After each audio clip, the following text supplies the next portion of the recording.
Well, well, well, well. Well, well, well, well. Hello, hello. I'm gonna start off by saying I'm still sick. It's really annoying. So, yeah. Uh, I will do my best, although I'm juggling a lot of things right now, including my second time testing TikTok with the live stream. And then I think I'm gonna try Instagram today as well. So I may end up blowing my nose straight into the mic, and it'll be so lovely for you guys to hear. I'll do my best to mute myself when I need to take care of business. Hello, hello, Fed. Thank you very much for saying howdy. Howdy, Fed. Thanks for being here. That's the other thing I need to test out is make sure you're up in iPhone style vertical. Yes. Oh, Fed, nice. There's 2 streams up now on YouTube. Yes, that is intentional. I apologize if it's confusing, but that is something I'm testing out newly, which is doing these vertical live streams in addition to the landscape. And the thought process being that, hey, if YouTube puts me up on 2 different, like on their YouTube Shorts and in their YouTube normal page, my thought process was that, oh, that could mean increased discoverability, right? So why not? And I imagine there's fewer people who are doing live streams in vertical mode who, yeah, like that's my thought process. Is like, okay, better ways to try to build a niche and also to keep exploring the tech. At the end of the day, I just want to see how the tech works. So anyways, thanks guys. I am testing on TikTok now as well. So this is my second stream on TikTok just to see if it works. Oh, I also realized I made a mistake. Okay. See, I'm already making mistakes. I think I was muted on the other stream. So hello, hello. I'm testing out TikTok live stream as well as my YouTube stream and Twitch stream. And then later I'm going to be testing out Instagram live at the same time. So who knows? I'm just out of curiosity. I just want to see how these things are. But thank you, Fed. Thanks for being there on both of the YouTube streams. Hells yeah. Okay, what about everything else? Is everything else going well? Yes, Kavai says first. Thank you, Kavai, for being the first over there on Twitch. Day 111. Yes, today is my 111th day of streaming. So I started back in August, I believe. And we've been going strong for the most part, right? I think first 40 days or so, without skipping a day. I think, was that right? Like 40 something days. I went every single day without missing one until I had my project with Nikon where we went out to Uganda for the film project. But yeah, so we're on day 111. Thank you guys for being here. I am fighting a common cold. I'm getting my ass kicked by the common cold, which is, like, what can you do? You think you're superhuman, and then something like this hits you, and it's just like, what can you do? So, give me a second. Testing, what is it? Instagram live and TikTok live today. Wish me luck. Yes. Now, TikTok, I'm still trying to learn how it works, so there's probably a bunch of things I'm going to be doing incorrectly. But the only thing I know about TikTok is that you have to be careful of your language. I know there are different rules in place in terms of like censoring, stuff like that I have to just be super, super careful about. But listen, thankfully, I have been refraining from cursing on stream anyways, right? I think only just like once or twice did I let an F-bomb come out. So, but yeah, that aside, hopefully everything else will work okay.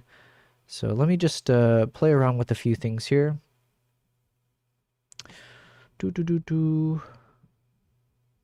Oh, nice. So on the TikTok side, it seems like all the settings I set last time is still in place this time. So that was one of my concerns, was like, oh, if I start a new stream, will it essentially just have to, do I have to like reset everything each time, which would have been obviously extremely annoying.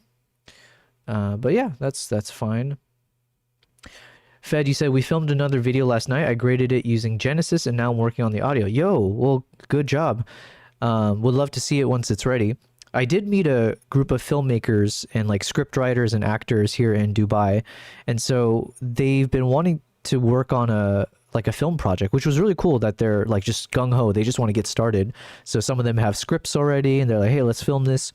I just got super sick, so but yeah, I think there's a chance I'll be trying to work on some film projects in the coming days.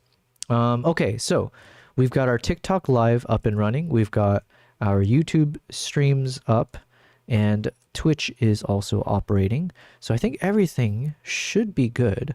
The only issue is that I have to have multiple windows open on one of my monitors so I can see all of these different platforms, because I'm using Atom AITUM on OBS to kind of see a multi-chat functionality, but it's only synced up to Twitch and one of my YouTube chats. I think the vertical stream or whatever the extra stream that I'm running at the same time, it doesn't show up here.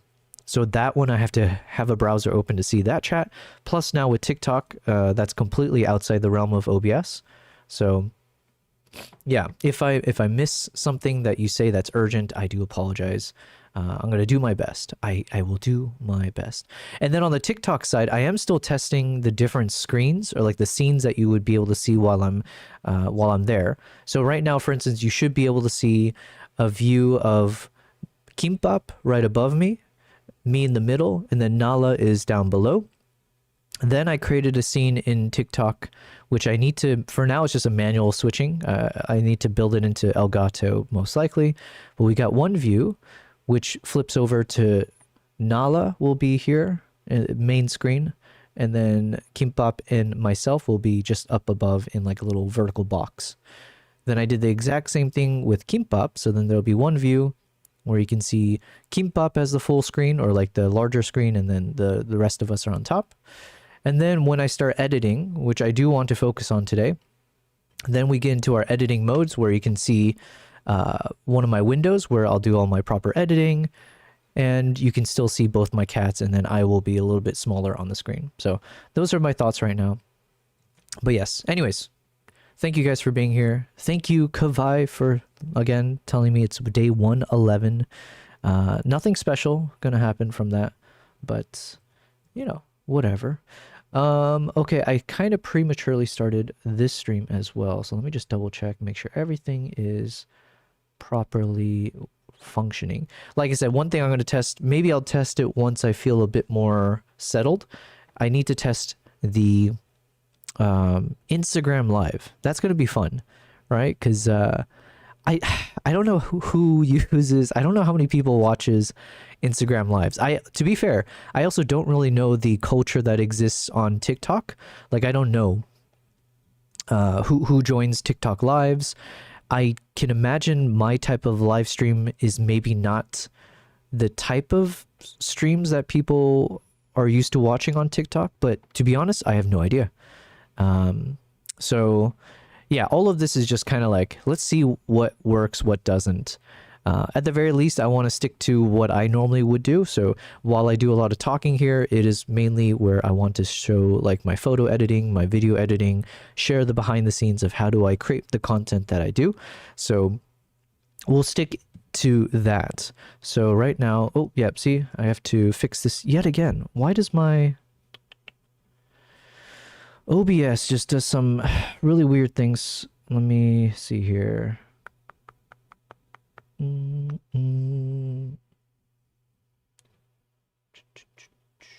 am I on live? Live? No, I need the build.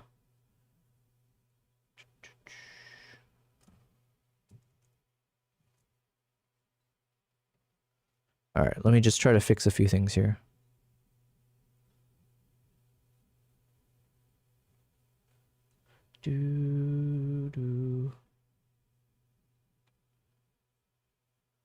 Okay, hopefully you guys can see this okay now. There we go. You should be able to see a chimpanzee, 2 chimpanzees on the screen, basically. All right, so that one hopefully is done. Let me go back so I can see the chat. Kavai, thank you very much for that emote. Yo, that's a cool emote. What the heck? Oh yeah, I do have some new emotes and everything. So hopefully you guys are able to try it out. I did test it on the YouTube side. I mentioned that the only issue is the animation aspect of it doesn't seem to work. So like for instance, if I pop in one of my emotes on the YouTube chats, let me see. You guys should be able to see it, but it won't be animated. So I need to figure out what makes that work or doesn't work, but at least on the Twitch side it seems to work. And then TikTok, I have zero clue about the ecosystem on TikTok. Like how do you do custom stuff there? So we'll learn, you know. This is only day 2 of testing out TikTok, and then same thing with Instagram. We're gonna find out in a second. So okay, hold on, let's just double check, make sure everything's functioning.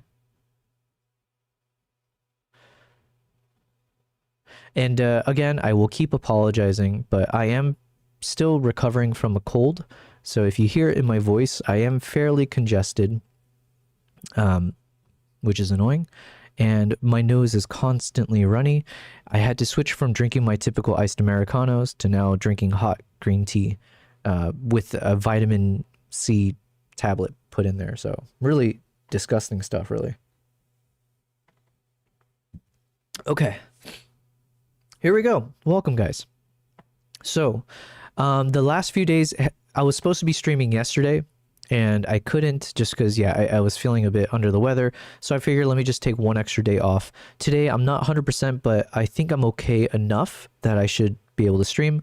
And I just want to get some work done. I want to get back into the groove of working through my videos. I'm still like a year behind on my travels, right? Right now we're working on episode 2 or part 2 of Mongolia.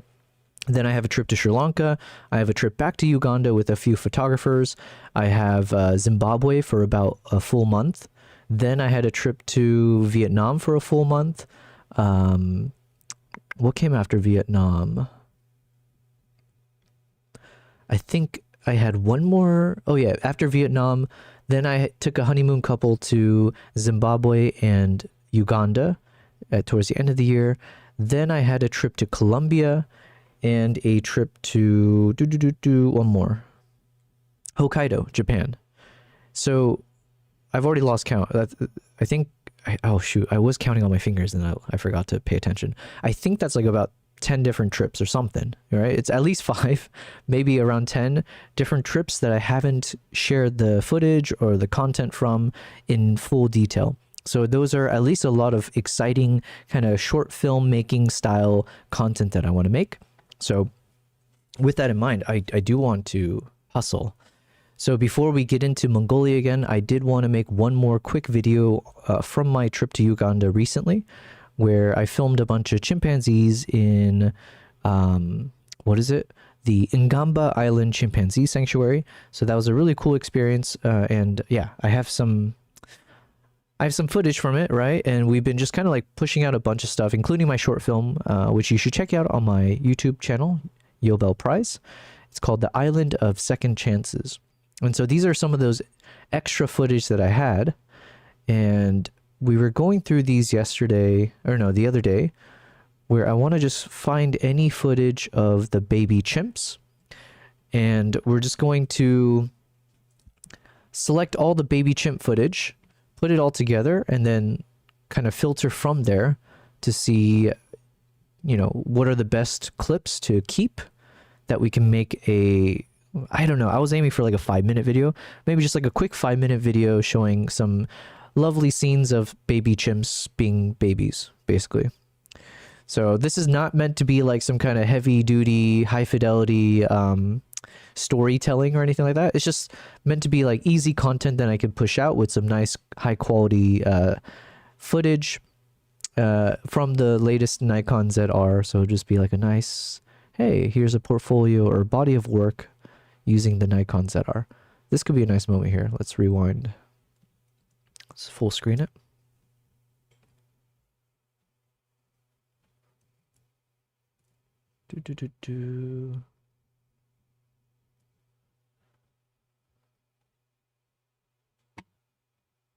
All right, let's see. I did see briefly the chimp does a little barrel roll. And a grab. Whoa, this is like a born wrestler. It's like me. Okay, I need to blow my nose. I did warn.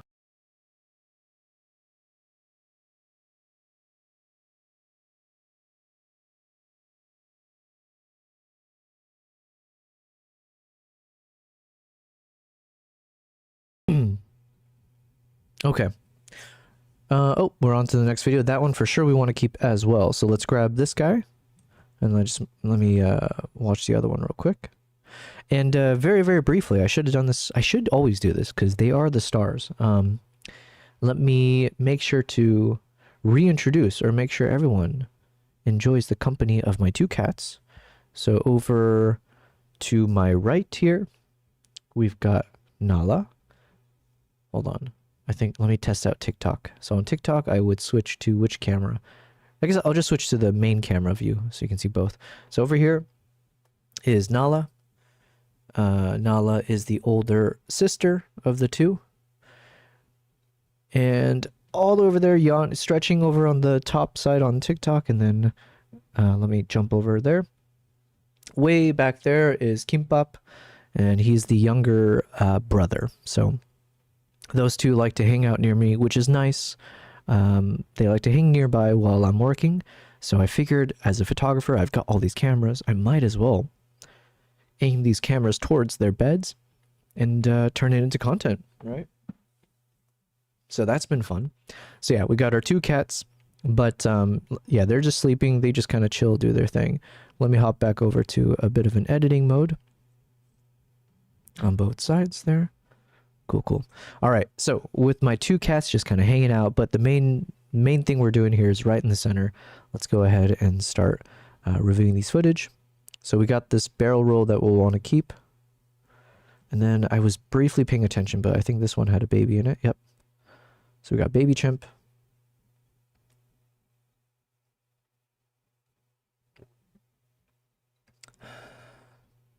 Every time I see something like this, I feel my shoulders like popping at the thought of doing that.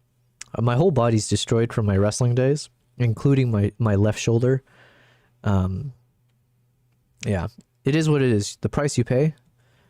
But what I wouldn't give to be able to have a fully functioning left shoulder again, where I have full range of motion. I think I went to a doctor once and they said I would have to do surgery if I want to get it fixed. Like no amount of like physical therapy would fix whatever the issue was. But listen, those days are behind me. As long as I can hold up a camera without any issues, so far it's been all right. All right, we got close up, but this is not a baby. Close-ups of the fingers. Oh, let me double check. Hopefully you guys can hear the audio. Oh, you know what? See, even this keeps crashing. You know what? I'm starting to hate OBS right now. I don't know what it is, but it could be the ATEM thing. But while I'm streaming, some of the features just crash. So like, for instance, one of my audio mixing sources, which is connected to like the music player, it just stops working, and then I'll have to restart the capture. Or my display would stop connecting, and then I have to restart that capture. So I don't know what it is, but we'll live with it. Okay, let's keep going though. All right, the name of the game, which I always lose this game. The name of the game is going to be Speed. Can I quickly go through each of these footage so I don't waste time or spend too much time on this? But the problem is I am very slow and methodical and just extra slow. So, but let's try. So for instance, this one, clearly it's a nice baby chimp footage. Let's just copy and paste it over. We don't have to watch the whole thing. Let's speed through this as well. All right, we got a nice little baby lounging. I guess more like a teen, but it still counts.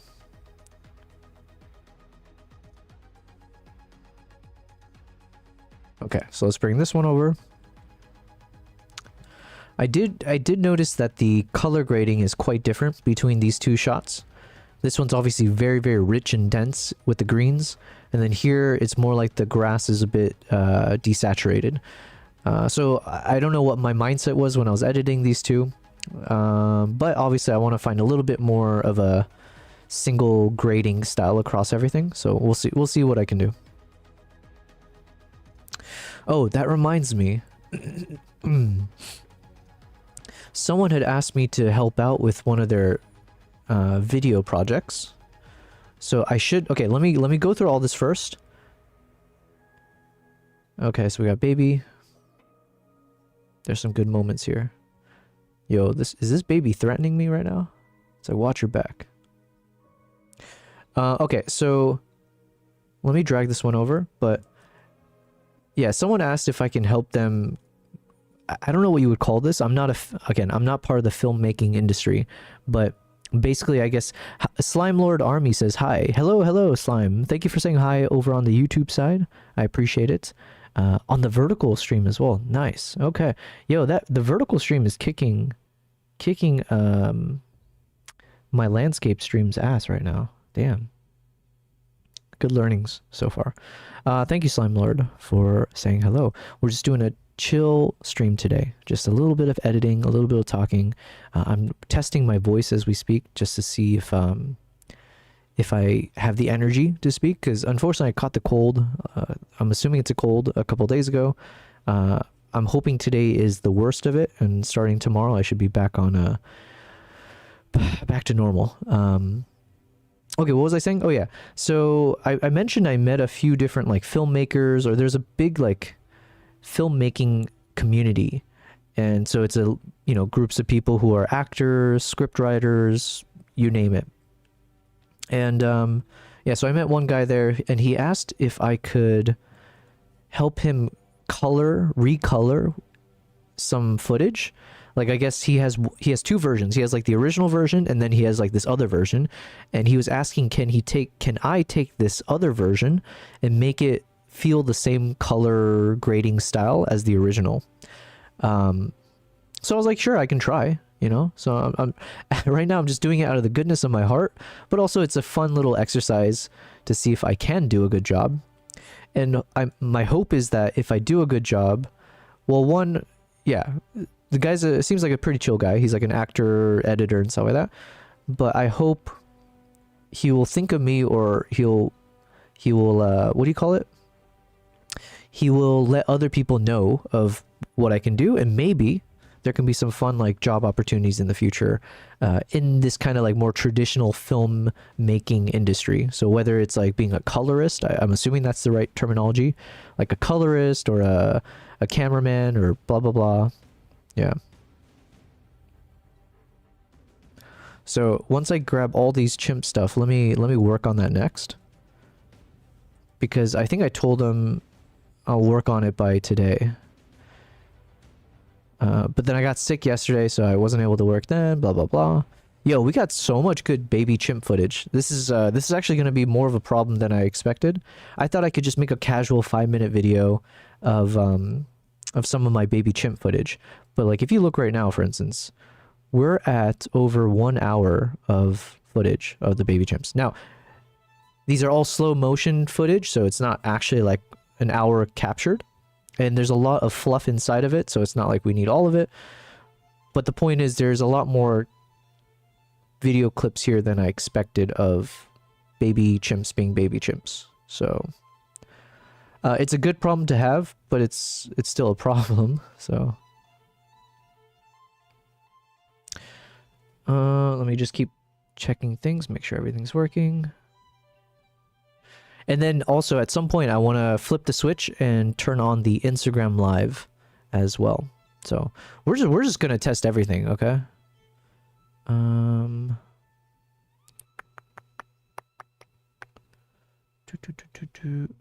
do I...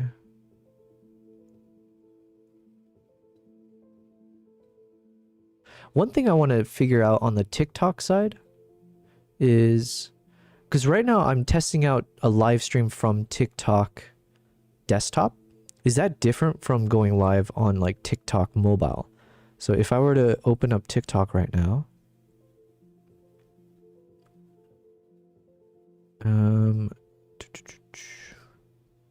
I'm assuming if I go live from my mobile, it'd be completely different than...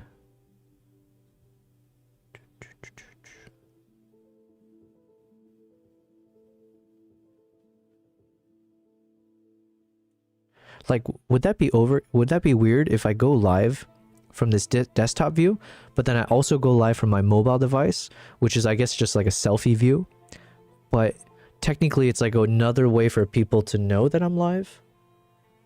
Or does it end up conflicting if you have two live streams going on at the same time?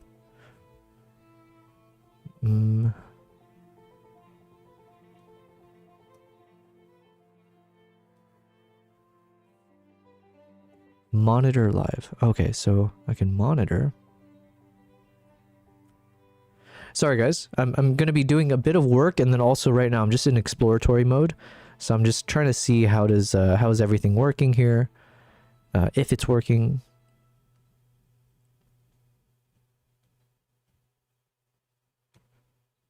Hold on.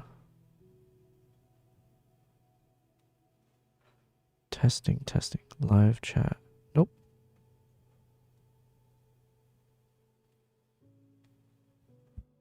Testing.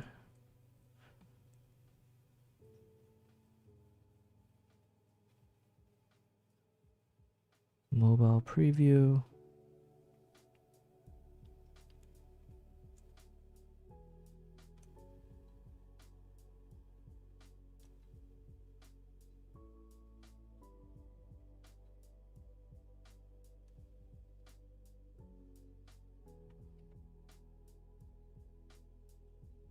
Yeah, maybe that's what we'll test next, is like if I go live from my phone, what does that do at the same time? I don't know. Listen, we're kind of like throwing everything at the wall right now and seeing what sticks. So something is gonna break is basically my assumption here. But you know what? Whatever. If it breaks, it breaks. I'm too sick to care right now. All right, let me drag this one over.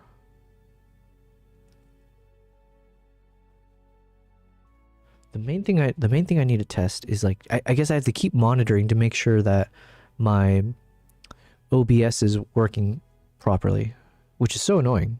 The thing that yeah. Okay, anyways. I'm going to do my best not to complain too much. Okay. Ooh, we got some cool footage here though. Unfortunately, it was a little bit too blurry for too long and a little too cropped in. But even just that quick moment could be nice.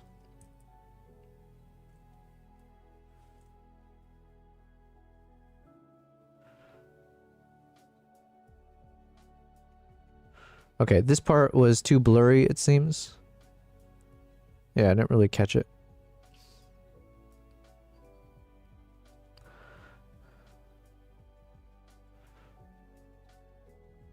Okay, we'll keep this one.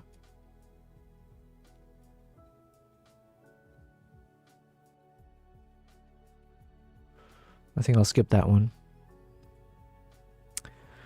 Oh, the other thing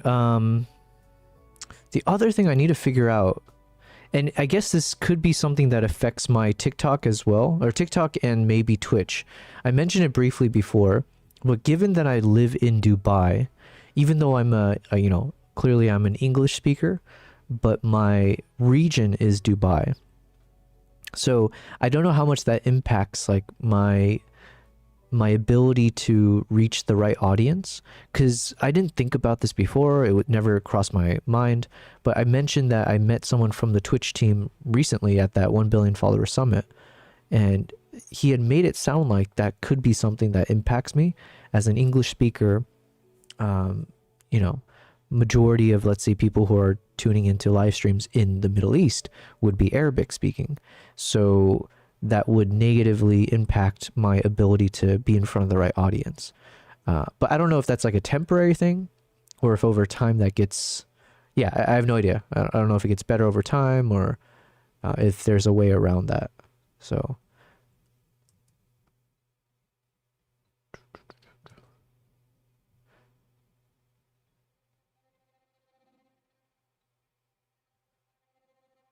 All right, we got some good ones here, but... Oh, here we go. Yeah, I'm literally just trying to grab almost everything that has a baby chimp in it. But when I do the second phase of like kind of filtering through, most of these kind of moments where the baby is just sitting there doing nothing, just like eating or whatever, or staring, I'll probably not use it. We've got plenty of content here, so it's more just like finding any of those unique moments, like when that baby was rolling backwards or being more playful. But we'll filter through in the next phase. Right now, we're just kind of, this is generally how my workflow is for most things, right? It doesn't make, or it makes sense, I would hope. Basically, we're doing like a top-down funnel approach. So I'm looking at all of the footage, and my first phase is just kind of like figuring out which ones have the baby chimp, drag it over, try to not give it too much thought. Then the second phase will be being a little bit more thoughtful about like, okay, let's maybe prioritize or reorganize some of the clips based on what I feel gives more motion. And so then that prioritization should start filtering through a lot of the clips. So like a moment like this is pretty cool, right? You get these two babies that are like wrestling or having fun. Or I don't know if they're two babies, but it looks like an older sibling and the younger one, right? So a moment like that, and then this one just chilling on the floor, that would be a top priority, right? That would be like a higher priority footage where I'm like, oh, for sure we need to include that. So yeah, that would happen in phase 2, right? So phase 2, once we're like back to this timeline, going through everything. Actually, while I'm on it, let me just do a shortcut because we do know we want to keep that one. Maybe this one, I might have to slow motion this one.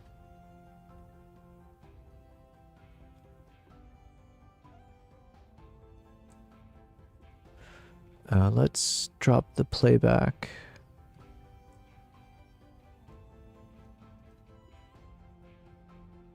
Okay, so this is a 4K 120 frames per second shot.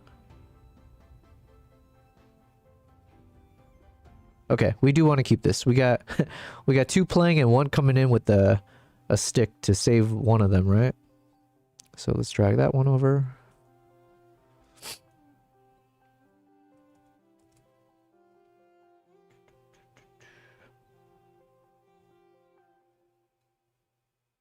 Okay, just double checking again, making sure. Hopefully you guys can hear audio, or hopefully you guys can hear the music when it plays. I'm going to turn it up a little bit over on the OBS side.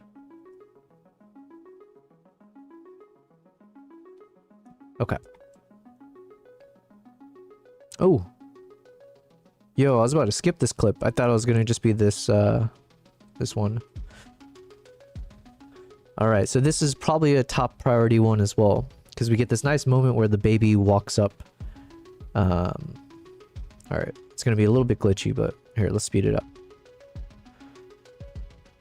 Baby shows up, has a little bonding moment with the mom, I'm assuming, and then looks at the camera. Yo, right there. That's the money shot. Boom. And then the rest of this we can throw away. Oh, and then this moment here. So get them sharing food.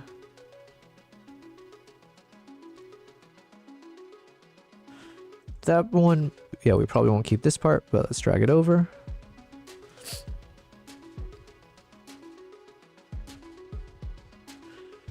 This one not as good because it's just the back of the baby's head.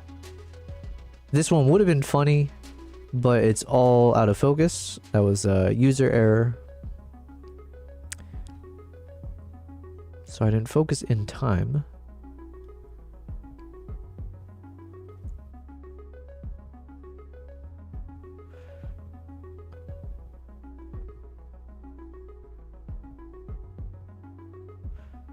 Okay, so I'll drag this one over for now, but I'm not as like sold by it like the other clips.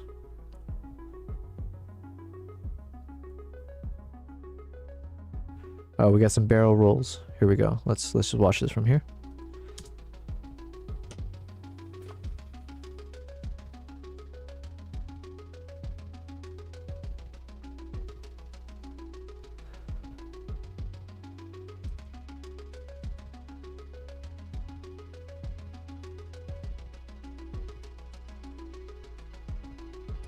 Do the barrel roll.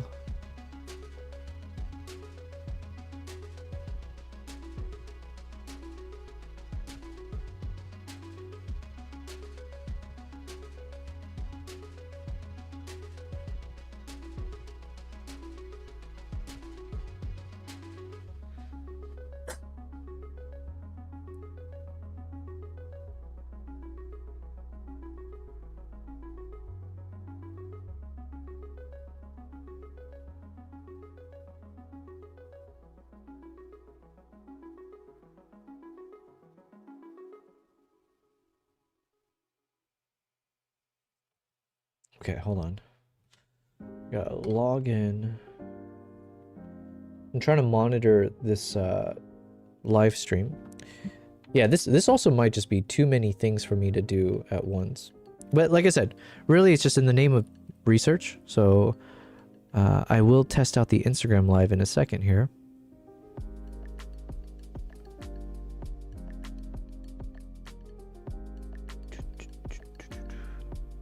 Uh-oh.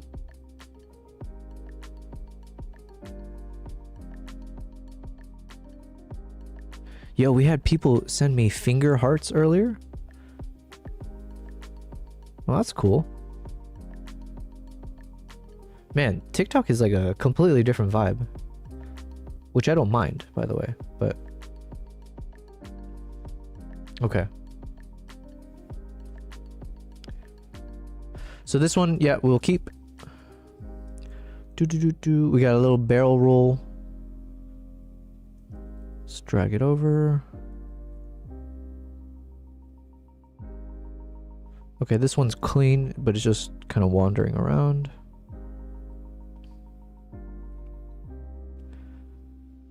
Alright, so we got baby with the mom. We'll take this.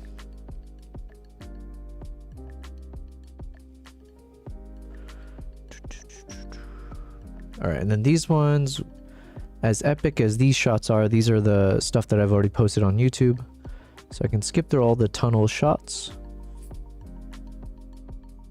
Oh, there might be one moment here, let's see. Because we have the baby hanging on. Maybe this is usable? Let's see.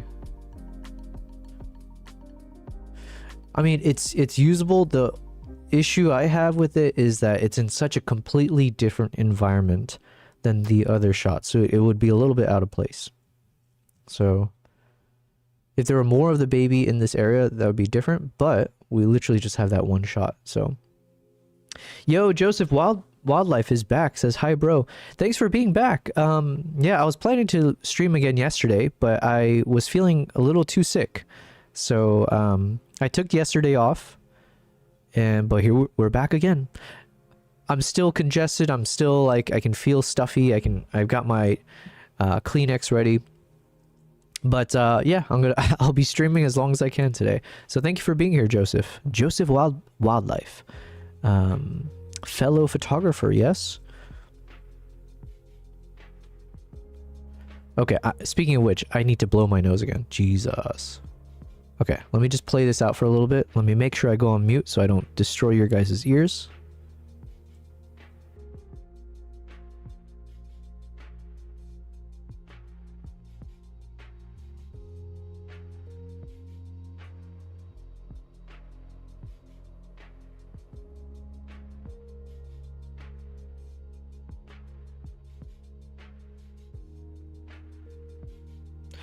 And the worst part is, like, every time I blow my nose, it's like I have to like pop my ears again, which is so crazy. Like, why do you have to do that? Yo, thank you for the hearts, Joseph. By the way, Joseph, I'm so new to TikTok that I still don't really know what all the functionalities, the features, how it works. So if you do something really cool and I miss it, I do apologize.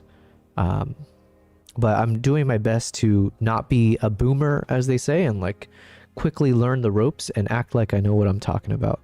Okay, so these are all of the clips. So we have actually gone through all 5 hours of wildlife footage that I had captured from that island. And we have now curated, of the 5 hours, we've got about 1 hour and 35 minutes, which are clips with the baby chimps. And so my next phase is now I'm going to go through all this. Basically, it's like a rinse and repeat, I guess, or like a filter. So now I got to go through all this. And like I said, I'm going to start rearranging based on what I definitely think is a top priority. Like, okay, this clip needs to be there. And then which ones are throwaways. So it may seem like it's going to take a long time, but honestly, it probably won't, because I've already seen it all now. So I have a general sense of like which clips are the most important.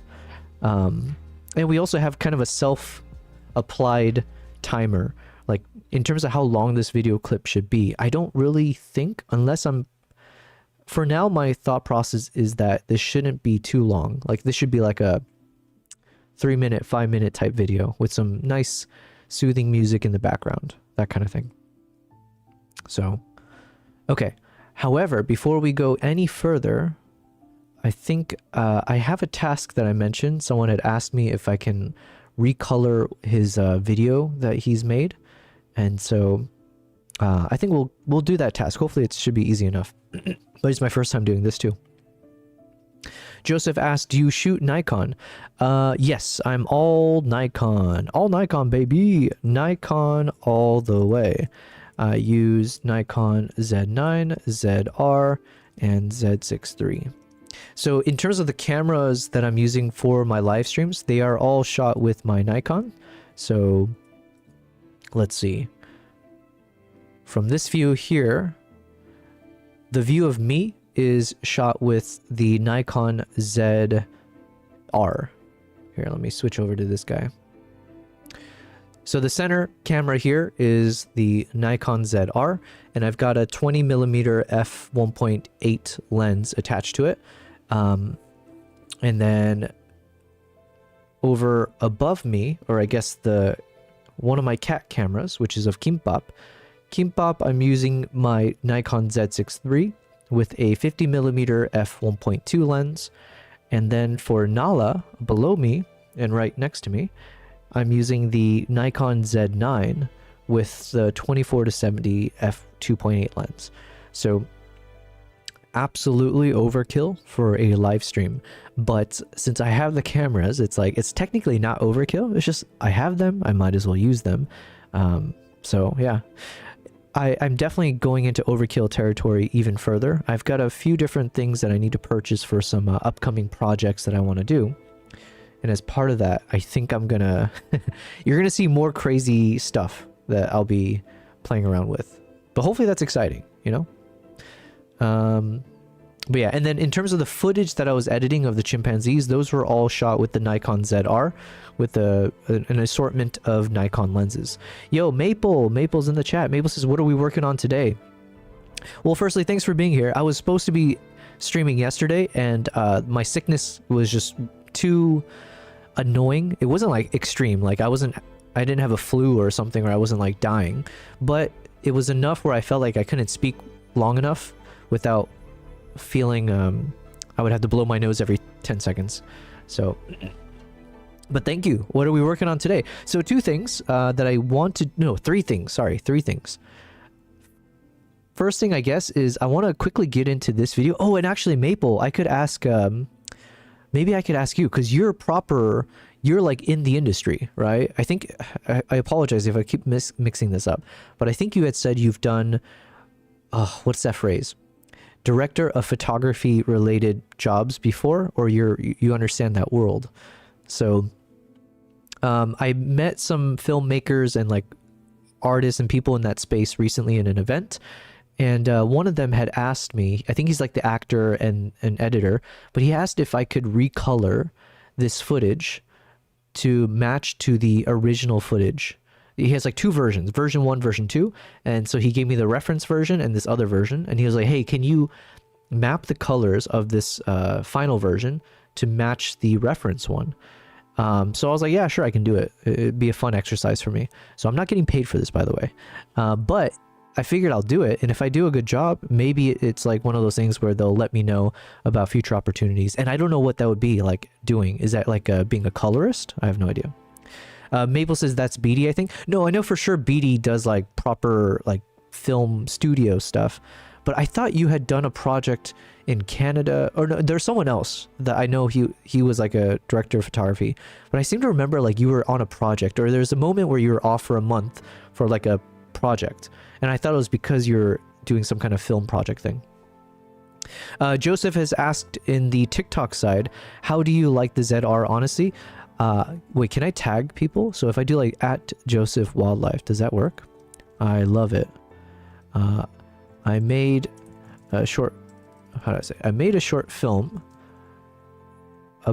using only the ZR on my YouTube channel. Plus I have a product review video you can check out. But yeah, I love it. Joseph, he said, I shot on Sony, but my gear was stolen and was going to hop on an FX3, but the ZR is looking nice. Well, listen, these cameras at the end of the day, they're all super impressive. I've never heard anyone say something bad about the Sony FX3, right? I feel like it was considered like a gold standard, especially with the budget, blah, blah, blah. However, I think the ZR is definitely a contender, especially for the price range and for what its capabilities are. As someone like me who is starting to get into filmmaking, so like my trajectory is going from photography into this kind of world, I found the ZR as the perfect bridge to get me feeling confident and making content that could trick people into thinking it was like done with higher quality cameras, let's say. So I'm a huge ZR fan. I'm happy if you check out my work on YouTube. Everything you'll see that's recent was shot with the ZR. Maple, you said, I was a digital tech director for a music training program, so I was in charge of all things photo, video, audio streaming, recording, documenting, etc. Damn. But I wasn't a DP. Thank you. That's the word they say, DP. DP sounds better than saying director of photography. I wasn't a DP on a project with the crew. At this point, it all depends on workflow and how you shot/lit the scene. The ZR is too new to be the industry standard small camera that the FX3 is. Yeah, so Maple on the Twitch side, yeah, so I think Maple always, you know all of this, so I appreciate your insight. But yeah, I would agree in the sense that ZR has only just come out, so like I guess time will tell to what extent people are going to utilize it for high production projects. I would assume some people, like I imagine the big studios and stuff, they're going to be, what's the word, hesitant to use a ZR. Mainly, I don't know, maybe this is a little bit egotistical. I'm making presumptions here, but it's like, my assumption here is that they would see the price range of a ZR and just automatically be like, no, we need the high quality stuff. Like, let's get the $6,000 bodies or whatever. It's like there's this weird economic inversion that happens. I've noticed it even from my own like my tours that I run. So now I run photography workshops. Like I take people to see wildlife, and if you price those trips too low, the people who can't afford those trips to begin with will see the low price and think there's a reason for that, because money's not an issue for some people, especially at that type of audience. So they'll actually be less inclined to join your trip if it's too cheap. So it's like they would actually prefer to go on the trip that costs way more, because money, they can afford it at the end of the day. And plus in their minds, it feels like a perception of like, oh, they're charging this much for a reason, because it's better, right? Joseph says, I think I've actually seen your video on YouTube. That's how I found your TikTok. Oh, nice. Oh, well, thank you very much. I love hearing how people discover me through the various channels, because I am exploring a bunch of different platforms. So thank you for letting me know. Oh, man. Maple, you said, as soon as the Creator 2 is shot with the ZR, then people will talk about its application in the industry. That's what happened to the FX3 with the Creator. I never heard of this movie before, the Creator. People are like, you shot it with this camera, question mark. Yeah. Or it's like, you know, didn't they shoot some scenes from 28 years later with like the iPhone? But it's like the iPhone with a bunch of crazy tech attached to it, right? But yeah, I think, I will say, in my small bubble, people were so impressed that I was able to make this short film, because their expectation was like, oh, you must have had a film crew, you must have been using like high-tech cameras and stuff. I was like, no, I just used one Nikon ZR, 3 days, and it was all handheld except for the interview where it's just on a tripod. But that was the capability of this camera. It was able to, like, it literally was allowed me to film by myself across 3 days with usable footage when it's handheld, with color quality that feels you know, of high quality. So I think it's a good, it's such a good camera for the price range especially. And Joseph, anecdotal, but I have a few people in my community now who discovered me because of my Nikon ZR video that I released.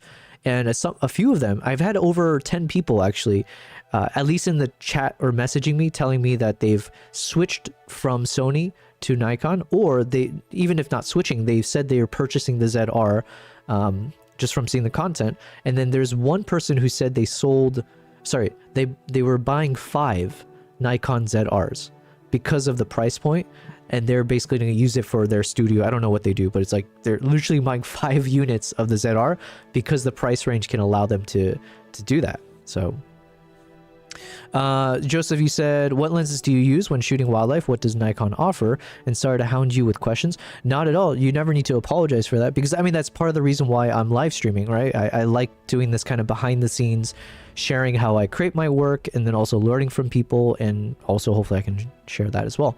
Let me answer your question in a second. I got to catch up real quick. Of course you haven't heard of it. yeah. At this point, I'm more shocked that you're still shocked at my lack of knowledge. At this point, it's on you, okay? It's on you, bro, for expecting more from me. Elle's in the chat. Elle says, hey, man, on my way to a networking event, mini music festival for upcoming bands. Nice. So I won't be able to stay in chat. Well, thanks for making it here. Hopefully your streak is continuing. But yeah, enjoy. Hopefully you get some awesome shots from that. That sounds like a fun event. And thanks. Okay, so... Oh, sorry, Maple. One other thing I was going to say. So, a few things. I'm working on my chimpanzee footage. So, I just finally went through the first phase of finding all the baby chimp footage. Now, phase 2, I'm just going to start curating and like prioritizing which are the best footage of the chimps. Because I want to post like a 5-minute video on my YouTube channel just showing lovely little baby chimps having fun. The second thing I'm working on, which is what you see on the screen right now, or you should see, yep, is the thing I just mentioned. So I'm just learning how to recolor and match it to the reference video. And then the third thing is I want to test Instagram Live.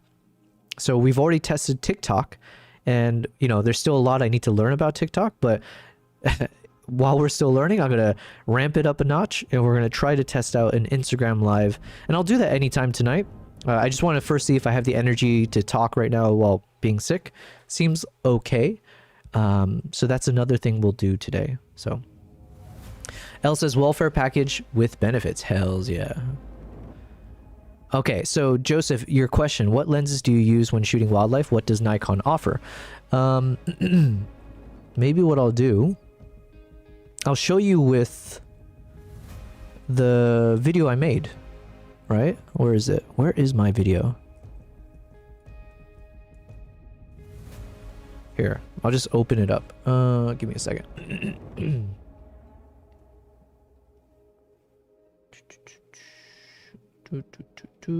I'll show you from my video. YouTube projects. Here we go.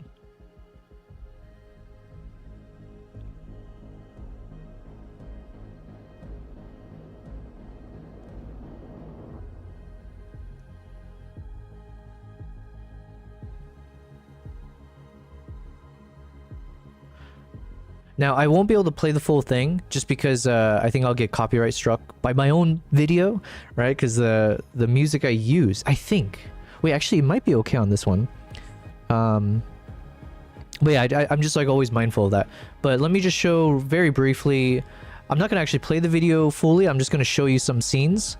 And I'll tell you which lenses I used for it, because I find that's sometimes the best way to kind of share more practically speaking. So this whole shot here was with the 35mm f1.2 lens with the ZR. So just handheld walking backwards, but the lens was amazing. I haven't gotten it yet, but I am planning to purchase the 35 1.2. It was that amazing to me.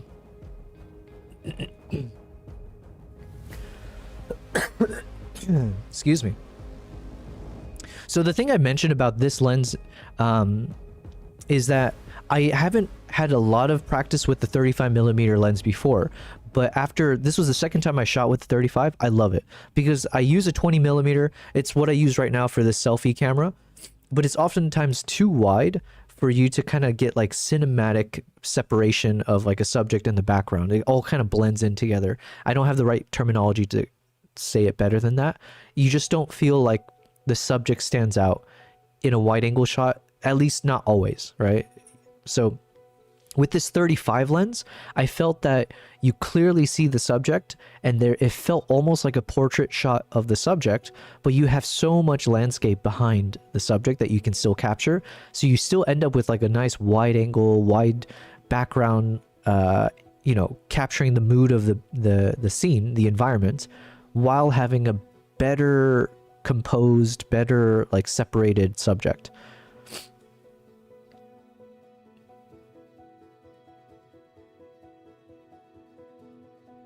So this was shot with a 35. Then most of these shots were with a mix of the 85mm f1.2, and then these were shot with the 400 f4.5. So these were all 400 f4.5, which was really nice. I own a 400 2.8 lens, and it's a beast. It's amazing. It's my favorite, but it's much heavier. It's much more expensive. It's harder to wield. Whereas this 400 f4.5 was like super lightweight, so it had a lot of use cases, especially in these like daytime shots. The quality was like fantastic. The interviews I think I shot with a 50mm or an 85, I can't remember. These were 85. Also, the footage is super dark here. It's just I just opened up one of my versions where it's like really dark, but yeah, so most of the shots were with the 400 4.5, 85 1.2, and then some of those like close-up shots were with the 35 f 1.2. So again, this was a 35 1.2, 35 1.2. I don't remember these ones. And then there's a few shots, these ones, right? Like in the tunnel. So the shots from the tunnel, these were shot with the 70 to 200 f2.8 lens. Yeah, so the 70 to 200 f2.8 was for these clips here.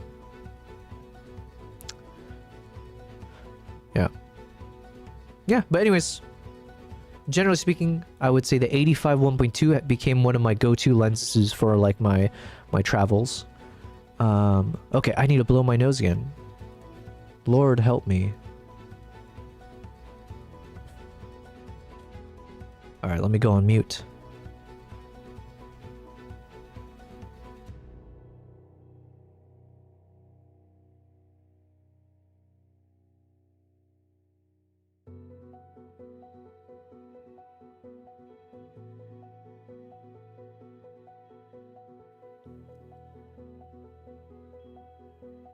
Testing. Are we back? We're back. Okay. Gotta pop my ears. Here we go. Joseph says, thank you. Well, thank you for the question. Yeah, and like I said, don't feel sorry for asking questions. If anything, I should be thanking you. I love answering questions. It makes these streams much more engaging, more lively. Yeah. Otherwise, I'm just talking to myself all the time, and I do that enough, you know? Okay. So, like I was saying, I did say I would do a favor for this guy, which was taking this footage and trying to, oh, we have detected in it, complete the verify. Ah, interesting. Okay, so I'm learning a lot about this TikTok thing. So apparently, because I didn't click anything on the TikTok side for a while, it was saying like, hey, you have to verify that you're still a living human being. So I had to do a little, one of those I'm not a robot quizzes. But okay, hopefully the live stream is going to continue then without issue. I swear, I feel like my throat is just... Joseph says, I would grab the 180 to 600. Any idea if this keeps up with those lenses or the 200 600 Sony? Funny enough, I think, yeah, I shot with the 180 600 f. What is it? It's like f5.6 to something. I shot with it on a recent trip to Japan. So I can actually show you some of the footage. But yeah, actually, can we do that now? Let's see. Since you asked, let me see if I can find it for you.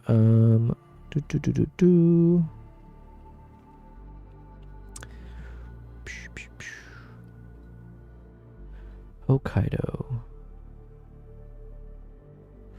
Okay, let me see if I can show you very briefly here. These were shot with the, I believe it's the 180 to 600, the Nikon lens. Here's my thoughts on the 180 600. I think for video, it is amazing. For when I was doing all my video, like my film shots, it was fantastic because you were getting, it's very lightweight, so I was able to get really nice zoom ins, get some clean shots and everything. These are mostly shot in HD 240 frames per second, but then I upscaled it to 4K. But yeah, I was able to get some really cool shots, and it was easy to kind of track onto animals because the lens was much lighter. For photo, I'm less sold on using the lens for like wildlife photography, stuff like that, because it's really nice when you're not all the way punched in. The moment I wouldn't be able to tell you exactly where, but let's say once you hit like 500 or 600 focal length, I felt that the focus was a bit softer. You felt like your shot was just ever so slightly softer in the image quality. So like for photography, I don't feel as sold about using it compared to like some of the other lenses that I use. For video, I think video is a bit more forgiving when it comes to like, oh, your image is a bit soft, or like the footage is slightly soft, because there's so much motion and motion blur that it kind of like it's kind of less noticeable compared to in an image where obviously you see every pixel where it should be, and if it's blurry, it stands out. So yeah, if you're doing more filmmaking, 180 to 600 was a fantastic lens. If you're doing mostly photography, wildlife photography, it does the job, but I would still obviously I would still prefer my 400 2.8. I would prefer the 400 4.5. I'd prefer switching between like a 70 to 200 and a 400 4.5 as opposed to using a 180 to 600, even if it's less convenient, you know. Let me clear my throat again. Like, this is one of my money shots, which I haven't shared on socials just yet, but this is like what I meant. I need to work on a YouTube video where I kind of show my trip to Hokkaido. But I had this really cool moment where some of the cranes were mating, and they were doing a little mating dance, and then they like, you know, they found this like leaf on the ground. They started tossing it up in the air for some reason. Joseph says, oh nice, I was in Japan for a month this summer through the Alps. Oh, nice, nice. I was in Hokkaido, and I do want to go back to Hokkaido. I was there for like, I took a few photographers with me to see the Izo momongas, some of the foxes, the black-kissed fish owl, stuff like that. But yeah, I definitely am planning to organize trips back to Japan. I've just been a little bit swamped, so I took a pause on doing too much of that now. But yeah, that is one of the things that I do, is I organize trips and bring people with me around the world. So we had a nice little, yeah, so this was really cool. You see it like pick up the leaf again, toss it up in the air. And the cool thing was, again, this was shot at 240 frames per second in HD. So this was shot with the Nikon Z6 III, and you can shoot 240 frames per second, but only at the HD resolution. However, there's so many software out there, so I think I used Topaz for this, but I was able to upscale this to 4K. So now you still end up with you get a 4K footage, and in terms of quality, it seems like I can't notice anything that seems weird about it. So you end up with like a 4K resolution at 240 frames per second. So that's like the power of technology these days. And gives this nice little shot, every little thing about it. Excuse me. So yes, this was the 180 to 600. I think all of this was the 180 600.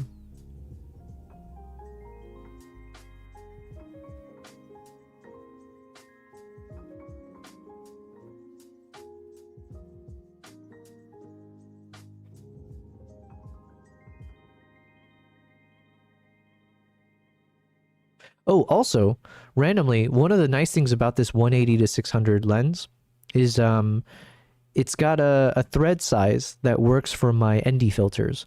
If I remember, it was like a 95 centimeter, 95, yeah, is it centimeters? 95 centimeter thread size. So I have an adapter ring for that.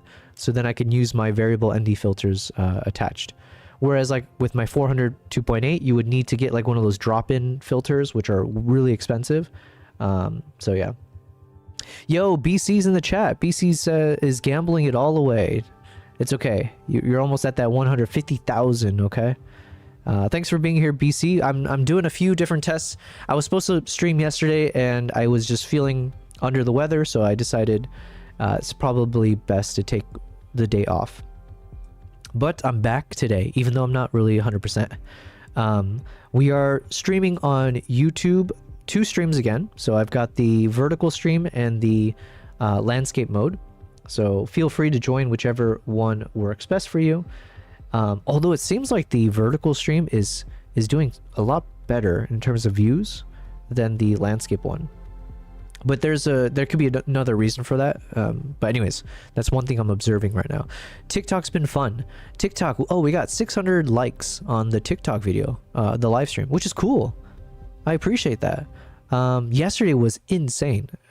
Not yesterday, 2 days ago when we did our first TikTok live stream test, which was, again, not intentional. I ended up going live before I knew how to. But yeah, that was insane. We had like 100 people show up at one point. But they all disappeared. They scattered. But it was cool to see that. So now that's like kind of the goals, right? Is like, okay, can we build from scratch? How do we now build our community across all of this? And we got Joseph Wildlife over on the TikTok side. So I appreciate your questions. It's like, oh, cool. Let's keep streaming on TikTok. We can meet some fellow photographers and all that fun stuff. So the thing I will test in a second is Instagram. Actually, I wonder if I should do that now. Here, let me just set this up first.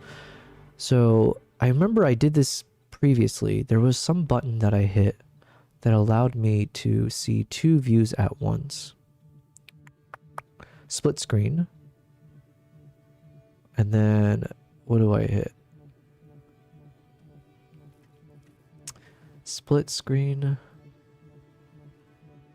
Basically, I want to show 2 clips. Oh, neighbor clips. There we go. So back to back. So this is what I was able to do. I'm kind of proud of myself, right? So basically, the footage on the right is the reference video. So this is the video that the person who reached out, he was like, hey, can you make the video on the left look like the video on the right? So I have to match the colors to look like the one on the right. So I played around with this for a few minutes the other day, and so what I got was this. Hold on, let's remove that. And it's like pretty good, right? Now, from looking at this again, I think I need to add a little bit more brightness to her face. But in terms of the color, oh yeah, and then there's a bit more. Yeah, there's a little thing I did here that's wrong. So I can kind of see there's a bit of painted on splotch of color here. But okay, we're almost there, right? This is like not bad. Could be better, but we're gonna try. And I guess this is like what a job of a colorist would be. So yeah, it'll be fun learnings for me regardless. So we're gonna do that. But first, before we go any further, I mentioned I want to test out the Instagram Live. So let me see. I went onto Instagram on the browser, and then they gave me a stream URL and a stream key. And so it's telling me all I have to do is copy the stream key, enter into your streaming software. I did that. Select go live once your streaming software connects and displays. So I see a go live button on the browser, and let's go ahead and try hitting the stream button in OBS. Also, I need to blow my nose again though. Jeez.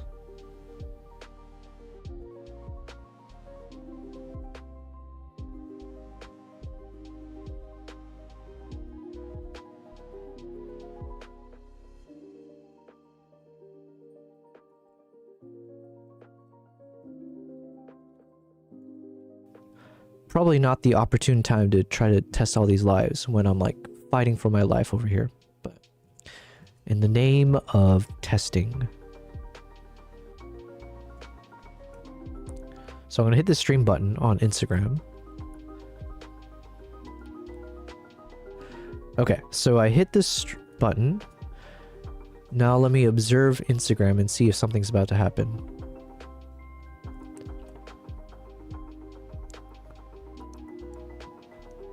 Ooh, something's happening, I think. Oh, okay. I think I did it. But I don't think I'm live yet, so I might have to hit this final button that says go live. So let me try. Let's click on go live.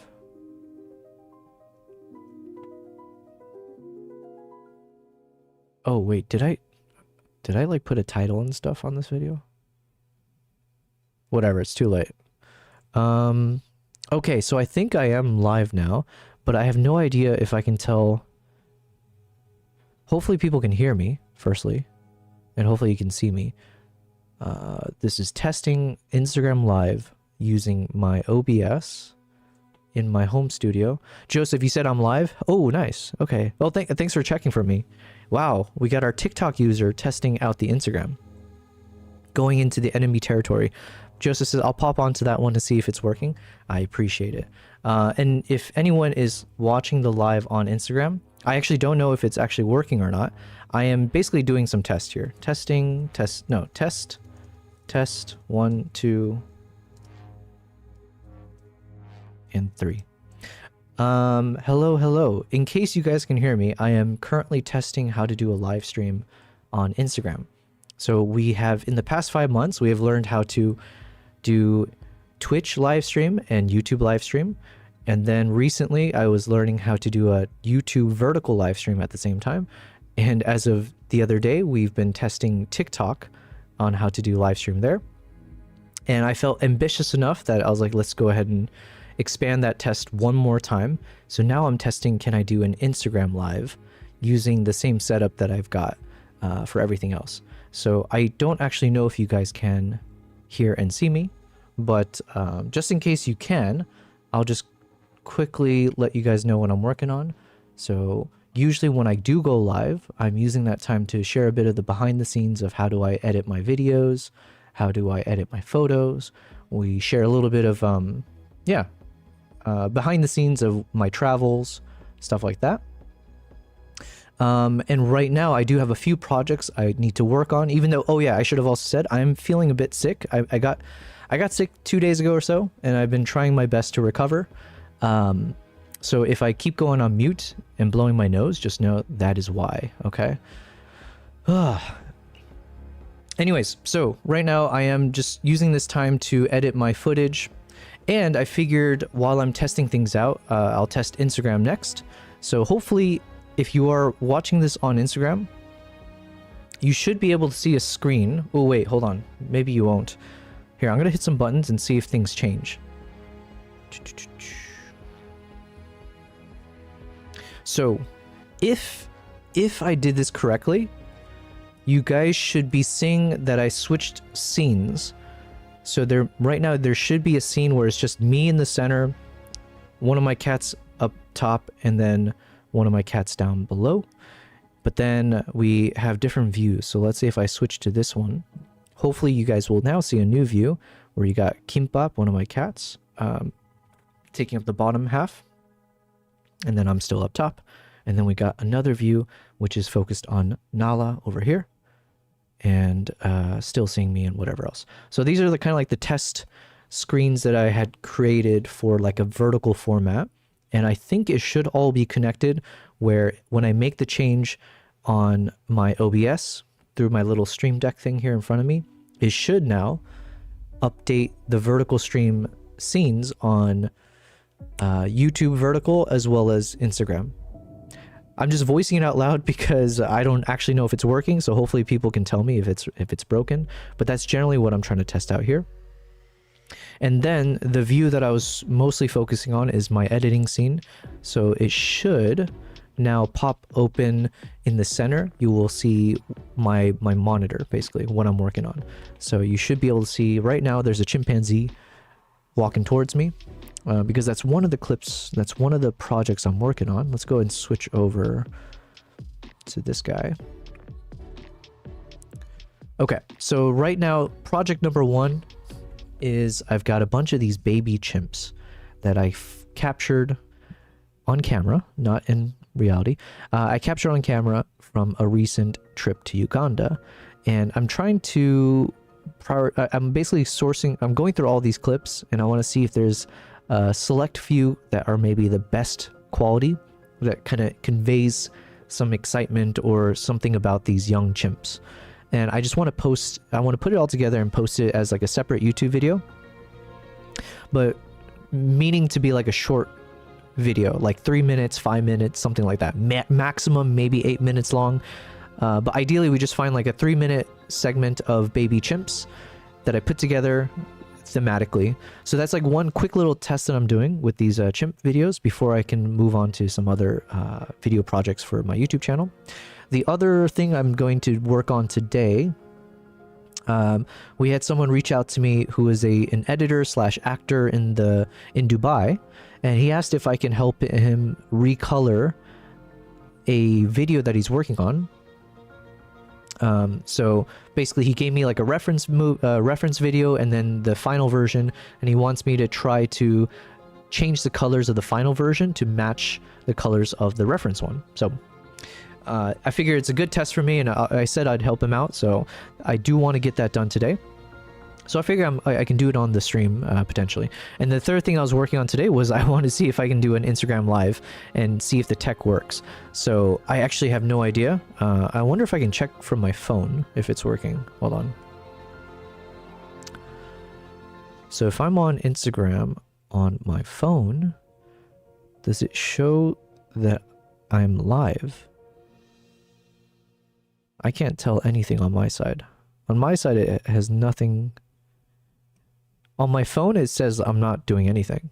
So there's a chance nothing that I'm doing here is being broadcast, but it is what it is. At least we're testing. But in case it's working, just know that we are streaming across as many different channels as possible. So right now I'm trying to stream on YouTube, Twitch, TikTok, and Instagram. And then seeing what breaks, what works, and all that. So, on my desktop though, it seems like it's working okay. It's telling me broadcast was created. It started 7 minutes ago, and hopefully nothing is like jittery or anything like that. So, okay. Anyways, let's work on this one first since we have it open here. So there's an option, split screen neighbor. So now we can see the two clips side by side. And so again, just as a quick little aside, I mentioned it before, but yeah, I'm testing how to be better at color grading. So I figured this is a good project for me, or good like homework assignment, if you will. So if you're not too familiar with who I am, I basically started off as a photographer, as a hobby. So like I would travel the world and then I would take photos of the things that I see.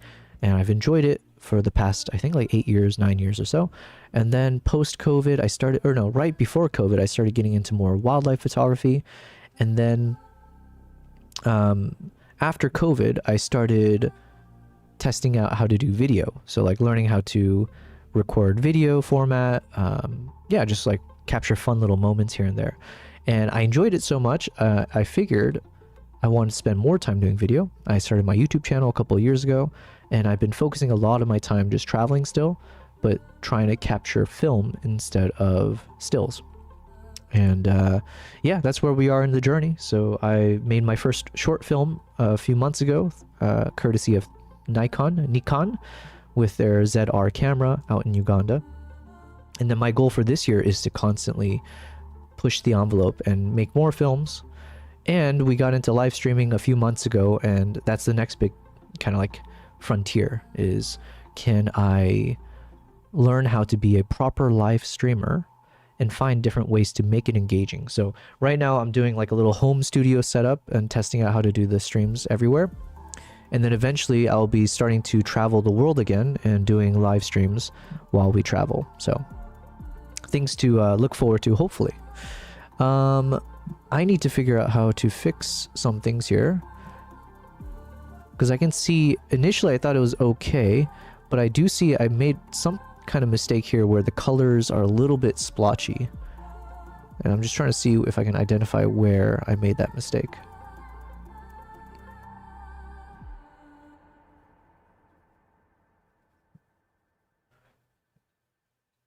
Let's say if I take all these guys. Yeah, not good.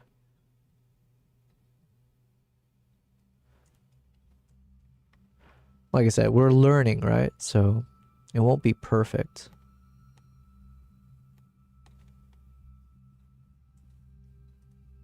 Here, so this is the, at the very least I can show that before and after again, right? Yeah.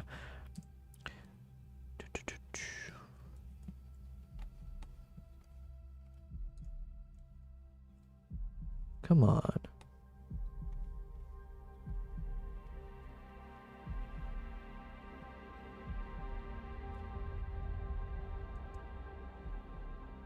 There we go. So this was the before, and I'm trying to get it to look like the thing on the right. And I think I did an okay job, but I can see two things that needs to be fixed. One is right on her her shoulder. You can kind of see this like peachy, blotchy color that I need to somehow make more. I have to make it desaturated and more like white-ish, I guess.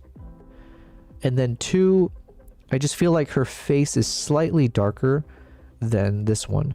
It could just be, obviously these are two different frames where her face has moved maybe more into the light here as opposed to in this shot. So yeah, it could be a symptom of that. And like these two videos are not exactly the same. So it's not like there's a one-to-one copy and paste type thing. So although these two frames look almost identical or close enough, so I can use this one.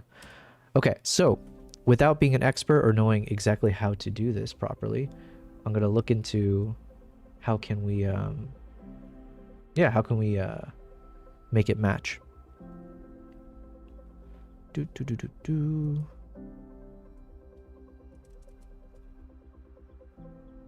I have so many things open right now. Let's see. Okay, there we go. And again, if my Instagram live is running, well, firstly, thanks if you're actually watching, because it's just a test that we're trying to do.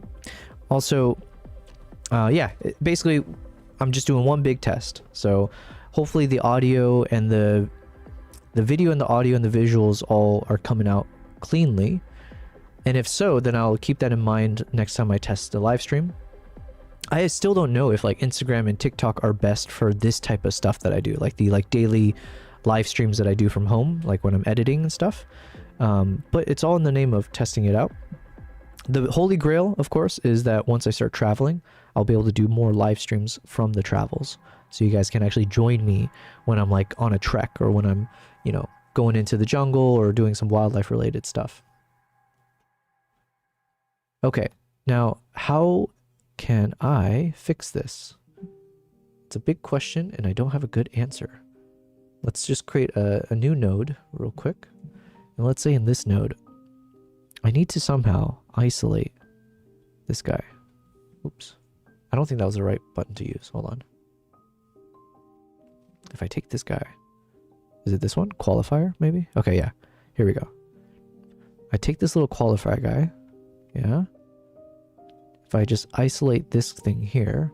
Now I remember there's like some kind of button I can click to invert. There it is. But where'd it go? Where'd you go?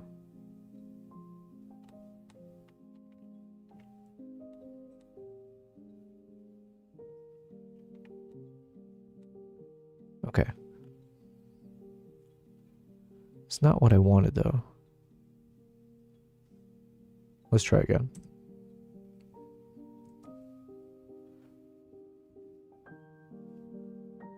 I take this little qualifier guy, click on this. There we go. This is what I wanted. So now I think what I need to do is I need to isolate so you don't see any of her skin tone. It's just this little blotch here that I figured, or I feel like was a little bit off. So what's the best way to isolate? There we go. Until her face is gone, and it looks like it's literally just capturing this. I think this is almost good enough, right? So now if I were to uninvert, now if I make any changes, it should only be isolated to this section here. Yep. Now what do I need to change? There's a skill, there's something we learned called linear gain control, or like the linear gain way to like change colors, which means I switch this node into the linear gamma space. And by the way, I'm going to say these things out loud, but I don't actually know why. It's just like things that I've seen from videos.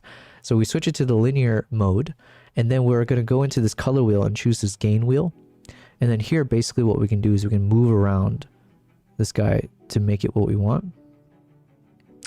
But the issue I'm running into is I have it inverted here. So I see I need the effects to only happen inside this, not outside, which means I must have hit the wrong button here. Is there like a... How do I do the inverted version?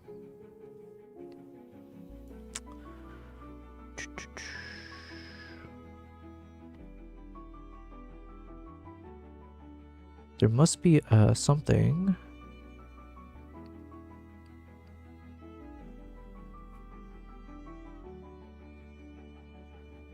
Oh, there we go. Invert.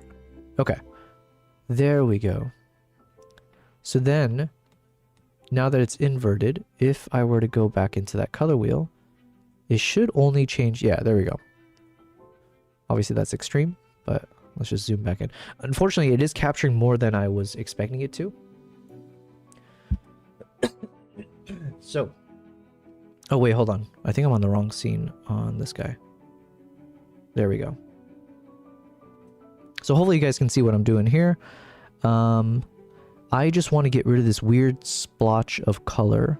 So I was planning to just literally desaturate as opposed to changing the colors. So I just want to see what would happen if I were to desaturate that. I'm not saying this is the best strategy, but there's just like a little bit of this like pink color here that does not belong.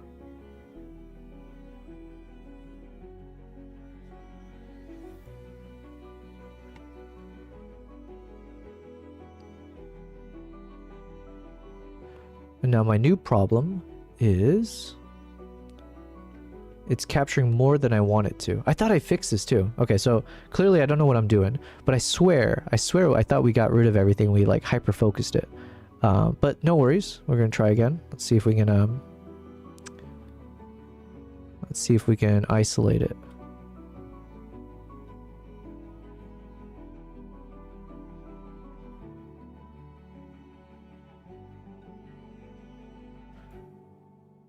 Oh, okay, this tool. I was getting crushed just now. I felt like everything wasn't working. However, it looks like this seems to be doing a better job for what I need it to do. Okay, yeah, not bad. So now if I re-invert, it should mean that it's just making the changes there, right? Let's do a quick little test. Yeah, cool. So let me just like desaturate it a bit. Cool, cool, cool.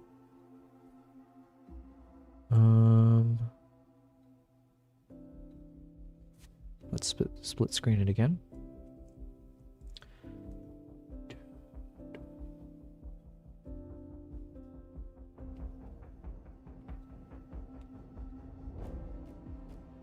Okay.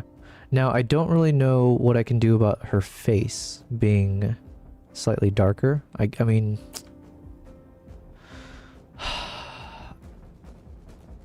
let me give it some thought here. What could I do? Let me go to my primaries.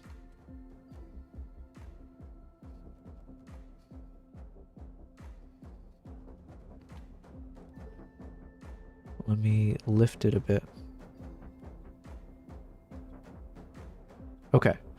In my world, I feel like this is fairly close to each other, right? Maybe someone with better eyes or whatever be like, yo, this is so off. But to me, when I look at these two images side by side, I think it's like fairly decent, no? Here, let's do a before and after.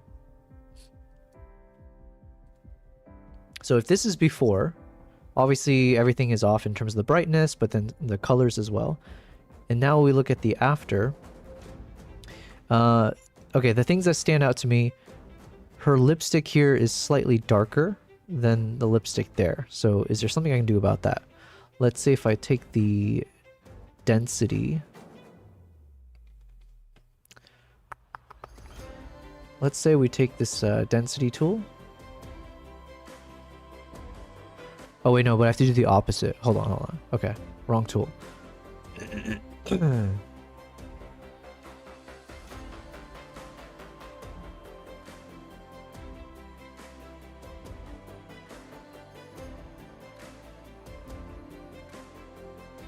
Okay, I'm just creating a new one here.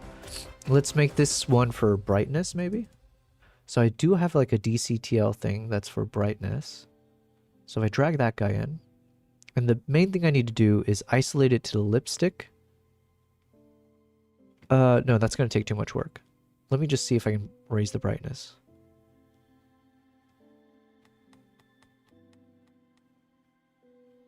I'm hoping it's just a brightness issue, not like a color issue.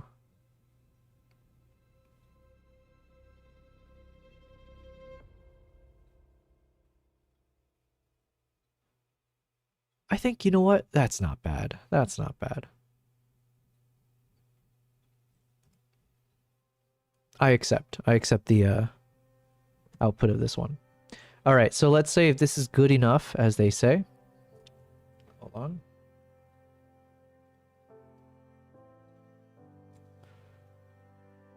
Okay, so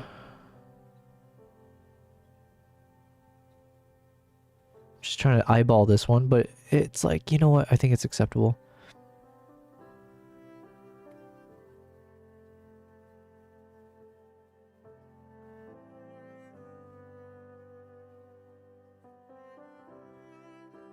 Okay. Now, I don't know what this movie's about, so I don't condone everything, whatever's gonna show up here, okay? It's like a short film. I'm just trying to find some other moments that might look slightly different that I need to like color grade, but you know what? I think this is where we can take a quick pause because I think this is decent enough. And then the rest I probably can do afterwards. So let's pause there. I think that was good enough. Let's go back to this guy now. Okay, so that project is done for now. Let us now go back to the baby chimps. So again, welcome guys. I am doing a test live stream on Instagram and TikTok, as well as YouTube and Twitch. But YouTube and Twitch is where I mostly stream on anyway, so yeah. We're testing out a few things, including like these vertical streams. I don't know if the Instagram live stream, what's working, what's not. I'll know more once I end the stream later on to see like, okay, did it actually work? Was the audio okay? Was there some weirdness with the connection, the stability of it all? Yeah, so there's a lot that I'm still testing out. So thank you guys for tuning in if you are, and then just let me know at any point if you got feedback or suggestions. But yeah, this is all for me to test how to be better at live streaming.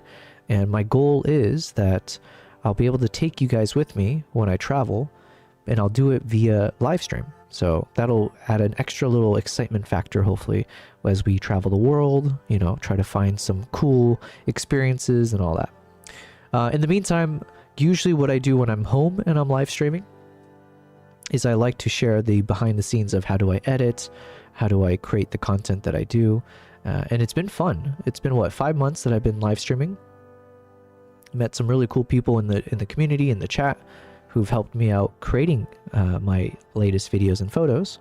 So yeah, definitely excited to see what's next. I've got like a year's worth of travels that I still need to create content for. Big apology because I am still sick and I can hear it in my voice and I need to like blow my nose again. So I'm getting like super congested. It is what it is. Give me a moment here. I'm gonna go on mute and take care of business.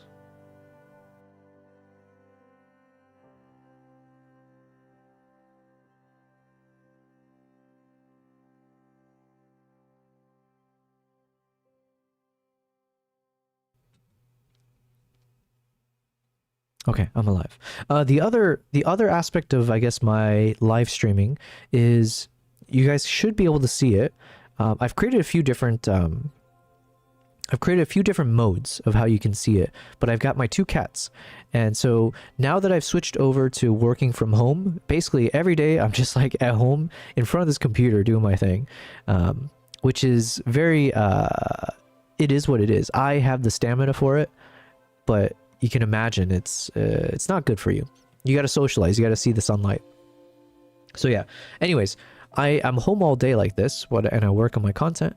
And thankfully, I have two lovely cats that like to hang out near me. So I use this opportunity, since I have so many different cameras as a photographer, that I've hooked up my cameras so that you guys can see them live. So right now you've got Kimbap over there curled up in a ball in that pink basket, and you've got Nala, who is this orange fur ball within arm's reach. So if I do the claw machine correctly, I should grab her head. Oh, there we go. So we got these two lovely cats that I like to switch between whenever they're just hanging out near me. And then we've got the main view here as I just like start off the stream. You see us all. And then we got our editing scene. So this is where I hop into like, okay, let's get some business done. Now, like I said, the thing that I'm kind of testing for the first time is how does this look on a vertical screen, right? So if you're on your mobile and you're watching this, it's much harder, I imagine, to be able to follow along with, like, you know, if I'm editing a photo or video, you know, you don't get to see it in the same way on a full screen size. So that's kind of a big test for me right now to see, like, is it actually worth showing me editing my photos and videos if you see like a micro version, like a tiny screen within a screen, so you can't like make sense of everything I'm doing. So we'll see. Yeah, big we'll see. So far it's been fun on my end though, so there's no... The good news is that there doesn't seem to be... It doesn't, like, it's not a bad thing to stream on more platforms. The only downside of streaming on more platforms is that obviously I have to make sure I'm doing a better job monitoring across everything. But that's like an easy thing. Oh, we got Harish. Harish Singh says, "Hey mate, Julie from Snow Leopard Lodge. Yo, hello. It's been a while since I've been back there, but thank you for saying hi." Over on the Instagram side. Okay, so the Instagram is working. That's good to know, because who knows, right? But thank you for saying hi. Yeah, so Snow Leopard Lodge. That was the lodge that I stayed at when I did my Snow Leopard trip back in December of 2023, I believe. It's been a few years, but yeah, it was such an amazing trip. I did make a YouTube video, and I shared my experience going to Ladakh, India, and then going to the Jim Corbett National Park. Actually, right behind Nala, you can see there's some footage that's playing, and that's from, if I'm not mistaken, I believe that was from Jim Corbett National Park in India. I've been testing around, but on the big TV behind in my living room, I just play a bunch of my slow TV footage that I've created of like my wildlife captures. So I figured that's a nice little touch. But yeah, thank you for saying hi. Yeah, Snow Leopard Lodge was an amazing place to stay when we were searching for the snow leopard. Had such an incredible time too. I remember at the time though, I was really unlucky with the sightings because back on that trip, there just happened to be like a big drought in terms of snowfall. And apparently like the snowfall helps determine like better sightings, because either it brings the leopards down the mountain, including all the prey, so the hunting happens closer to where we are and where the cameras are, but then also it's easier to track the animals because you can see the prints and everything in the snow as well. I don't know, it seems like there's a lot of reasons why when there's more snowfall it's easier to actually track and photograph the snow leopards. But unfortunately, when I was there was like zero snow. I was so sad because as someone who grew up in the desert, anytime I can be in snowfall, it's like the most amazing feeling for me. I did end up getting one like hero shot, or like a really cool moment where we saw the mother snow leopard with her two cubs, and they were all just kind of resting on this one ledge that was fairly close enough that I was able to get some good shots when I was filming in 8K. But yeah, I really want to go back for sure. But yeah, thank you very much for saying hi. All right, so what else was I saying? Yeah, so basically I'm testing out these vertical streams, so I appreciate anyone who hops in and is enjoying it.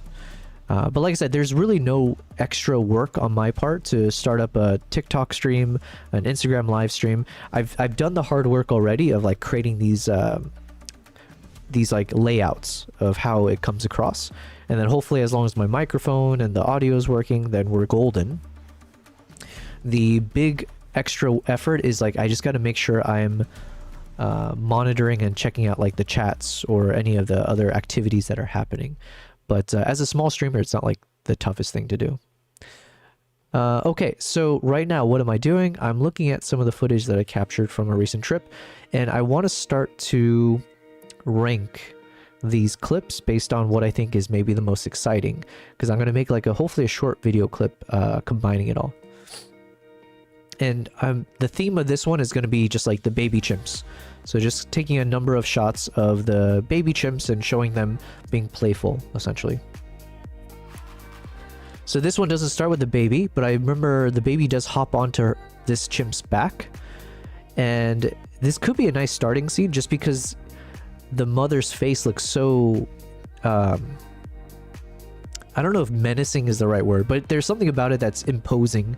So it could work for like a first shot that you see in the video. It's a nice close-up. We did a decent job of like tracking it. And then the baby shows up, right? So you get this nice little moment. You see the baby becoming a backpack, essentially. And then the thing I also need to figure out is, do I want to show all of this in slow motion, or if I should speed this up to like normal speed? Because I have so many clips, right? We got a lot to work with here, so I'm not sure. The thing is, like, sometimes seeing it in slow motion, not sometimes, almost always seeing these clips in slow motion looks so cool, especially with wildlife. But the problem is that one clip, if I let it play as is 42 seconds long, right? So this is where we run into like, well, if I'm trying to make a short clip, we're gonna have to do something.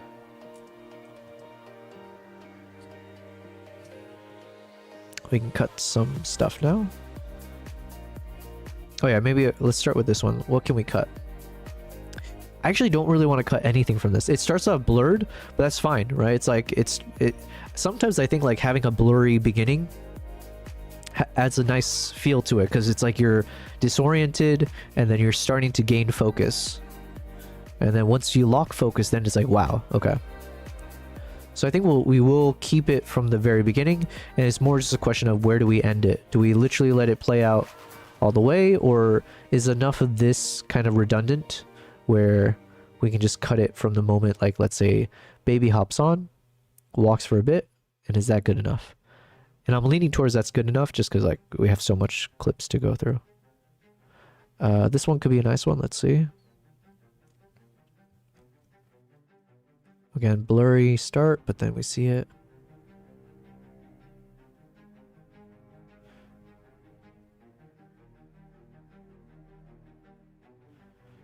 And then I need to just adjust a bit of the stabilization that I used on this one. Okay, and then, yeah, cutting it here is fine. So let me go back on this one.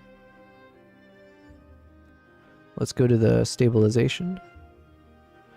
I think we can't use translation. I've noticed like if I use this translation stabilizer, when you're doing like a side pan or something crosses from left to right or right to left, sometimes the stabilization ends up getting a bit wonky. So I don't know which one's better. Let's try perspective. And then let me just reduce a bit of the cropping. We don't want too much.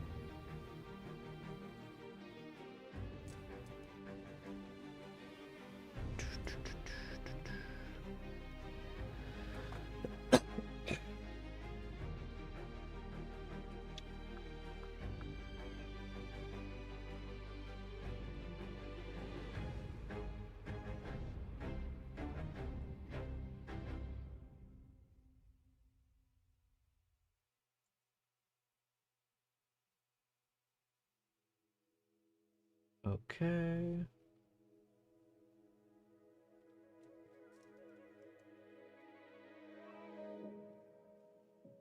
Let's check it.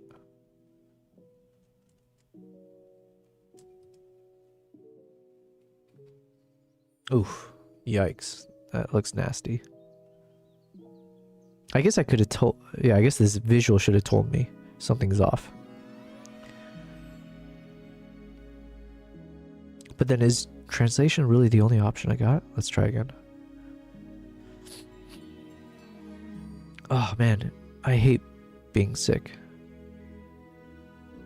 Although, I guess nobody likes being sick, right? So...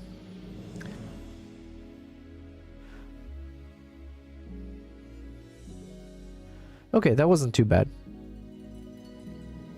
So I just reduced the strength of the stabilization.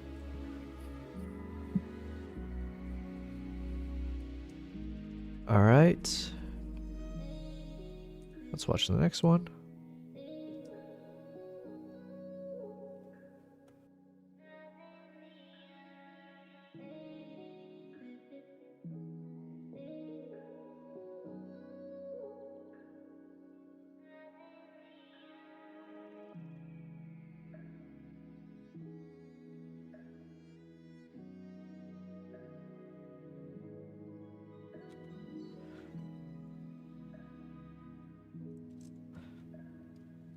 And my ears popping. Yo, come on.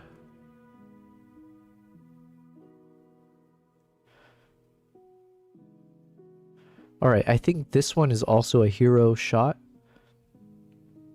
Or like a potential one. Or it should maybe be elevated towards the front. Because we get cute baby face, close up, nothing obstructing, obviously, except for the mom. And this baby's got some kind of... I don't know what in its mouth, so adds a little bit more extra. Yeah, it just adds a little bit more to it. So let's see.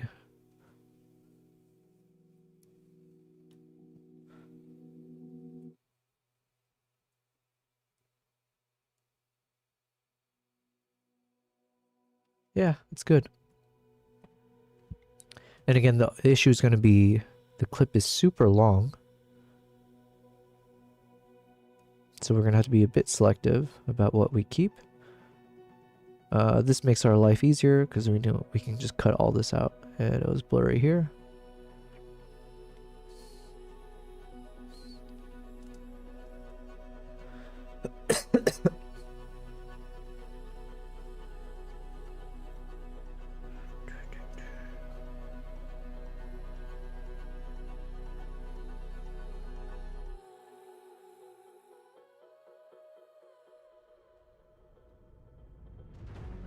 Okay, this shot's much better than the one previous.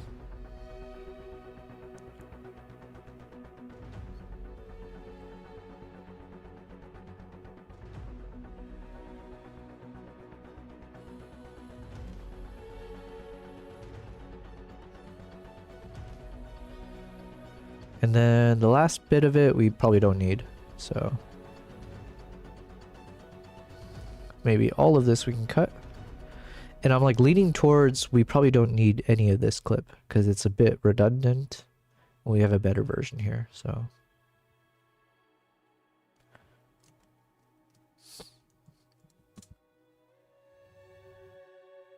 Oh, maybe what I should do is let's start color coding. So we'll make everything navy. And then the ones that I want to get rid of, most likely, let's make it brown. Alright,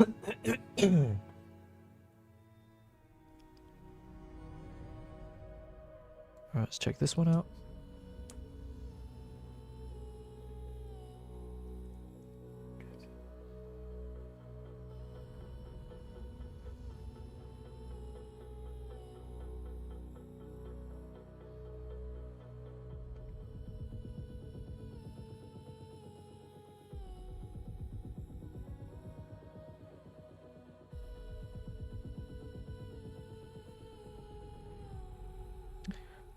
These are like okay, but there we go. We just want, I think I need to be a bit more selective. So like that moment right there is much better. Yeah.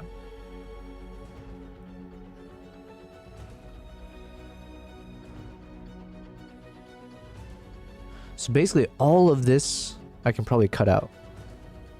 That comes before. Because then all of this is nice.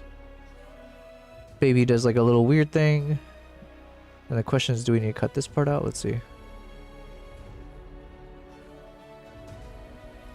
We can probably even cut all that, so...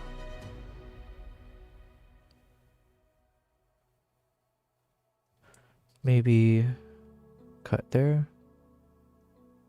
And then... start from here. Let's see.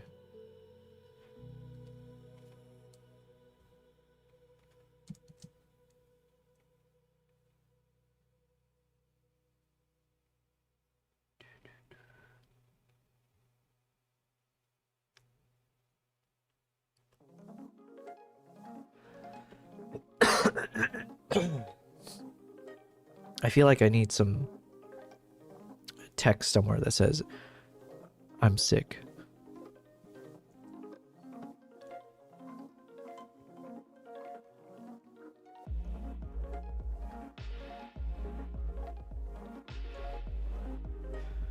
Alright, this is definitely a top shot.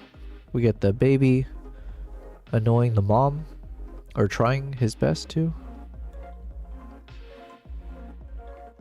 Let's keep that. And then probably can cut the rest of this. Let's see. Okay, I guess we could keep it.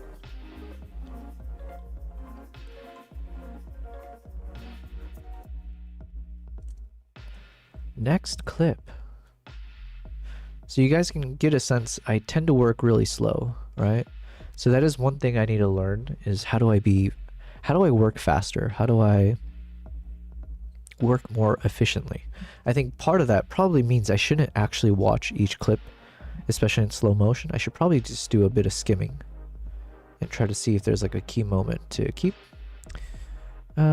Baby just feeding, but it's not like the most exciting, so excuse me. Ooh, baby charging. Hey, yeah, give me some of that. Let's see.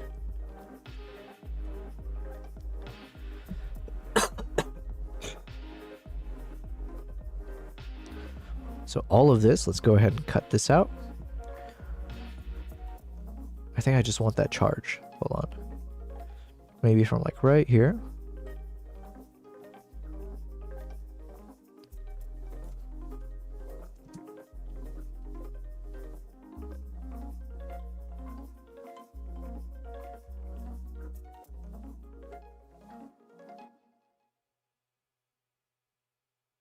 Nice.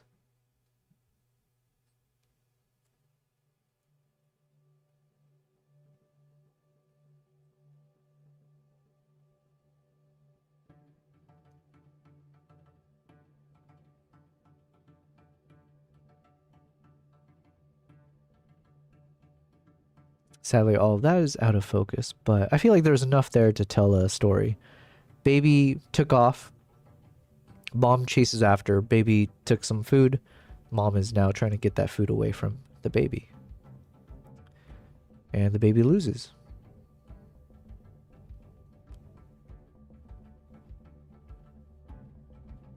No regrets. Okay. Well, okay, this is like a super long clip. Let's see.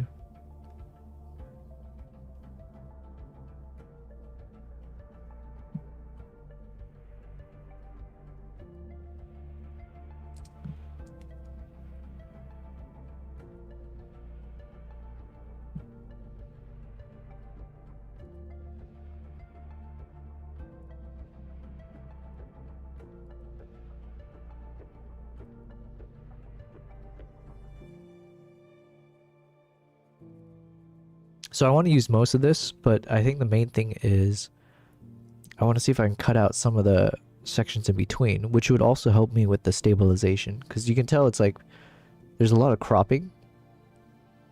So here's with the stabilization, here's without. So if I cut some parts out, it should help with the stabilization as well. Let's just keep looking.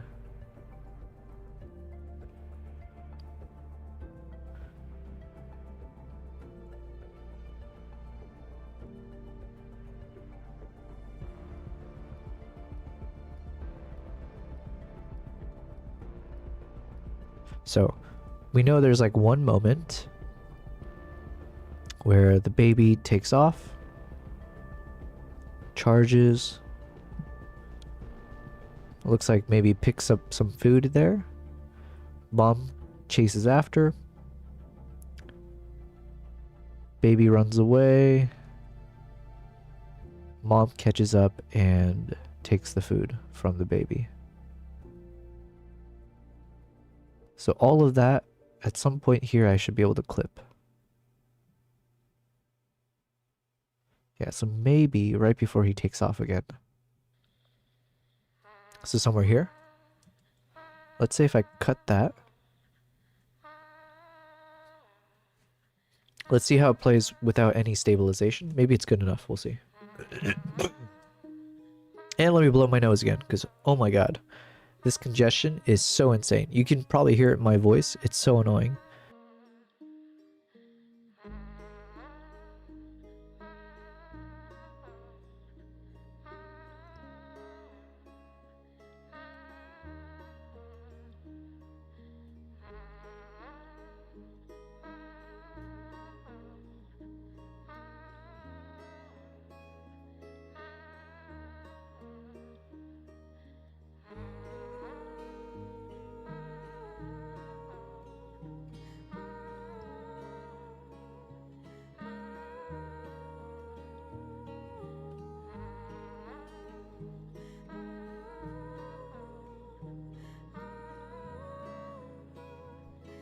Okay, I think that's good. Or it didn't feel super shaky, so you know what? We don't even need to apply any stabilization to that one. Now, what about this next part? Let's see.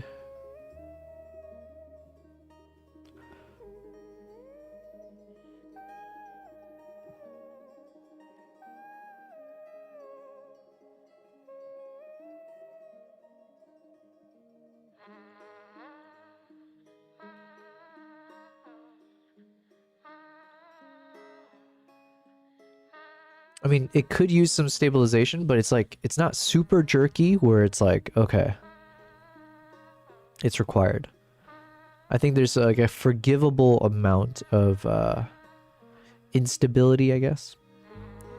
But I don't actually want to stabilize it because then it'll end up cropping the shot more than I can allow. Because like we're already super cropped in here.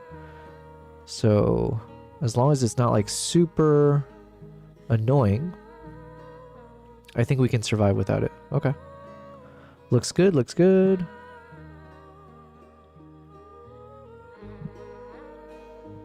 And then this part we can probably start cropping or cutting out.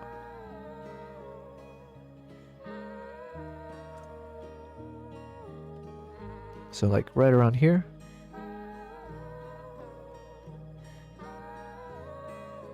Maybe we'll start from here.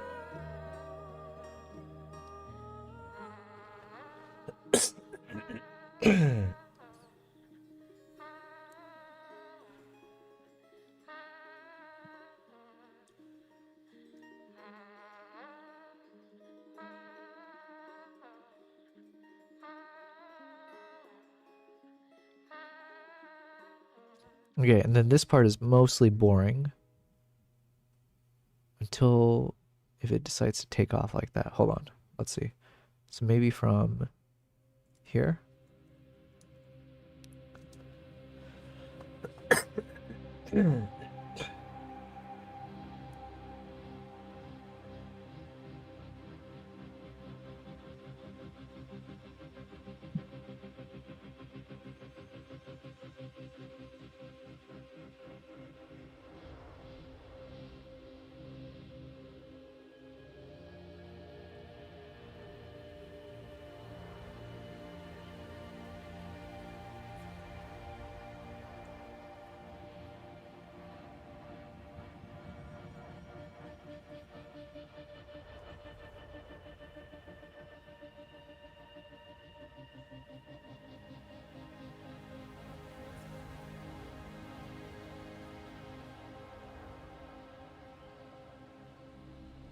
Okay. I think all of that's good. So I'm okay cutting out this one in the middle for later. But I think these guys are all winners. So I'll lift it up. Oh man. It's only 7:30 p.m. over here in Dubai.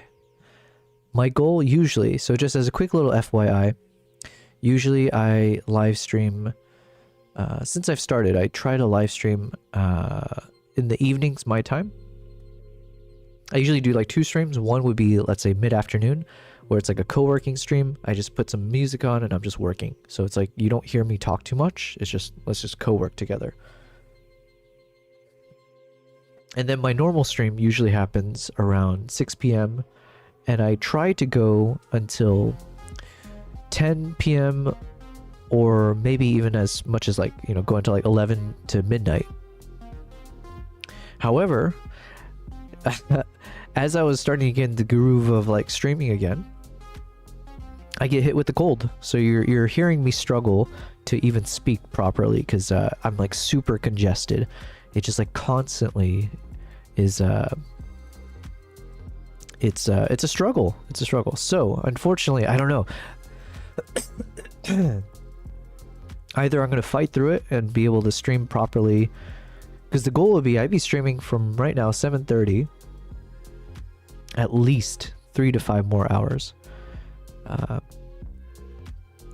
So I'm gonna do my best to try to do that. Maybe it just requires me to not speak as much and just let this play out. We'll see.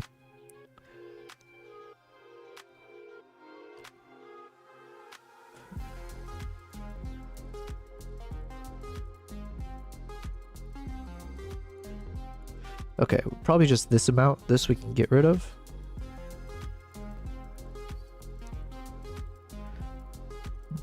All right, here's what we're gonna do. I'm gonna play this so I can stand up and like properly. I need to take some let me take some medication, okay, for this annoying cold. But I'll leave you with this footage that I'll play out. And you got my 2 cats hanging out with you, so I'll be right back.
Okay, I'm back.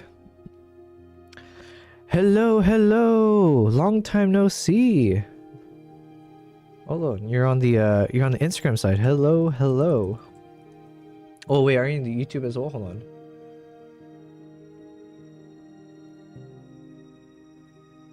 on. You said you're at work. Well, listen, Kristen, thank you very much for being here, and thanks for checking out the Instagram side. Sorry, I had to step away because I'm actually sick. You might be able to hear my voice. Unfortunately, I'm like constantly congested right now, which is so annoying. But here we are. I figured I wanted to test out a few things. So I'm testing out TikTok and Instagram, doing like a live stream on both of them. So I'm glad you're able to see me. I was able to see your message, so thank you very much. I just clicked to notify me when you go live on YouTube. Yes, wait, yeah, I don't see you on the YouTube side though. Or maybe you're there, I have no idea. Some changes since I last saw you, by the way, Kristen. I've been testing a few things, including doing a vertical live stream on YouTube at the same time as my landscape one. I don't know what that means for people who have like the notifications turned on. There's a chance you might end up getting 2 notifications, or you get notifications for one of the streams. I'm not sure. But just as an FYI, if you were to go to my YouTube channel, you would see 2 simultaneous streams happening.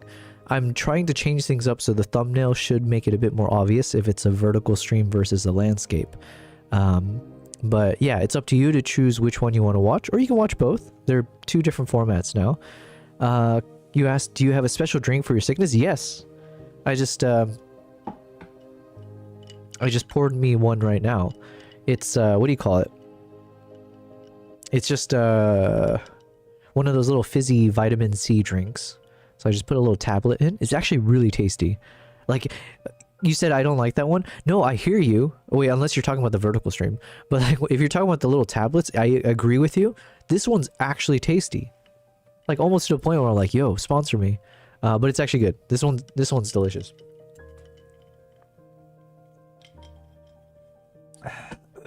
But yeah, I am struggling right now.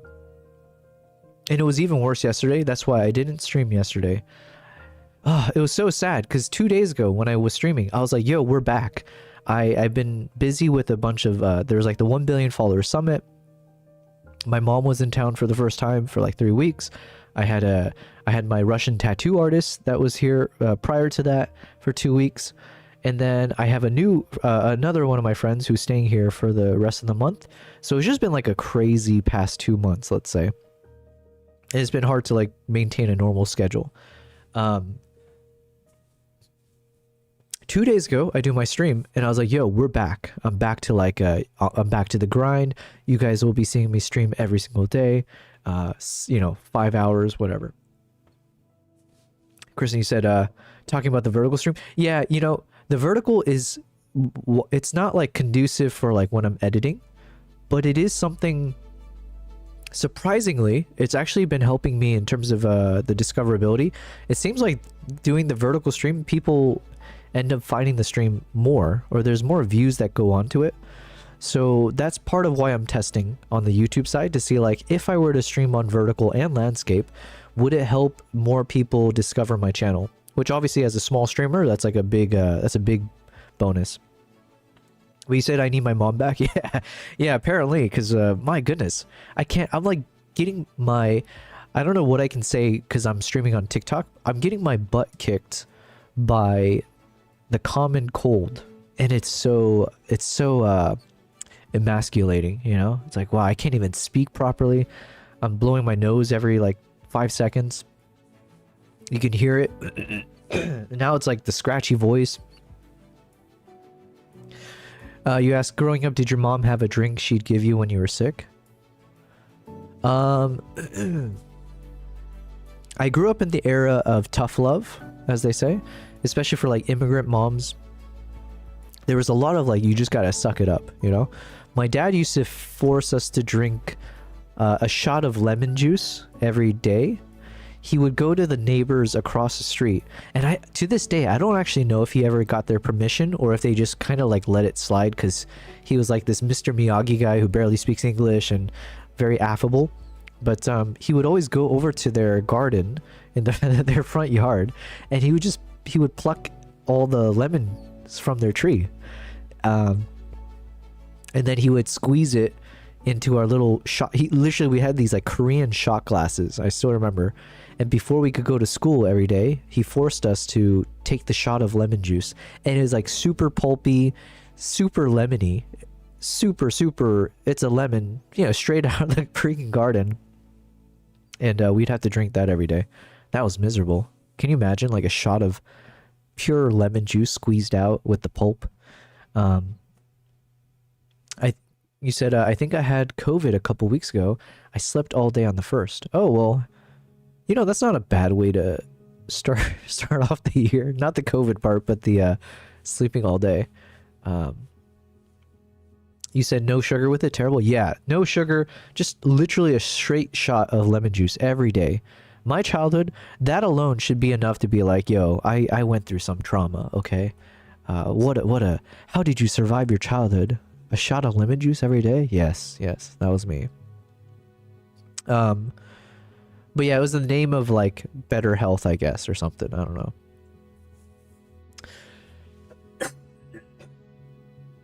But yeah, good times. I'm sorry you got sick though, for obvious reasons. Hopefully you're fully recovered now, as we start the 3rd week of the 1st month of the year.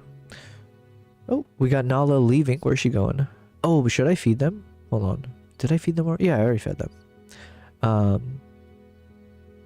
Actually, yeah. What time is it? 7? No, we got some time. Anyways, so right now you said I was drinking tea with how do you pronounce that word? Turmeric, orange, and honey. I think I need all of that. You know what? I'm always an iced Americano drinker.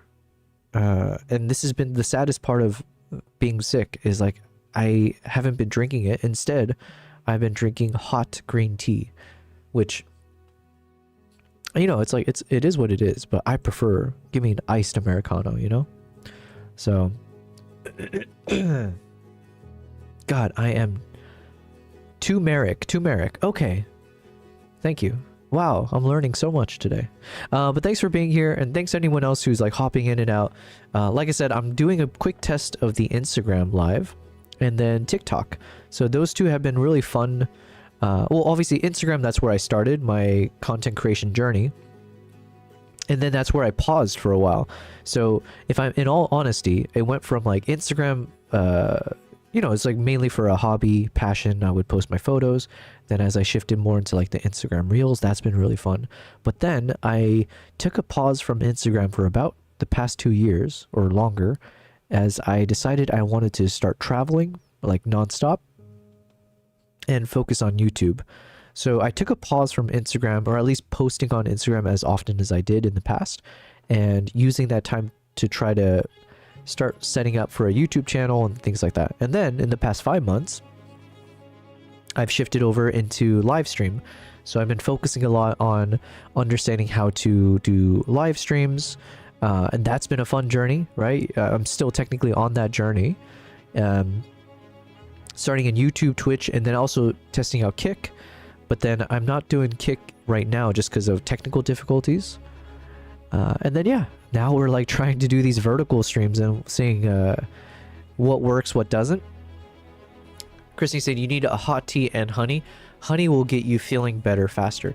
Yeah, I guess I should buy some honey. But the thing is, like, I have a feeling I'm gonna buy it, and then by the time I need it, it's gone. My hope is that by tomorrow morning I wake up and I'm fine, right? I feel like I'm over the worst of it. So at this point, it's just about, can I survive doing a live stream? Because it is now not even 8 p.m. my time. So my goal was to be streaming for the next like 3 to 4 hours. Like, let's see if we can go to midnight my time, But if my voice sounds like this for that much longer, I don't know. It might not be the best. Breathe in and breathe out, Um, Kristen said, I'll probably still catch you on YouTube most of the time, but since you said you were testing, I wanted to check it out for you. Well, thank you very much. Yeah, I mean, listen, whichever platform is the most, I guess, whatever you think is the best for you, that's perfect. So just know that obviously as I'm doing this research and I'm testing Instagram Live, Twitch, obviously, YouTube, obviously, and then TikTok, my goal is like, there's no harm in me trying all these platforms. I have no skin in the game in the sense of like one has to be better than the other. It's like as long as my computer can handle it, as long as there's no issues from a user experience perspective, I'm happy to be on all of these. And yeah, if I can find more people who are interested in what I do, that's more the merrier. ACP in the chat says, do you ever work with Sony cameras? I do not. Thanks for the question. My first camera ever was a Sony a6000, and I really enjoyed it. To this day, in my apartment, I have some photos that I printed on like a pretty big, like, it's like pretty large size, that I shot with the Sony a6000, and it wasn't even in RAW. I just shot it in JPEG. That's how little I knew when I bought that camera. I went on a trip to Banff National Park in Canada. And I just kind of shot without knowing I was shooting in JPEG. But the quality of the camera was so good that, yeah, like I said, I ended up being able to edit from the JPEG file and I have it as a print. So I'm a big fan. I liked it a lot. But now I have shifted over to Nikon. So Nikon has been that's been my main companion, if you will, when it comes to shooting. So I can't really say much about like the quality of the Sony cameras, just because I personally haven't worked with it. But I'm a big Nikon guy, so especially since I moved out here to Dubai. Dubai has a really good community, like the Nikon Middle East African branch. They have really good programs here for Nikon shooters. One, in terms of like workshops and stuff, but then two, they have a program where you can test out camera gear. You can take it with you on your travels for free. Like you can literally rent.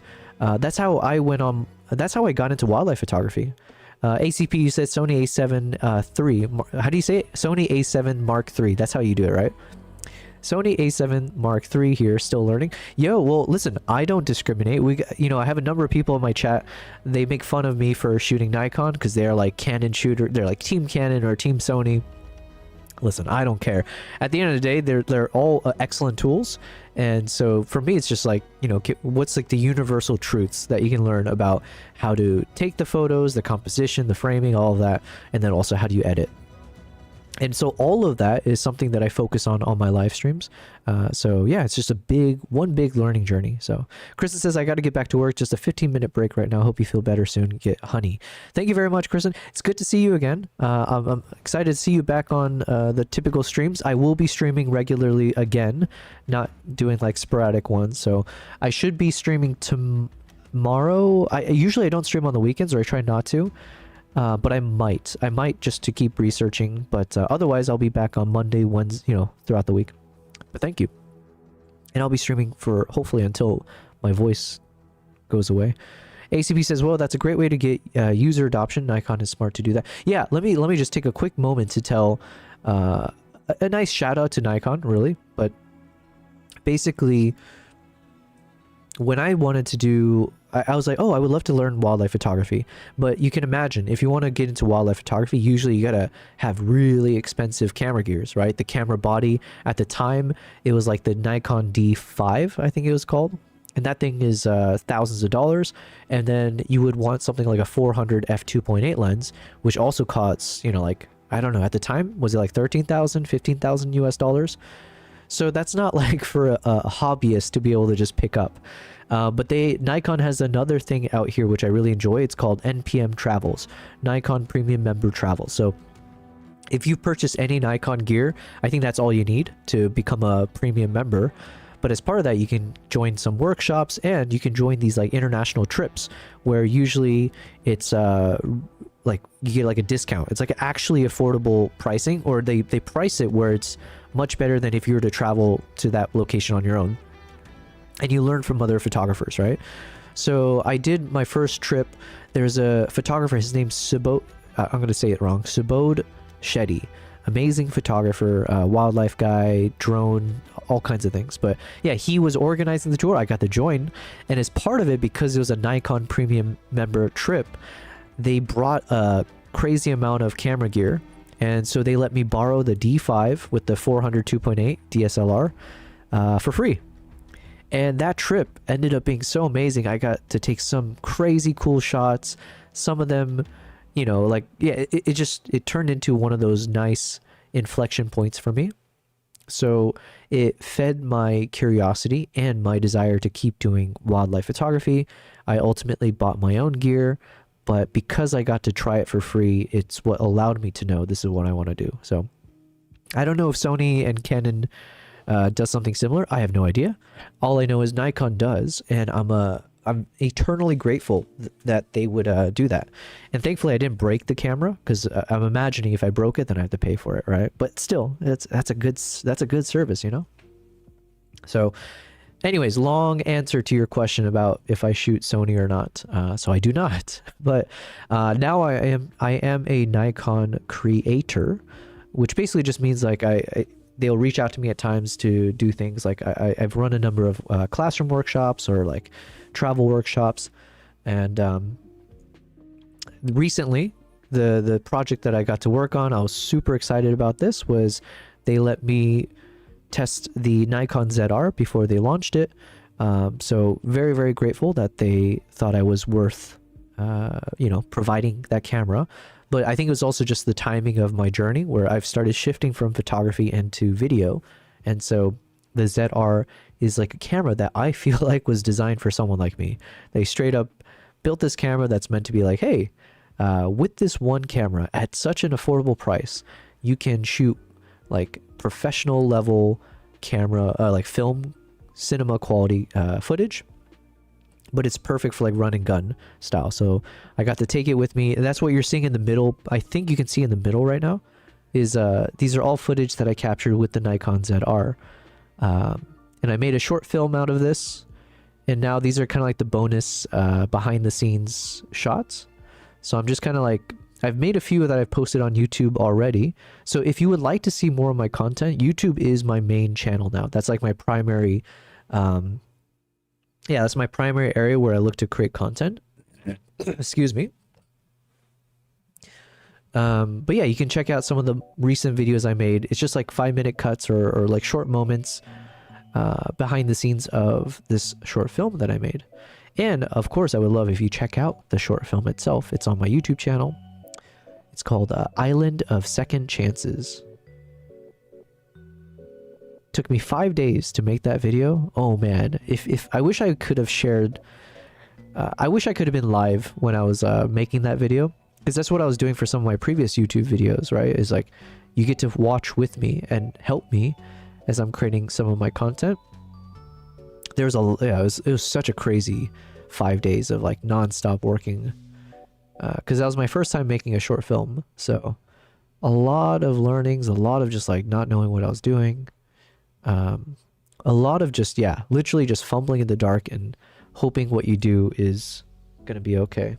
But man, this congestion is terrible.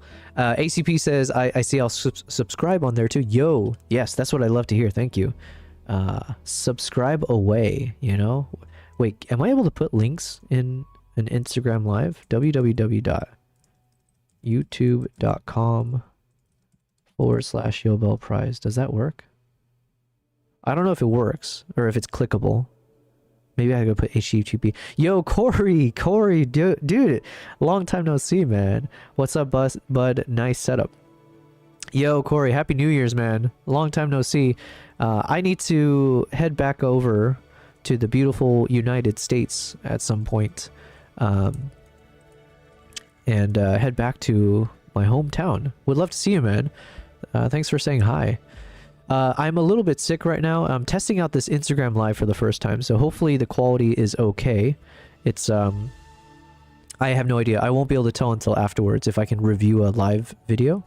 But hopefully the audio, microphone, and you can see like the screens okay. But yeah.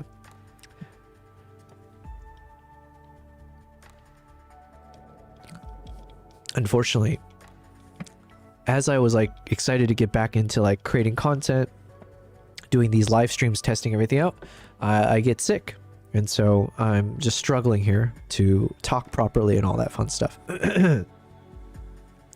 ACP says, gotta go, but keep it up. We'll be subscribing after lunch. Yo, thank you.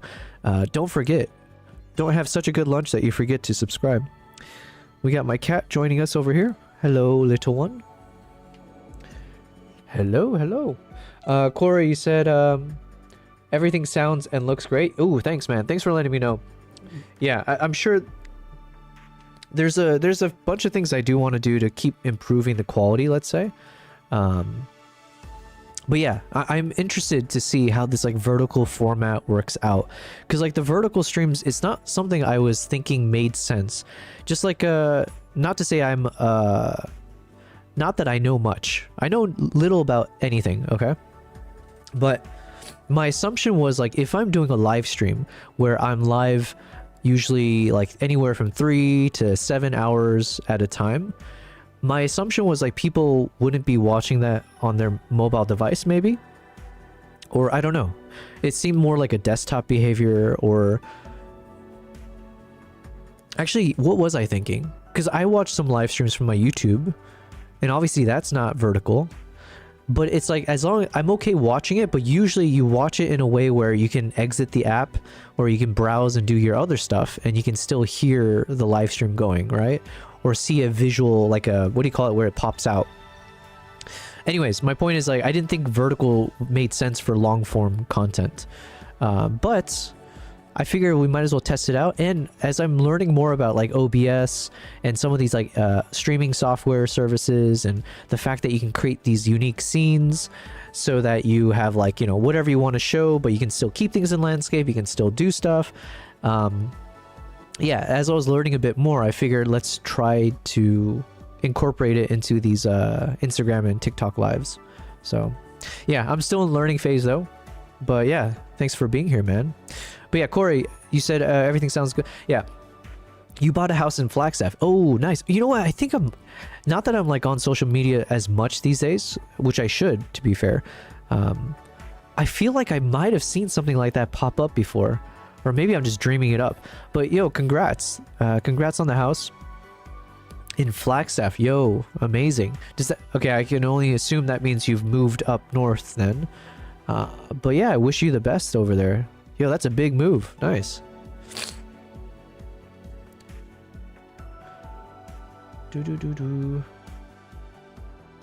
Oh, sorry. Fed. Fed says if you had just continued taking that shot every day whilst in Dubai, you would probably not have a cold now. Joking. Oh man, the lemon shots. Sorry, I'm just reading your message over on that YouTube landscape mode. Jeez, I need to figure out how to manage this better across these different platforms. Yeah, maybe, you know what? My dad's laughing at me right now, probably being like, you idiot, why'd you stop? I thought I taught you better. You should be drinking lemon juice from the neighbor's tree every day. For all I know, maybe that's like, maybe it did actually help me, right? Okay, I need to blow my nose again. This is so crazy. Corey, you said, yeah, I made a post, thanks. Oh, nice. Okay, so it wasn't just a dream. But yeah, congrats, man. Yo, big moves. Yeah, we can catch up off stream as well, man. Hopefully all is well over in the land of AZ. All right, let me blow my nose.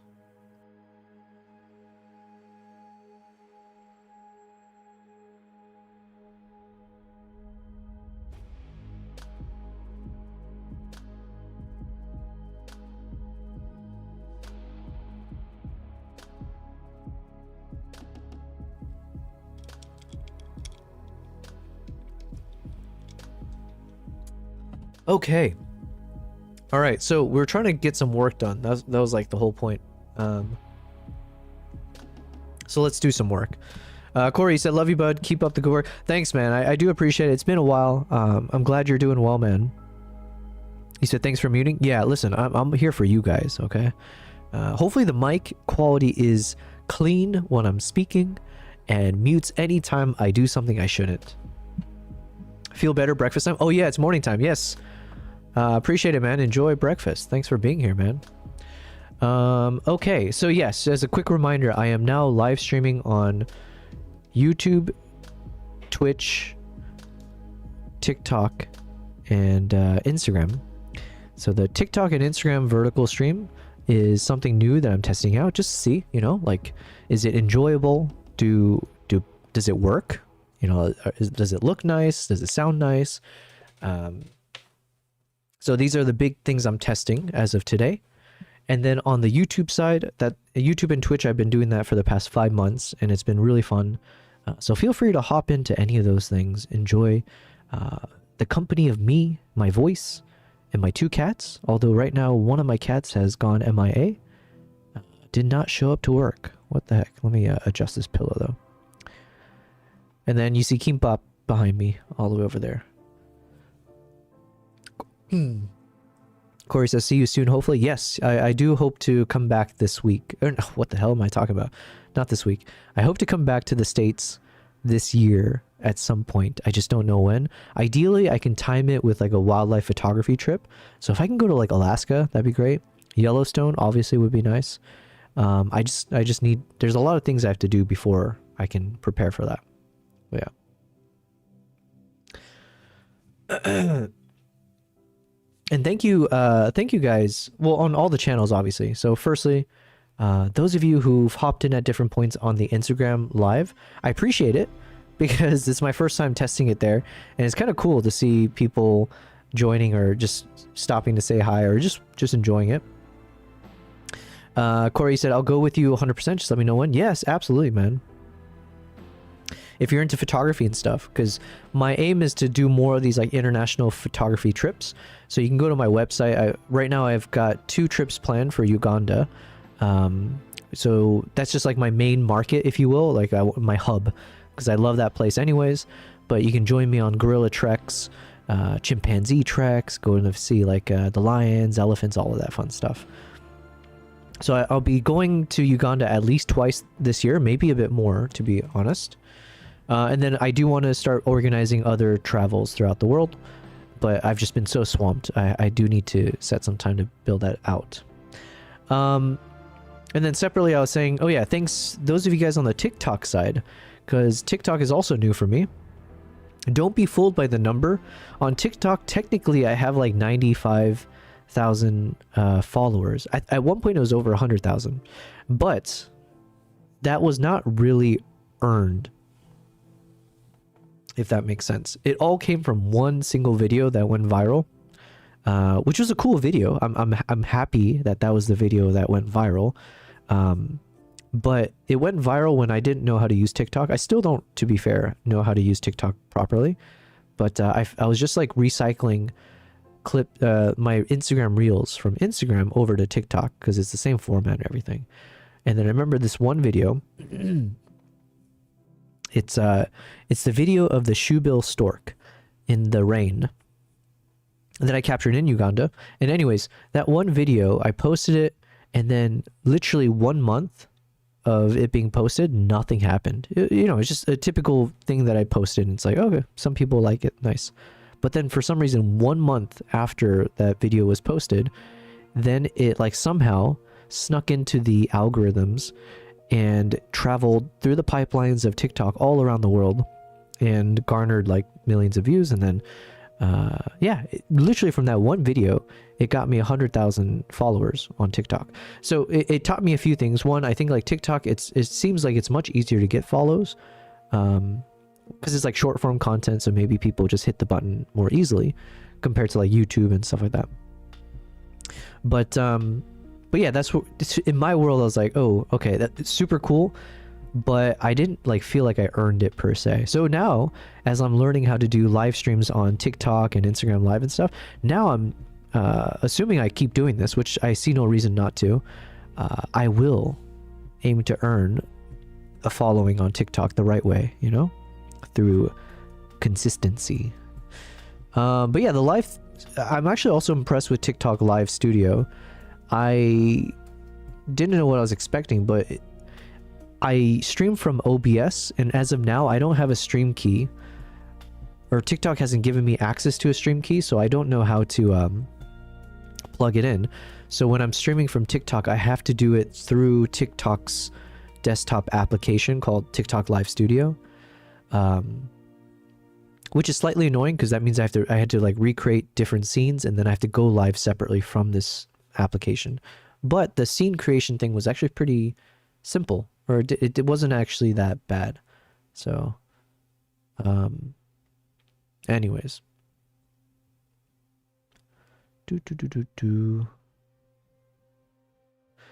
But there's so much about TikTok that I don't know how to do. So there's like all these random buttons here. I have no idea what's going on. But I did see that 727 people have liked the stream, which is kind of cool, right? Thanks. I appreciate that. And then Instagram, I don't know, like, is Instagram, how does Instagram set up their live streams? Like, what's the, are there things you can do in terms of like donations or gifts and stuff? I have no idea. So these are all things that I'm going to put into my to-do list to figure out. But like I said, one thing I've been really... I probably got this from my dad. The same dad that I mentioned, he would just shamelessly walk over across the street to the neighbor's front yard and start picking the lemons from their lemon tree. So that same shameless dad probably instilled that in me to not really feel the level of like embarrassment or like I just don't feel shame per se over certain things, or like I don't know what I'm saying. Point is, I feel a lot of people may not want to test doing like a live stream because there's a lot that goes into it. There's a lot of like, oh, can I be entertaining enough? Will people find me talking to be you know, boring? What if only one person cares to listen to me and that person's my mom? You know, you have all those kind of thoughts. But for me, it's like, I just don't care. It's like, oh, if it works, it works. If it doesn't, that's fine. So for me right now, like I said, I'm testing out TikTok and Instagram, Twitch, YouTube, and mainly it's not to be like a typical streamer, but literally it's to show you guys me working on my videos. So a lot of these like behind the scenes editing content, which, you know, it's not like traditionally what you would consider entertainment, probably. I could be wrong, but that's what I'm testing. So Western Mongolia says, good luck, my friend. Yo, thank you very much, Western Mongolia. Yo, I feel like hold on, let me just quickly look you up again. I swear I was just looking at your profile earlier. Hold on. Western Mongolia. Yo, yeah, it's Aibo. Yo, Aibo, hold on. I guess I wasn't following this account. Maybe it's a new one or something. Aibo, thank you very much. Thanks for being here. You said good luck, my friend. Long time no see. Hopefully you're doing well. Happy New Year. I do want to go back to Mongolia, to Ulgi. I want to go to Mongolia where the reindeer tribe. I want to see the reindeer tribe. So I need to figure out how to go out there. But thanks very much for being here. Okay, so right now I'm just doing a very monotonous task of going through a bunch of clips that I have of some baby chimps. And I'm just trying to see which parts of the clips are the best that I should keep for a quick video. Ideally, I wanted to create a video that's like 3 minutes, 5 minutes long, just showing some of the best moments of these baby chimps. However, I have like about an hour's worth of footage because they're all slow motion. So I have to be a bit more judicious about what I cut.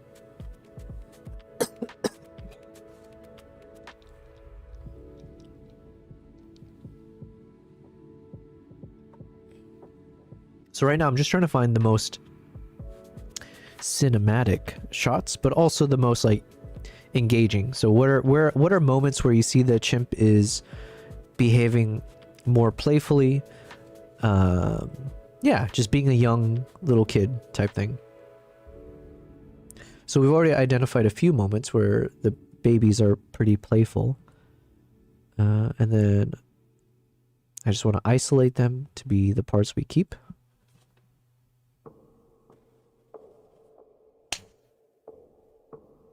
Oh, there's like a fruit fly. Did I get it?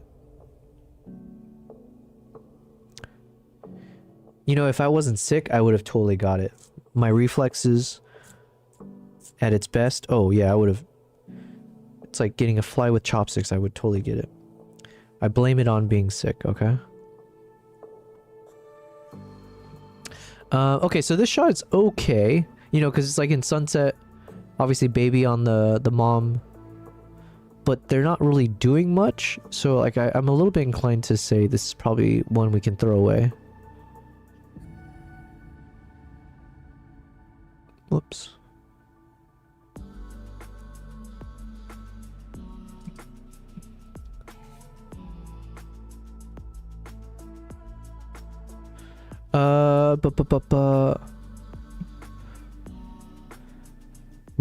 Rock Deji asked about my monthly salary or income. Usually those things, or that's like stuff I feel like is a bit more private. Maybe I shouldn't disclose per se. But if you're asking in terms of like from like YouTube and stuff like that, or my social medias, that hasn't really been my focus of now. I think my focus right now is just like consistency before it's about like pure, you know, revenue. But we're on a good path. I will say we're on a pretty decent path.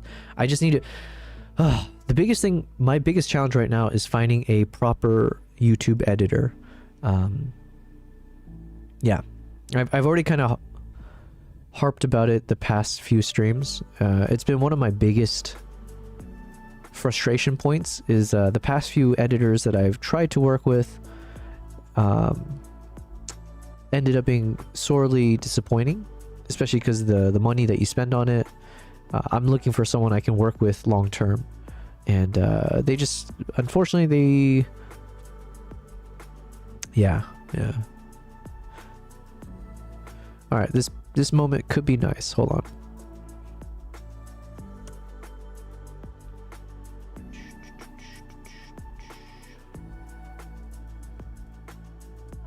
Let me just pop open OBS. And then let me separate this.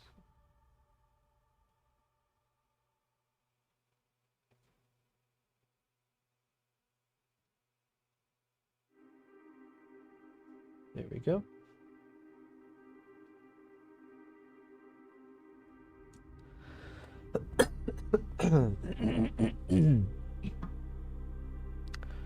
It sucks to be sick, I will say.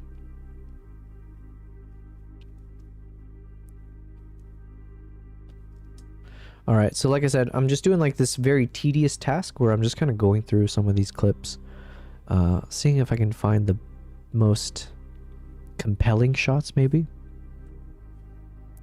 Compelling shots of the babies. So anything where the baby's being playful.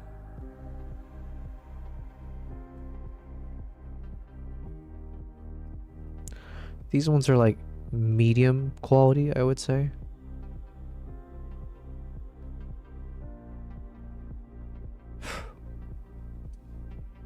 Yeah, so this one I'll probably say it doesn't make the tier list. Close-ups usually automatically kind of get a nice bonus point because it's a nice close-up of the eyes. This one looks really clean.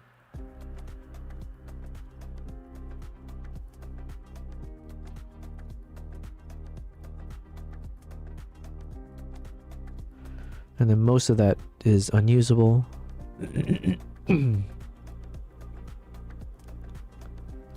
Let's just see if there's a better shot. This one feels a bit more expressive. Yeah, so I think most likely we'll go with this one here.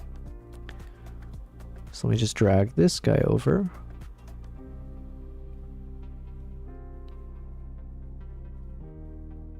Let me turn off the stabilization, see how it looks.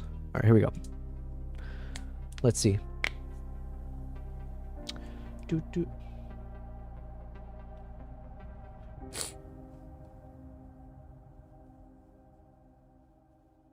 Yeah, it looks good, I think. Let me make sure. There we go.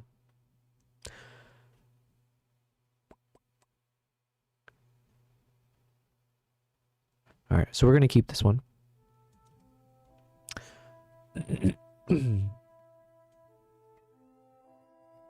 Hey, Nala. Oh man, her claws are getting a bit sharp. I think I need to trim them. All right, here comes Nala yet again. Hello, hello, everyone. Say hi. Yeah. Oh, I was testing like an ASMR. I have a shotgun microphone, and the ASMR thing actually worked pretty well. I guess I could test it again here, if the microphones are connected. But that is a goal that we'll try to do. Oh, come on, Nala. Let's put you over.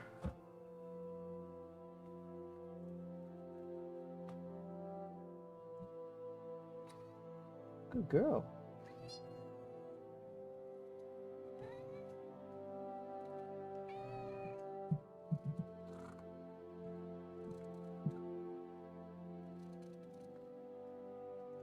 Here.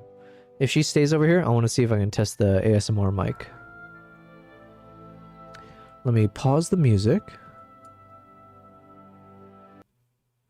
I don't know if it'll work on TikTok, but over here, I should be able to turn on the Rode mic. Okay. Let's see if I can get it. Okay, I might have to mute this one. Let's see. Good girl.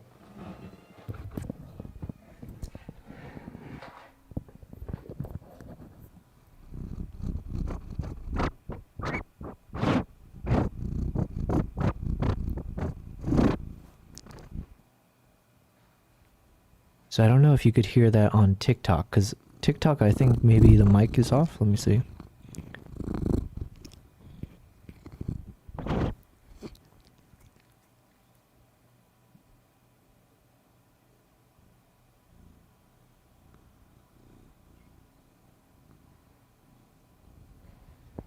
Testing, testing. Okay.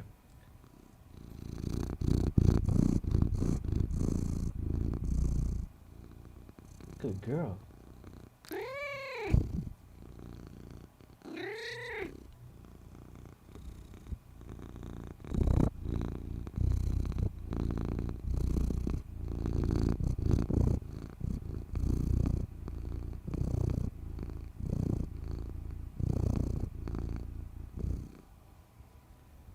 I think that's proper ASMR, right?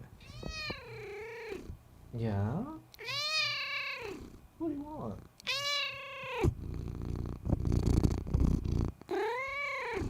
Mm-hmm. Yeah. What are you saying? Mm-hmm.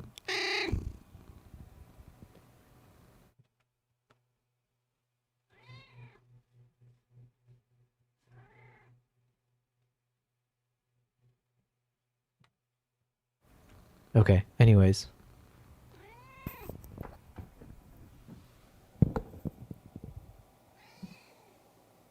That is the test of the...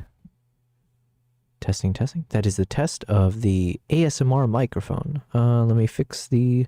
Let's put the music back on. And then audio, let's switch it back. Okay. Test, test, test.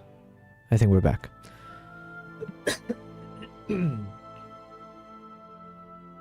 So yeah, that was the Rode NTG mic.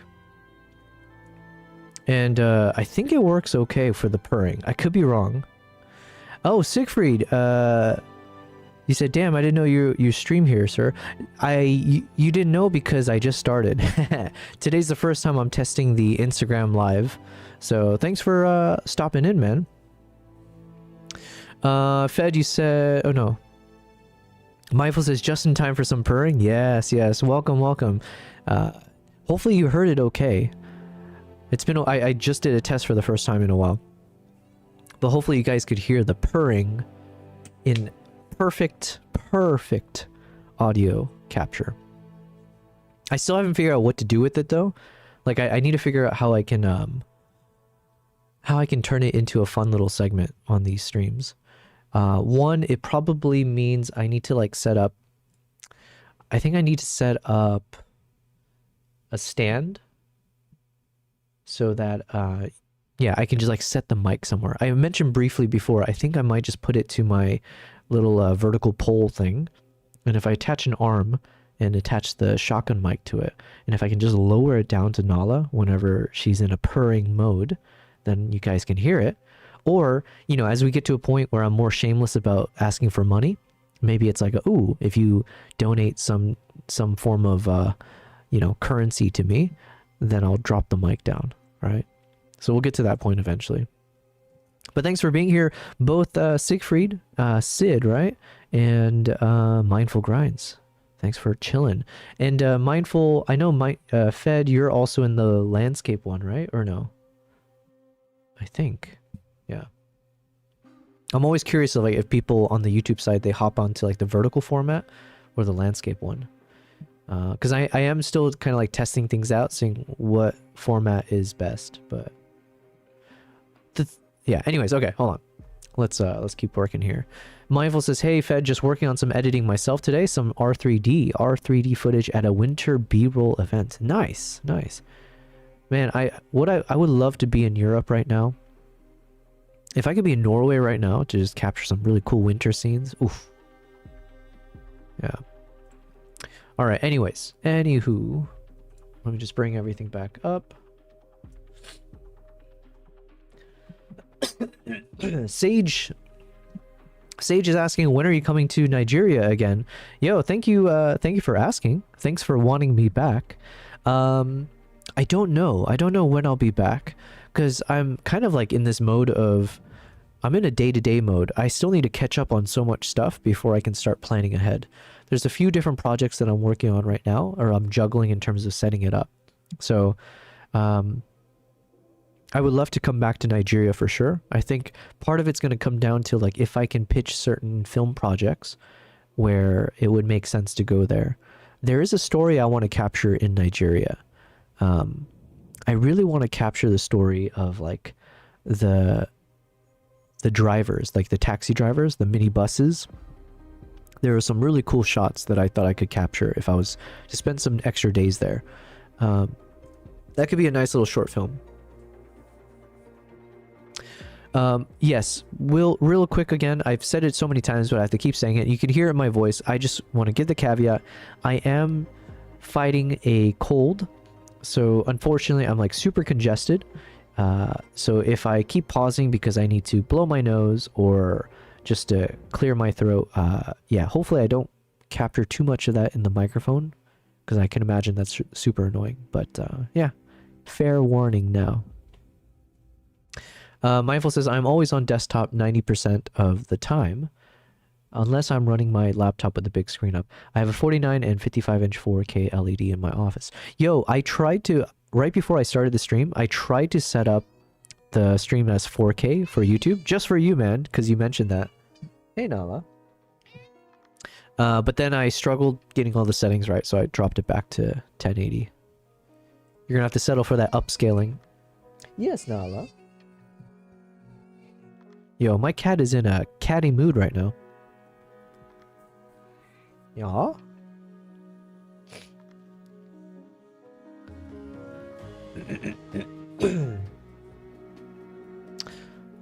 Clearing my throat again. You said, yeah, me too. I never watch anything on my phone, but I bet the younger generation appreciate that vertical stream.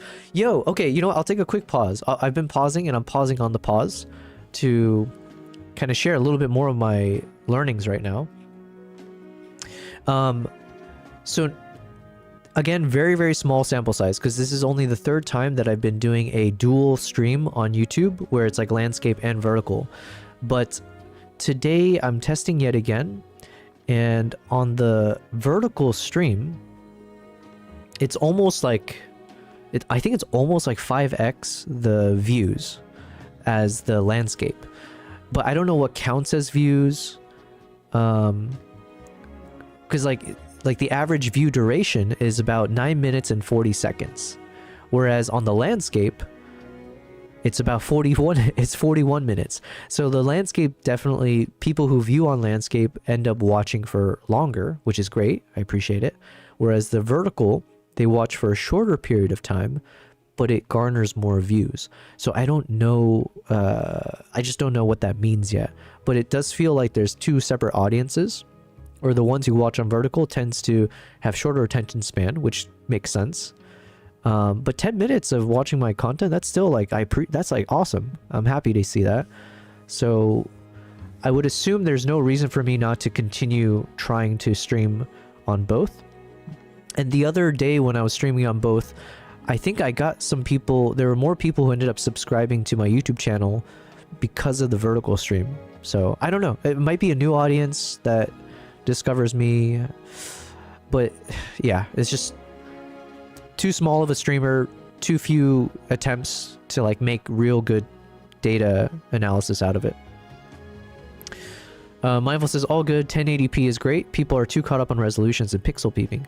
Fed says, I watch on an OLED via the desktop. Nice, nice. You probably will get more ad revenue on landscape. Excuse me. The other thing I'm curious about, and I guess I could ask ChatGPT,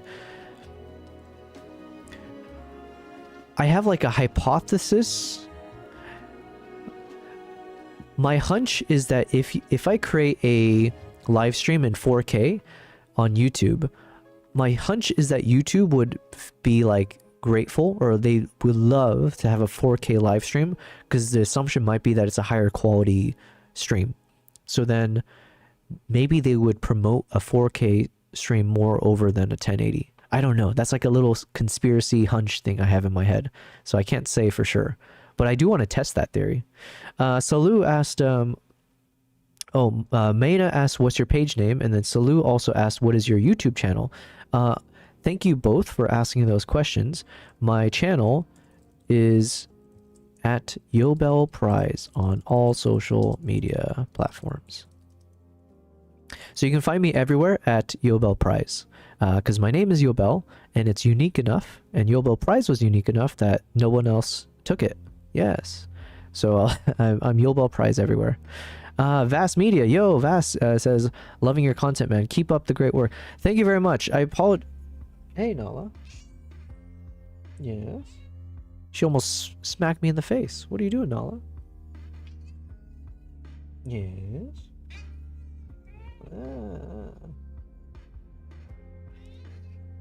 Okay, I think she wants to hang out on my lap, but I usually don't like when she does that too long, because then she's never just chilling. She moves around a lot, and then in order to make her comfortable, I have to like lift my foot up a bit, and then my leg starts falling asleep. Not to call her fat. I would never call my princess fat. I'm just weak is the problem. But yeah, she's being a bit more demanding right now. We'll see. It's hard to say no to your cats, you know?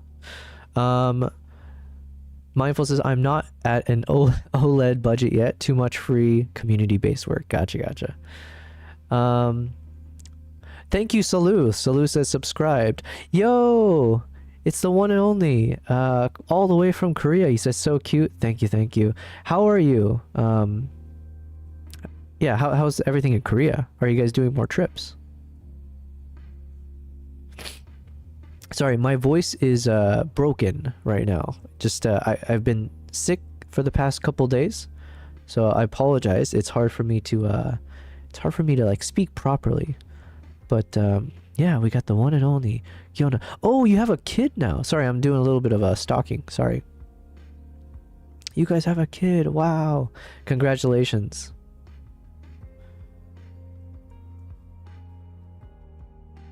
Let me cancel that. But yes, my cats, they are adorable. My brother is about to have his third baby, which is crazy stuff, you know? I mean, congratulations and all, but... Hold on. I'm like managing too many screens here. What was I trying to show? Oh yeah, Kimbap right here. So, oh yeah, going on. This is Kimbap. He is my second cat. Of course, I gave him a Korean name. Kimbap, because Kimbap is my favorite food. And then I have the kimbap tattoo right here, where he's a kimbap chef. So a little bit of an inception. And then of course we've got Nala over here. So the whole gang is hanging out here. Good girl. Yeah. Okay, let's hop back to editing mode. But thanks for being here. All right, so what was I saying before? I don't remember, but oh yeah. In terms of the vertical stream, so there's some good learnings there. And as of now, I'm not finding a reason where it's like a negative to try to stream both vertically and horizontally in YouTube. Unless someone tells me like, hey, you're actually cannibalizing your views, or did you not know about this side effect, blah, blah, blah. Until then, like, you know, what's the harm in doing both?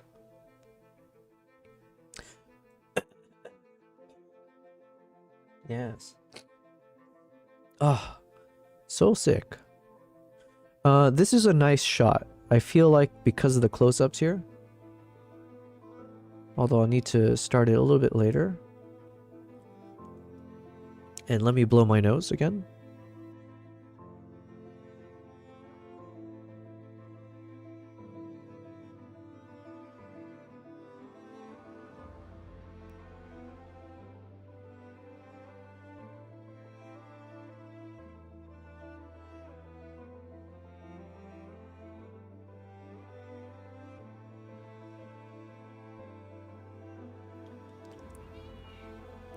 Man, my cat is going crazy right now. Actually, both of them look super adorable. One, because she's being prissy, and the other, because he's just sleeping in the most... Here, let's do a little close-up.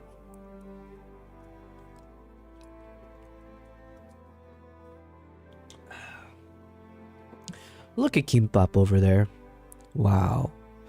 Here, can I switch over to the Kimbap cam on TikTok? Let's see. There's Kimbap. Look at him. Oh, and then I gotta adjust the Nala cam a bit. Whoops.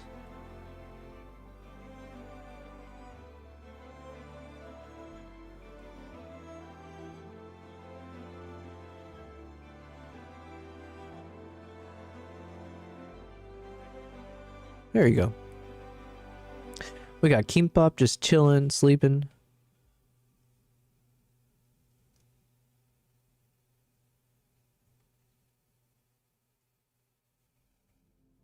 Mayna, you said, please visit Kenya. Yes, I love Kenya. That's where I started my wildlife photography journey. I hope to travel there soon, this year. So my goal is I want to go to Kenya in the next 3 months is my hope. Because I want to start testing a few things. One of the big tests is I want to start live streaming from my wildlife trips. So I hope everything works out, obviously, because it's for me. But yeah, if everything does work out, I'm hoping to travel to Kenya to do like a wildlife safari, and I would love to try to do like a live stream version of that. So, but yeah, thank you for inviting me back. I would love to go back.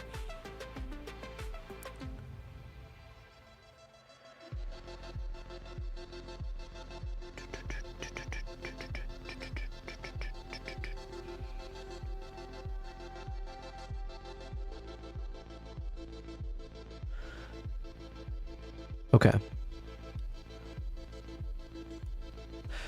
You know what? I'm looking at the TikTok scene that I created, and I kind of like it. Even though you can't see what I'm editing, it just looks nice because both my cats are just kind of hanging out there. So I almost feel like I just want to keep it on that.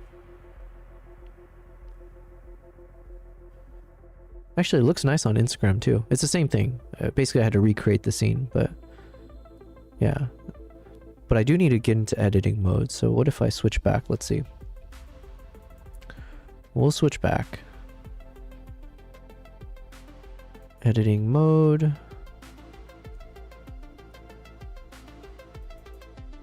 There we go. All right, let's keep working. Just because I'm sick is not an excuse to get some work done, right? So this is a good shot. It's a nice close-up, so I feel like this one should be elevated and shown a bit earlier, but we'll deal with that later. For now, let's just look through this. I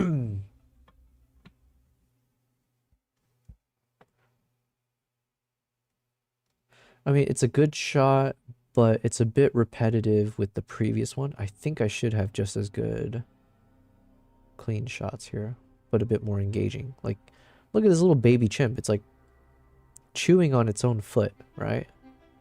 So I think we can probably get rid of this clip here, is what I'm thinking. Let me drag this one over to view later. Nala, Nala. Okay. Alright, Nala really wants to hang out on my lap, so I'll create a little bed for her. But unfortunately, it means my leg's gonna fall asleep in a bit. But the things we do for our cats, you know?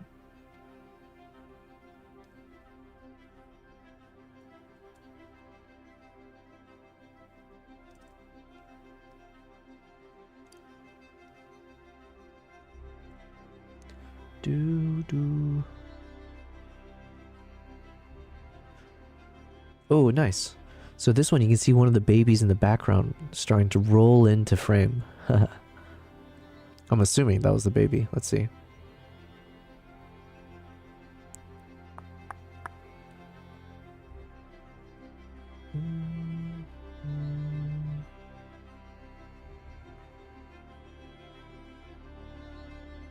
It was, but you couldn't. Okay, but now this one's gonna start rolling. Come on, do a roll.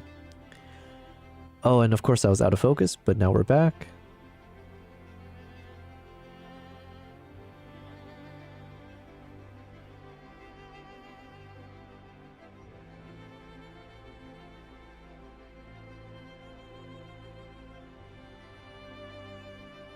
Okay, this is definitely a nice one that will make the cut.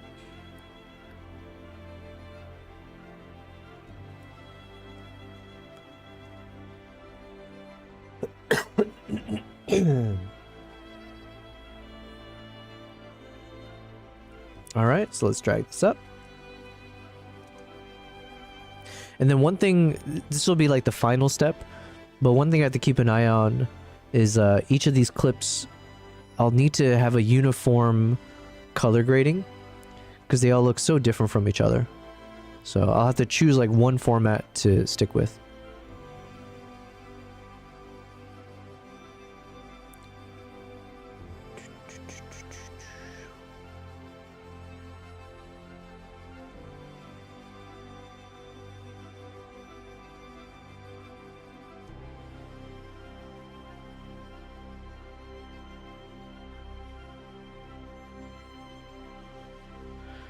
Yo, Harshit says, hi.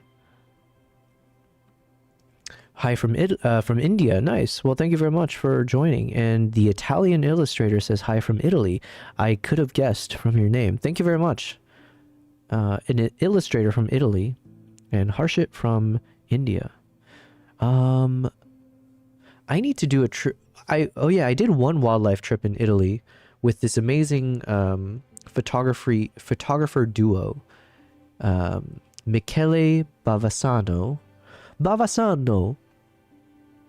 I don't know if that was offensive, but Michele Bavassano and Sharon Vanadia, both are like incredible photographers. So I joined them on one of their trips to, I forget where, some mountain area where we photographed the ibex. But yeah, I would love to go back to Italy for that. And then Harshit from India. I mean, I am a huge fan of India. Man, the wildlife in India is so amazing. There's like, to have one country that has almost like, you could spend your whole life just like traveling throughout India for wildlife photography and never get sick of it. But that's also one of the problems of India, is because of how many national parks, how much everything there is in India. it's very difficult to plan a trip there because there's just too much to do. You know what, I say this analogy too many times, but I'm going to say it anyways. To me, planning a trip to India is like going to Cheesecake Factory. Because you show up at Cheesecake Factory, they give you the menu, and the menu is like the size of a Bible. And you open it up, and it's like they've got an essay for each cuisine possible that you have to choose from. It's like you forget that it's a Cheesecake Factory, because they got like Chinese food, Indian food, every type of Asian food, American food. You know, it's just insane. So then for me, it's like, if I want to have a good meal, how the heck do I choose out of this Bible of a menu? That's how I feel about India. It's like, you're telling me there's like how many national parks, how many cities I can fly into, how far away are they? And then it's like, oh, you know what? Someone plan it for me. Okay, this might be the main shot that we start with, because this is the shot that I used in my short film documentary. We got this baby chimp. I didn't show this part, but we had the moment where the baby chimp starts doing this really cool backwards barrel roll for so long. Sora says, hello, my dude. Sora, are you the same Sora that was that's part of my live streaming community over on the Twitch side? Sora photo stream? Either way, thank you. You said, hello, my dude. Hello back at ya. Harshit said, so true? Yes.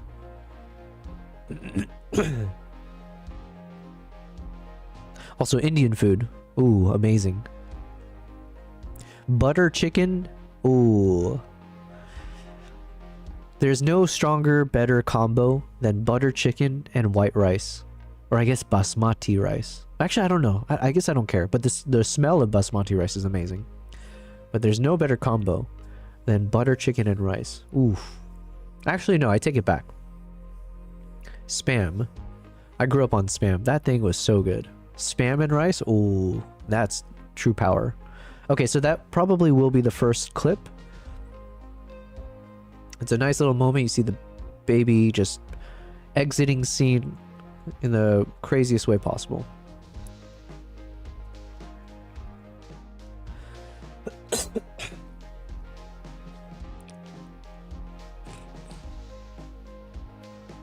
Okay, I gotta blow my nose again.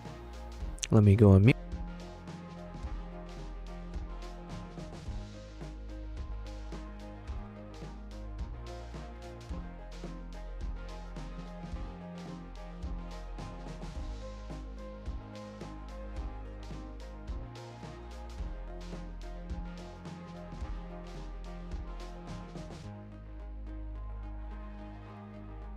Man, it sucks being sick, where every time you blow your nose, it's like my ears, I have to like unpop my ears.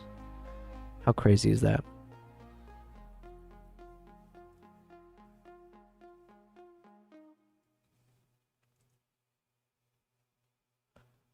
Okay, this is definitely fire clip. We want this.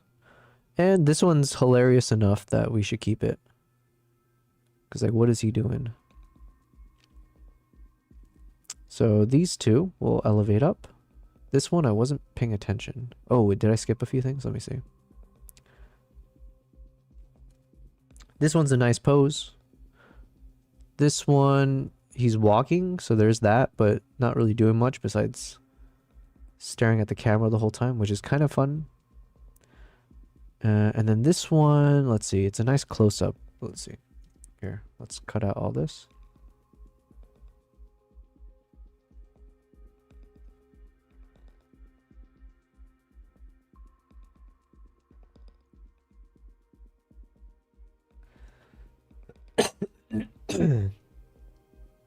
Harshit says, very soothing music. Which one is it? Oh, thank you for enjoying the music. It is actually a playlist I put together from Artlist. And it's on my new YouTube channel, by the way. Here, I'll advertise myself. I created a new YouTube channel just for playing music and having my cats in the camera. Lo-fi cat naps. And I have 3 playlists on there. that I create many episodes for, and they're all footage of my cats that I've recorded, so nothing ever loops. But there's a series called Relax series, there's a study series, and a sleep series. So the music you're listening to right now is coming from the Relax series. So that's going to be a number of like 1 hour episodes where you'll see like I have recordings of my 2 cats, and it's more like a relaxing vibe. So it's like cinematic chill music is what I kind of call it.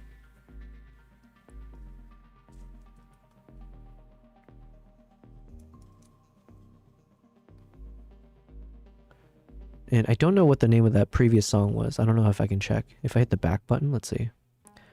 Okay, so this song was called Saturation. I don't know. This might be from Lens Distortions. There's for my cinematic chill, I pull from my sound library from an account called, or from a sound platform called Lens Distortions, and then Artlist. If you want to use Artlist, I do have a affiliate code and stuff like that, which you can find on that channel. But yeah, those are 2 of the things that I use for my cinematic content for like my YouTube and stuff. I started working with a company called MusicBed. So you can find like discounts and all that kind of stuff, or you can reach out to me. But you can find it on my website as well. But MusicBed is what I use now for my cinematic stuff. Harsha says, gained a sub. Yo, thank you very much. I appreciate it. Yeah, my bet right now on that channel is that it's going to be part of the anti-AI it's like the counter AI movement. So the assumption that I'm making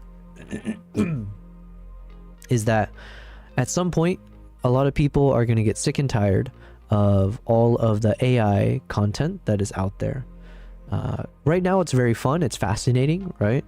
But eventually, it's going to impact a lot of artists in a way where there will be a counterculture movement to the point where it's almost going to be like boycotted, right? And I think I'm somewhat indifferent to AI in that sense. I know there's a few people, we were having a chat earlier with Maple, who's much has a stronger opinion on it, which I respect. But anyways, my point is, I can almost see that soon we're gonna have this huge counterculture movement against AI. And so Mindful, you said, I'm not, oh no, I used Artlist for a few years, but I've been using Motion Array for 4 years now. They are owned by Artlist. Interesting. I didn't know that. Well, listen, shout out to MusicBed. That's the one I use now for all of my stuff. Anyways, what was I saying? Oh yeah, lo-fi catnaps. I created the channel because it's like, you see on YouTube, there's so many of these channels, like the lo-fi music, you know, lo-fi girl. There's even a lo-fi cat. And it's like using some kind of AI generated animation that loops, and then you got soothing music in the background. Really, really straightforward. It's a formula that works. And so people just create hours long footage or like, you know, videos with chill music and this like looping AI animated art. Maybe it's not all AI, but my assumption is a lot of this is like AI generated. So I decided I can do the same thing. I have hours of footage of my cats because they hang out near me. I got the cameras already set up. I just hit record. And the difference is, and I have sound libraries where I can pull music from, and I enjoy curating soundtracks for this kind of stuff. And I put in the extra effort to color grade and kind of create some nice little scenes and make it look a bit more, you know, cinematic. And the big difference that I'm going to push is that nothing is AI, right? These are my real cats hanging out. It's not looping, so it's not like a 5-second video that loops. It's like literally you can watch 2 hours of my cat sleeping. Maybe they'll be more entertaining. Maybe they'll stand up and yawn. Maybe they'll walk away, or they'll just sleep there for 2 hours. You don't know what you get, but it's real.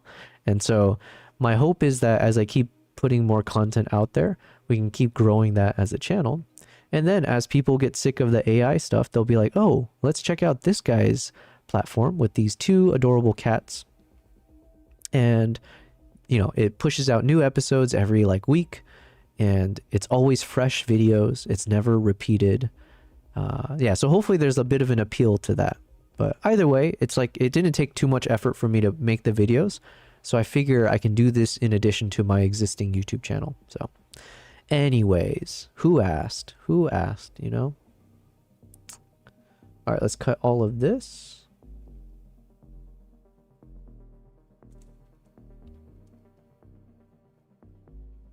So this is definitely a nice moment. This one's okay moment because you get the baby on the back. Let's check this one. Harshit, you said it's just a soft video and soft music. Yeah, exactly. There's not like there's nothing genius behind it. It's a simple idea that works well because there's a lot of people who needs background music. Like the best example is the fireplace, right? People who watch a fireplace video that's like 10 hours long, and that's it. It's just literally a fireplace, a real fire pit with the wood crackling and everything, and people love that, right? Simple, soft, perfect warm vibes, and that's it. So I figured I can do the same thing. I got these simple cameras. I've spent the time to set up the cameras properly one time. Now it should last. And if my cats are hanging out there, I hit record and put some soft music for different reasons: study, sleep, and relaxing. Boom. And then the fourth category I'm eventually going to create, you got a little taste of it, is I want to start recording those ASMR moments when my cat is purring and I put the microphone up to them. It sounds so cool. So I figure I can create a fourth category of like the cat purring instead of music. Yash says, so cute. The chimpanzees. Yes, yes. Thank you. Well, thank you for appreciating it. I'm just going through some of my video clips right now. I'm working on a new YouTube video, just a quick one. But yeah, it's mainly, it's just going to be around the baby chimps. So I just want to find a few nice moments of the babies when they're being playful, when they're being emotive, you know, like shy or like animated. And I want to just like put them all together as a nice little topical video. So this one's nice because the chimp is like, you know, the baby looks very shy. So let me bring this one up.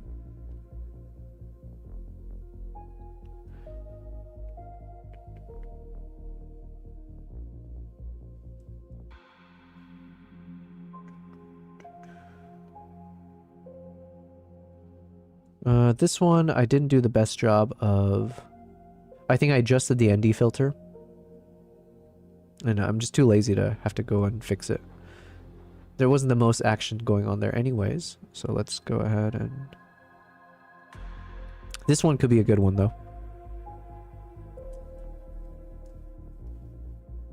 Harshit says, hey, gotta go. Bye. I'll watch the YouTube account for sure. Had a nice time. Thank you very much, Harshit. I appreciate it. Thanks for the sub on that lo-fi. And yeah, definitely check out my YouTube channels. Check out my content, obviously. I appreciate that a lot. Thank you.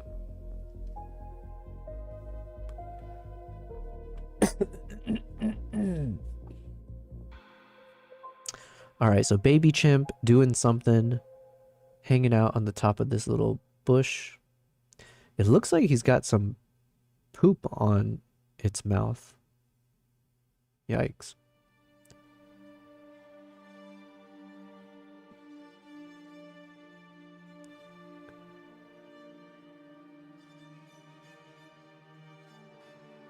So I think I'll keep both of these shots because it's like a nice I think I learned this term recently. Is it called the establishing shot?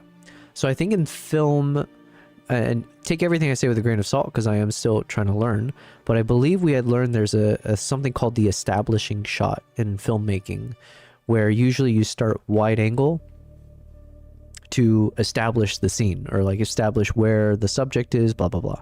So I believe this would be an example of showing like an establishing shot. So you see more of the environment, you see the baby you know, on top of some trees or plants or whatever, blah blah blah, and then after showing this establishing shot, I can then punch into this clip, which would be more of a medium shot, slightly close up. But because we had the shot before to kind of give some sense of the environment, then showing this one, it helps ground the footage in the viewer's mind of like, where are we? Yeah. Hopefully I explained it properly, but yeah.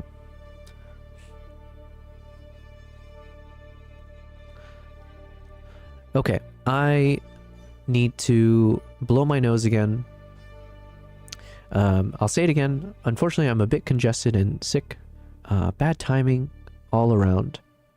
But, you know, we're trying to fight through it. So let me go ahead and play this. I'm going to go on mute again. And I'll be back in like literally like 2 minutes or something. I don't know. Less than that.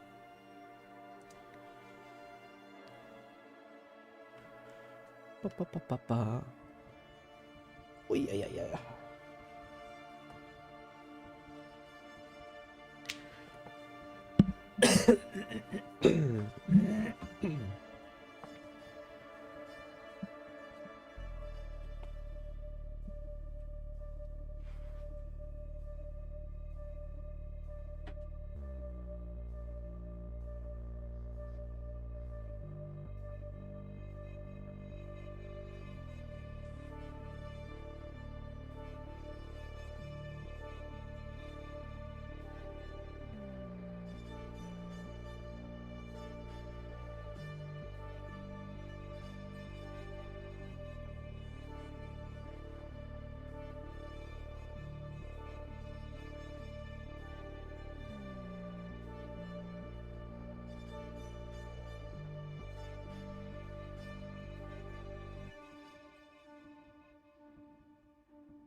Testing, testing. Okay. Thank you. Thanks, Corey, man. I accidentally hit the mute button. Nice. I was like, oh, no, it's because the music ended, but it's like, oh, you meant my voice. I appreciate it, man. Well, I didn't say anything of importance ever, so no worries there. Basically, I was just saying like, okay, I'm trimming the fat at this point.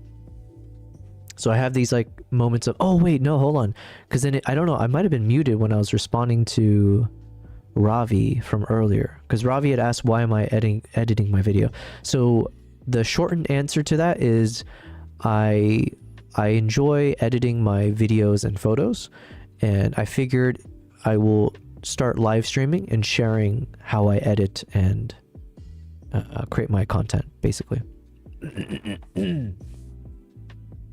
I'm not good at being succinct, so that was me attempting to give a short answer to my typical long-winded responses. But I was saying we've trimmed the fat here, where I think this is the key moment, right? We get the little baby head shake. Nice. And the rest of this, most likely, even though I like the footage, we'll probably not end up using, just because we got to cut out a lot. Same with that one.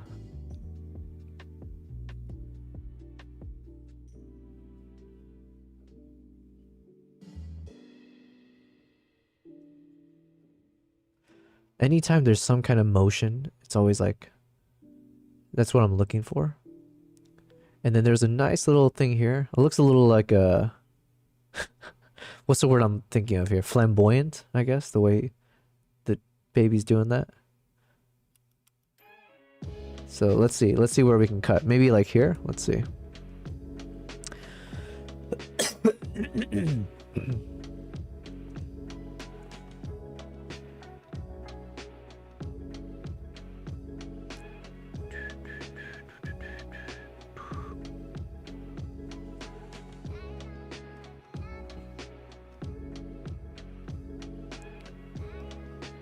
Okay, I like it. A lot of just playful gestures, so that's probably another keeper.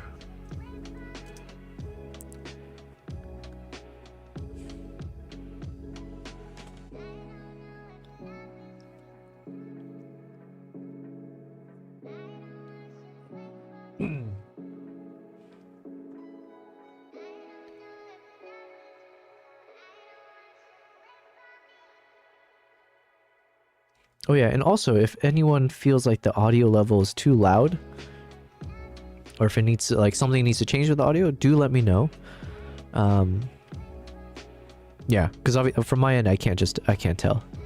I think we made some corrections on TikTok yesterday or the other day, but yeah, I have no idea with the Instagram side.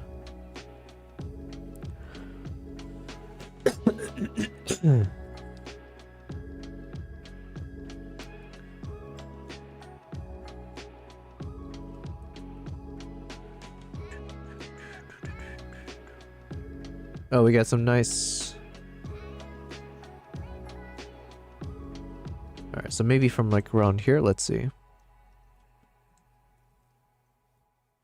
Satish says, I love animals. Yo, me too. What a coincidence. But yeah, thanks for being here. We are editing animal videos right now, so hopefully it's up your alley.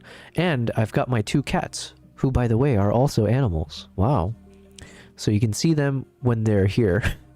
But right now they're not here because I just fed them some food, so they're a bit distracted. But instead you do get this chimp that's like smacking its belly, which is kind of nice. Or it's hilarious.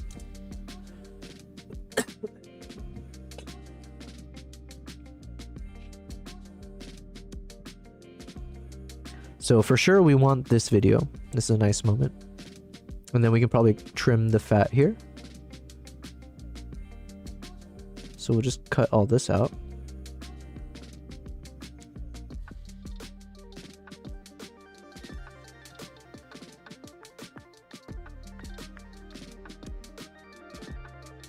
Wow, I have to blow my nose yet again. This is like the worst. It's like... You know what? I think I got sick because I forgot to eat my kimchi. I should listen to my mom more often. If only I'd been eating my kimchi every day as I should, I wouldn't get sick. But here we are, you know? You live and you learn. You eat kimchi or you don't, and you get sick. So let me just blow my nose again. Ugh, here we go. In the meantime, let's check out this footage. I think this could be a good one. I think this will make it. Hold on.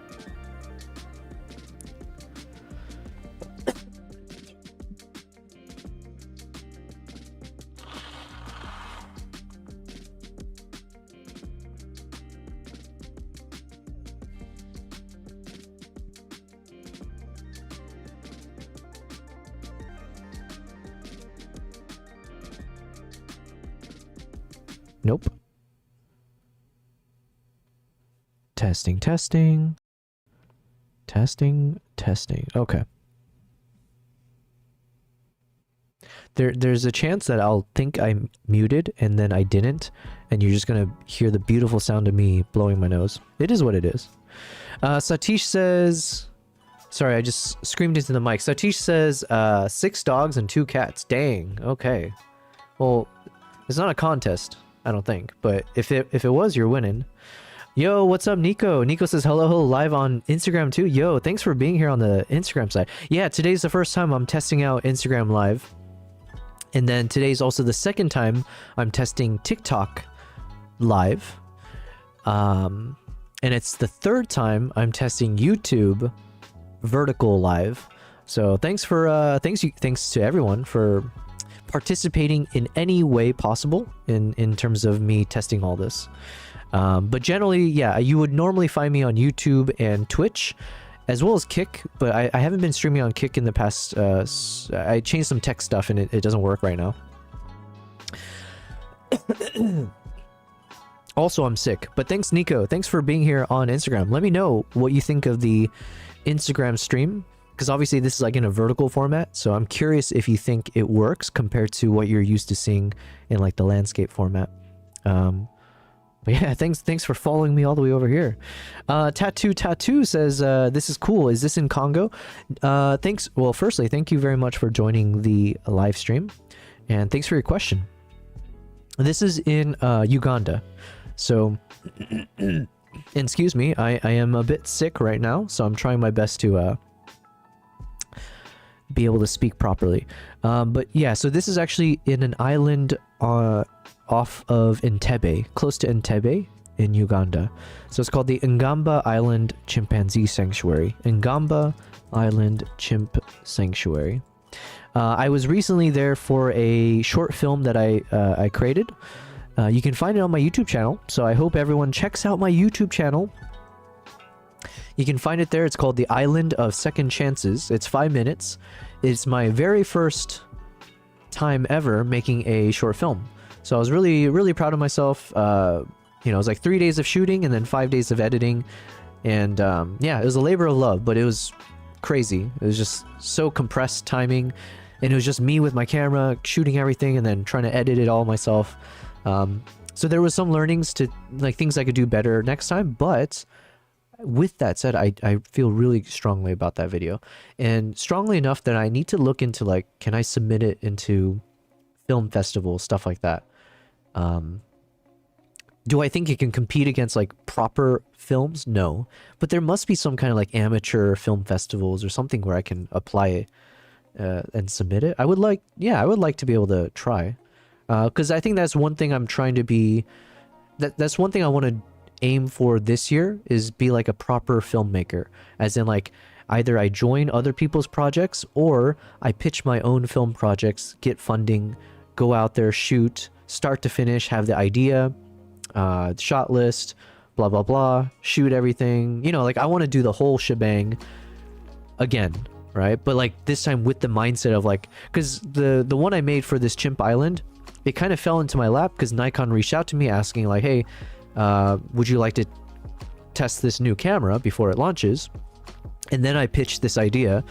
But I would like to do it from the very beginning, not reactive, but like proactively start to finish. Hopefully that made sense. Tattoo says, I do film too. Check out my page. Loads of wildlife. I'm in Kenya. Ooh, nice. Okay. Hold on. Let me clear my throat. Let's play this. And yeah, let me make sure to follow you. Can I follow you?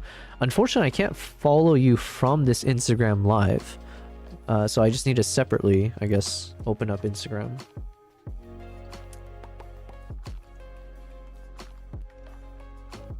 Dun, dun, dun, dun, dun.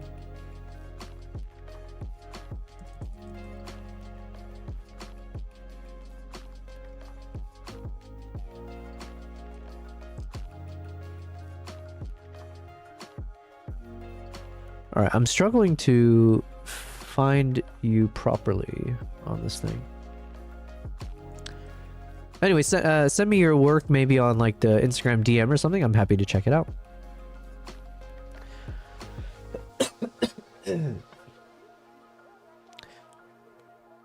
Tattoo says, go for it, man. I can hear the passion behind your inspiration. It's not passion you're hearing. It's a congested throat and chest that you're hearing right now. But we'll get over it, you know? We're almost there. Oh, look at this. Little baby's giving us a little smirk. Nice. So I think that's definitely worth keeping. Let's see. Some of these moments are just normal. You know what? Yeah, we have enough of these moments, so I think those are like secondary shots.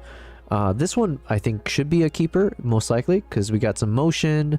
So we got the action, and we got like a unique scene of seeing this baby hanging on to the mom. Although this baby seems a little bit older, so it's like a teen still asking for a piggyback ride.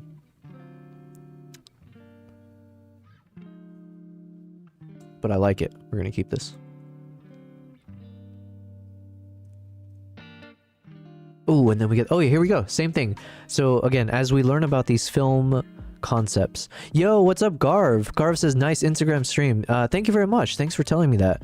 Yeah, it's our first time trying, so hopefully it looks decent. Hopefully the audio is okay. I have a tendency of like speaking too close to the mic, and sometimes I feel like I blow out people's eardrums. So I'm gonna try to be better about that, but my God. And this annoying cold. How do you make a bottom left animation? What did I have in the bottom left? Oh, I made it in Canva. So I used Canva. Shout out to Canva. I would love to be sponsored by them, FYI. But I used Canva to generate I used something else to generate the QRs. Then I loaded it into Canva, and then I just made this like looping MP4 initially, and then I exported it as a GIF. So yeah, basically I just created everything in Canva, exported as a transparent GIF, and then I loaded it into OBS as an image. So I just, image file, loaded in the GIF, and then I just repositioned it in the right location. I think if we're talking about the same thing, that's what I did.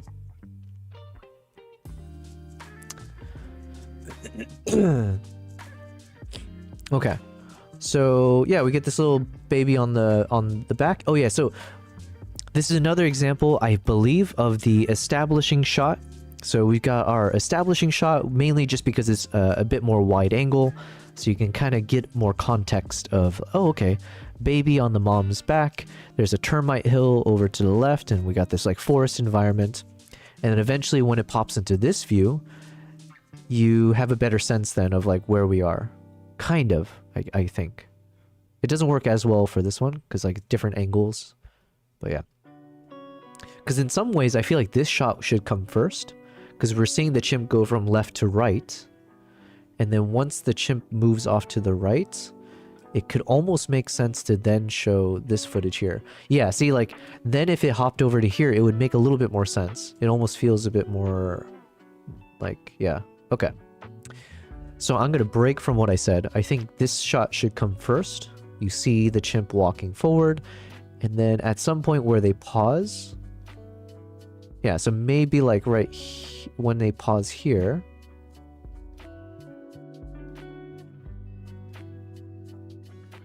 Something like this. It should then hop over to like this scene right here.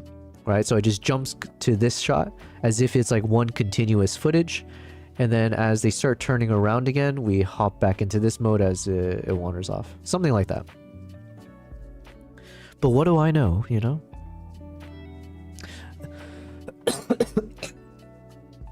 Garvey said, no problem. Okay, cool, thanks. Well, yeah, I'm here to help, man. Tattoo says, just sent you a DM. Thank you, man. And that's a big hill. Yeah, if I remember correctly, they said it's like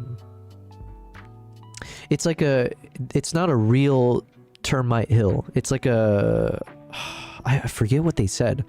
I think it's partially constructed and partially real, but it's a termite hill that they've created with a lot of these little cubby holes. It was something designed for the chimps to kind of play inside of, or to, like, you know, make use of.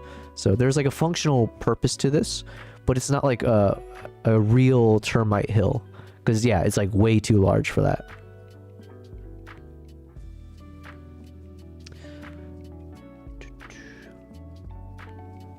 All right, let's keep going though.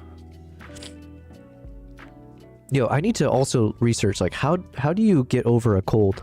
Because, like, how is it that, I swear, I've been taking Panadol, and I just took 2 more, which is supposed to help for, like, the cold and congestion. I tried those little nasal, the little nasal shots that, like, shoots it right up your nose, which I hate. I've taken the lozenge.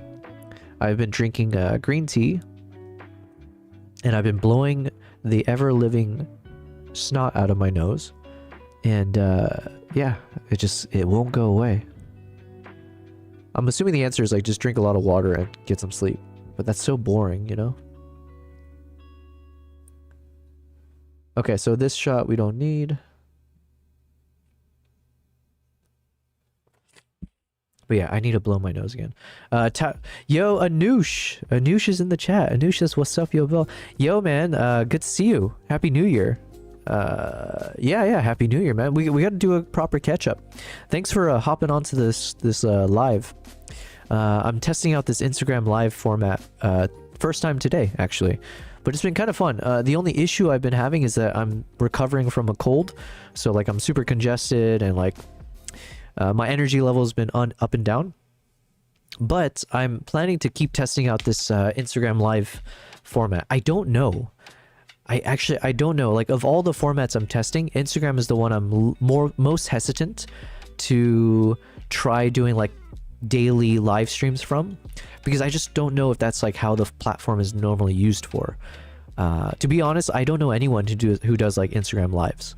Whereas, like, TikTok, I feel like there's a whole, you know, community and a platform for TikTok lives. And then obviously Twitch, YouTube has an well-established live streaming platform. So Instagram, I'm still curious if it makes sense to do it or not, or if I need to be more selective of when I try to do an Instagram live, like once I'm traveling, things like that.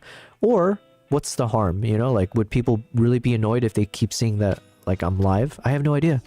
So we're just kind of in exploratory mode.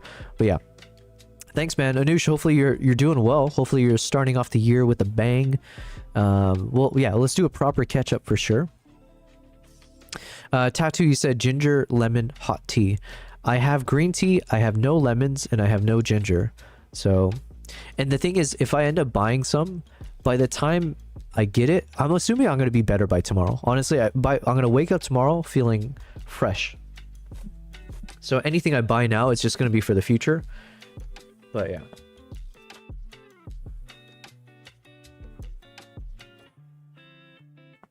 All right, hopefully you guys didn't hear that.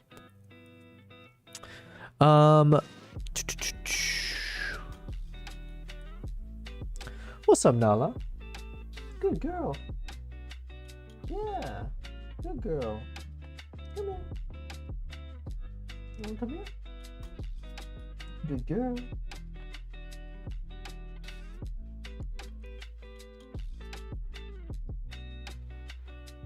Alright, just saying hi to my cats. I don't know where Kimbap went, but Nala is just kind of in between the two beds.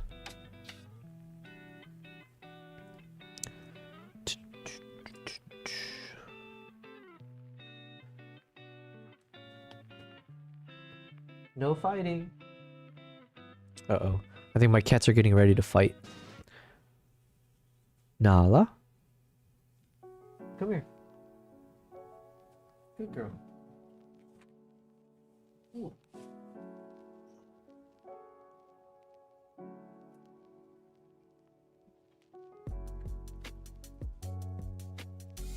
Unfortunately, my cats fight more often than they love each other. So I always have to keep an eye out that there's a little bit of separation, that they don't get into a boxing match.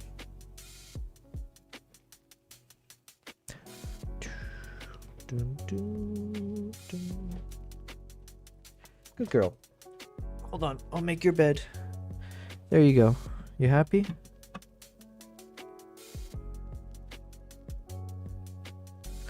Ben Luffy.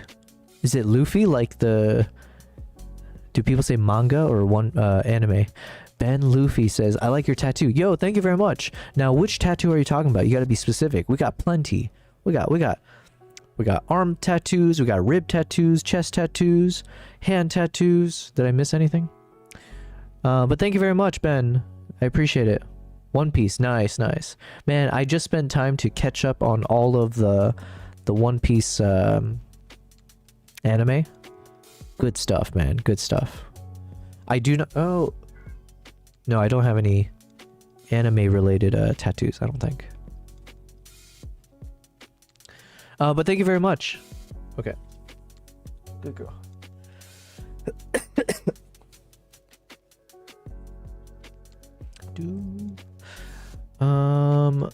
Alright. Unfortunately, I'm still coughing like a maniac. Ooh, I got the fruit fly. Oh, man. You win some and you lose some. And this is a battle I finally won. There's been this pesky fruit fly that's been bothering me all day. Now, no longer. Alright, let's keep going though. Anyways, thank you guys. Anyone who's here on the Instagram live side. This is my first time testing out the Instagram live properly, like in the setup. And then this is my second time testing out TikTok. So thank you guys watching on the TikTok side. And of course, on Twitch and YouTube. I appreciate every one of you guys. It is now 9:20 p.m. my time, which is good because while I'm still congested, I feel like I'm slowly getting better over time. And my goal is I want to be streaming for at least another 3 hours, 2 hours, at least 2 more hours. Let's see if we can make it to midnight, as long as my, as long as my health holds up, right? And then that is technically my goal going forward. So, just in case anyone is new, this is your first time seeing me live streaming or anything like that, I will briefly give an introduction. Because I should do that more often anyways. So I started on Instagram, Yobel Prize, which I'm now live streaming from. But I started doing travels first, and then I got a camera, started doing travel photography as a hobby for a number of years. I live in Dubai now. I'm originally from the States. And sorry, I have to keep pausing to clear my throat and all that fun stuff. I shifted over to wildlife photography. Oh, nice. We got a rolling cat. Hold on, let me cut all this. Yeah, so I started doing wildlife photography back in I think 2019, right before COVID is how I remember it. And then obviously COVID hit, changed everything. I started doing video more often and started doing wildlife videography. And then about 2 to 3 years ago, I decided doing long form and started a YouTube channel. And I've been doing a lot more long form travel vlogs and kind of more cinematic footage since. And it's been really fun. And then 5 months ago, this dude's balls are just kind of, a little bit too much. But there are some nice moments here, so I feel like I do need to keep it. Yeah, so I started doing more it's me actually, says Ben Luffy. What do you mean it's you? You are One Piece? Timescape. What's up? What's up? You said, hey, yo, hello. Thank you very much for being here. Yeah, so thanks for checking out the Instagram live, by the way. And also, Ben, Luffy, what do you mean by it's me, actually? I'm curious. But yeah, so I was saying, I started doing YouTube, and that's been really fun part of my journey, and that's something I'm continuing to do, is focus on YouTube content and all that. And then about 5 months ago, I started doing live streaming, just testing out multi-streaming across YouTube, Twitch, and Kick. And now we're just pushing the envelope into TikTok and Instagram. Basically, I'm just trying to push into the vertical streaming concepts. So, and then the big goal for this year is I will start to do live streams from my travels. So as I start traveling again, you will hopefully, if all goes well, you'll be able to actually travel with me, right? Virtually. But I'll do some live streams, get the proper cameras and everything so you guys can really feel like you're a part of the experience.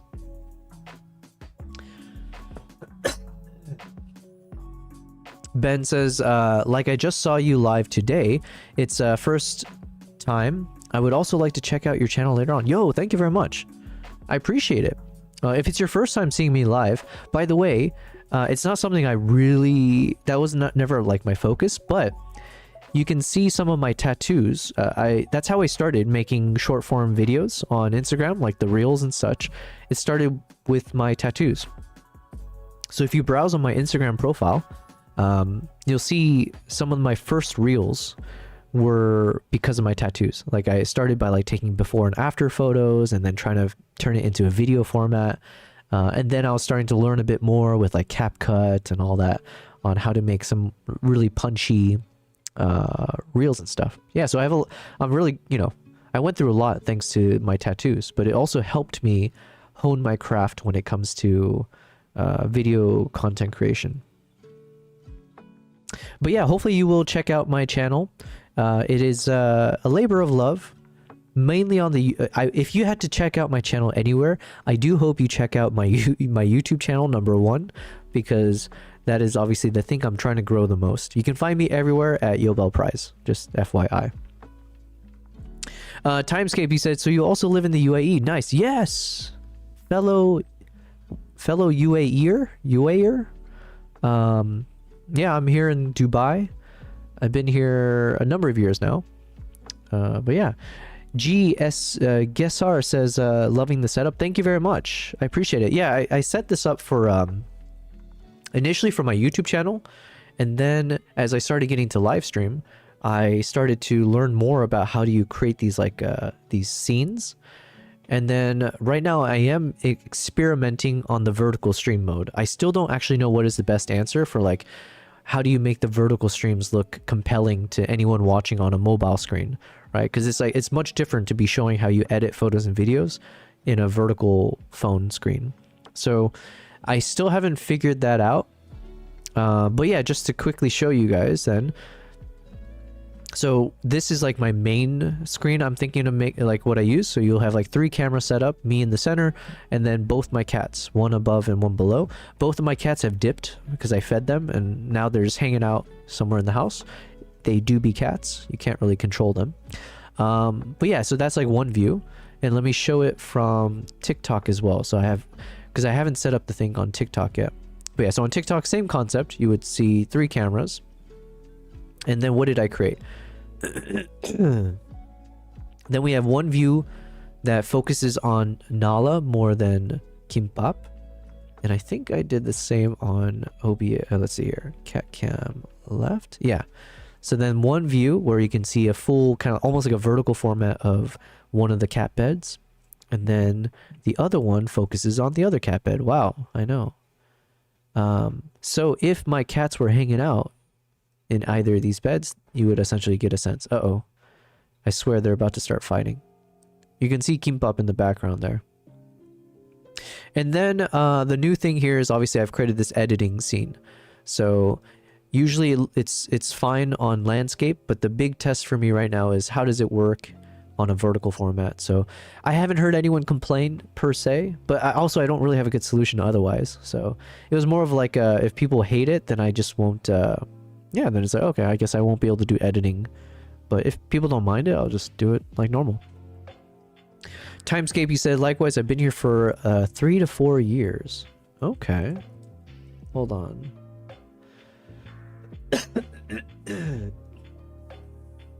Yeah, because Timescape, just as an FYI, I've been following your channel for I don't know how long, but yeah, the fact that you are based in UA, that's awesome. So would love to definitely do some kind of work together, collab, or just hang out, you know, the usual stuff. Because it sounds like, and now that I'm like doing a bit of stalking on your channel, because you do a lot of action sports stuff, and plus obviously wildlife, right? Amazing work, by the way. So hopefully we can collab in the future at some point.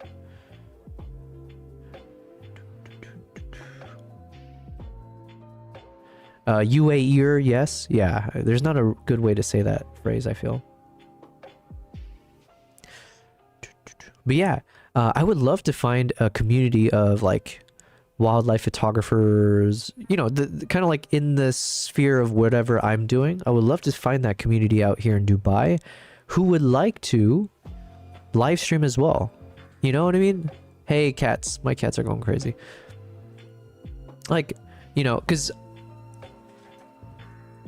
Alright, I just have to monitor my cats. Because one of them is much bigger than the other.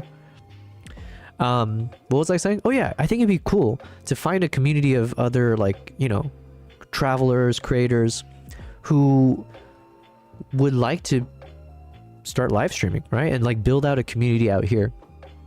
So anyways, if you have any questions, it feels weird calling you Timescape Visuals. What should I call you? Do you put your name on your channel? I will call you Tim.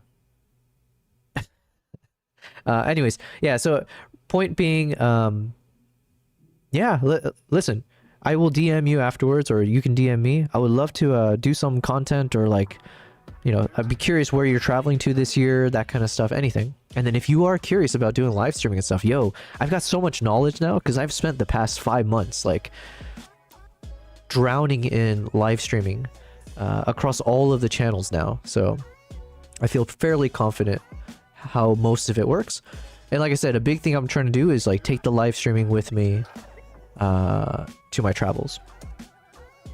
You can call me George. Nice. I thought, for a second, I thought maybe your name was Tim, because on your profile you have like Timescape Visual, and then the E's are in like a different font. So I thought, I was like, oh, is it like Tim?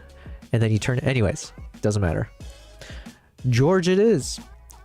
Curious George. Okay, this footage is good. And this one seems good. But yeah, I do need to recolor grade everything, because like I can see it's like all so different from each other. But so the irony is that I was wanting to do this because I thought it'd be a very quick video project. Like, oh, okay, I've already got all the clips. Let me just find 3 minutes and then I can post it on YouTube right away. And as you guys are seeing, I'm spending like a solid 2 days now going through all this, and it's not even done yet. So yeah, but it's all in the name of getting better and learning. So, and this is a nice clip, so it's kind of fun to show on stream anyways. You guys get a little bit of an inside scoop into my trips. What do I capture?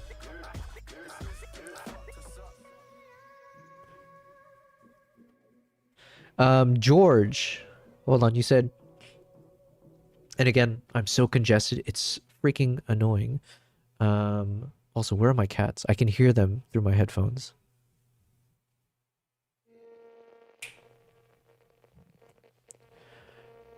George, you said here are lots of photographers. Most of them are photographers, and then they're... Hold on.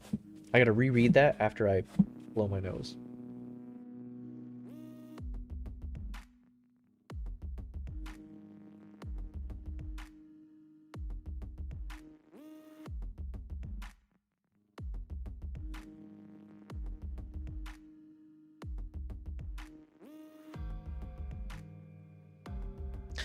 I really want to start cursing right now. That's how frustrated I feel about being sick. But I'm streaming on TikTok right now, and apparently TikTok has much more stringent rules. And actually, I have no idea. I'm assuming Instagram might be kind of in the same bucket. But yeah, it sucks being sick, I guess. Okay, so George, you had said here are lots of photographers, but most of them are quote unquote photographers, and then there are few photographers with the capital P. Interesting. I'm curious what you mean by that, like, or what would you categorize as like the fake photographers versus the real ones? Because I don't actually know where I would fit inside of that, in that spectrum. Exactly, especially their playful nature with the chimps. Yeah. These, yeah, it's kind of fun. I am enjoying just sharing this. In many ways, sharing this is the content, because I get to show this to you guys right on the streams, and hopefully you guys enjoy it, and hopefully that means more people will want to keep watching my content. Yo, thank you very much. Yo, Cyronius, thank you for resubbing. Yo, you've hit 6 months, man. How, that's unreal. You are one of the OGs. Basically, that means you, I think you and Idora, aka Kevin, you guys have been supporting me from the very start of my streaming journey. So thank you very much. Thank you for the resub on Twitch. And you said good morning / evening. Yes, because right now it is evening my time. How could I follow? How could I forget? You said, oh, you did the exclamation of follow age. Does that actually show you, or do I have to set something up for people to see that? But either ways, thank you very much, Cyronius. It's been a while. I feel like it's been a while since we last chatted. So happy new year to you. We got some fun things I gotta test. Obviously, I'll keep you in the loop as I'm learning more about how to do IRL streaming. But yeah.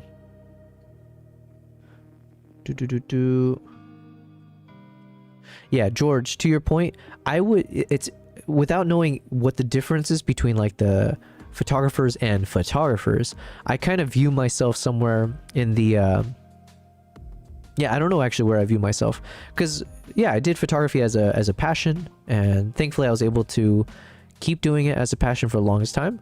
But now I've shifted more to video.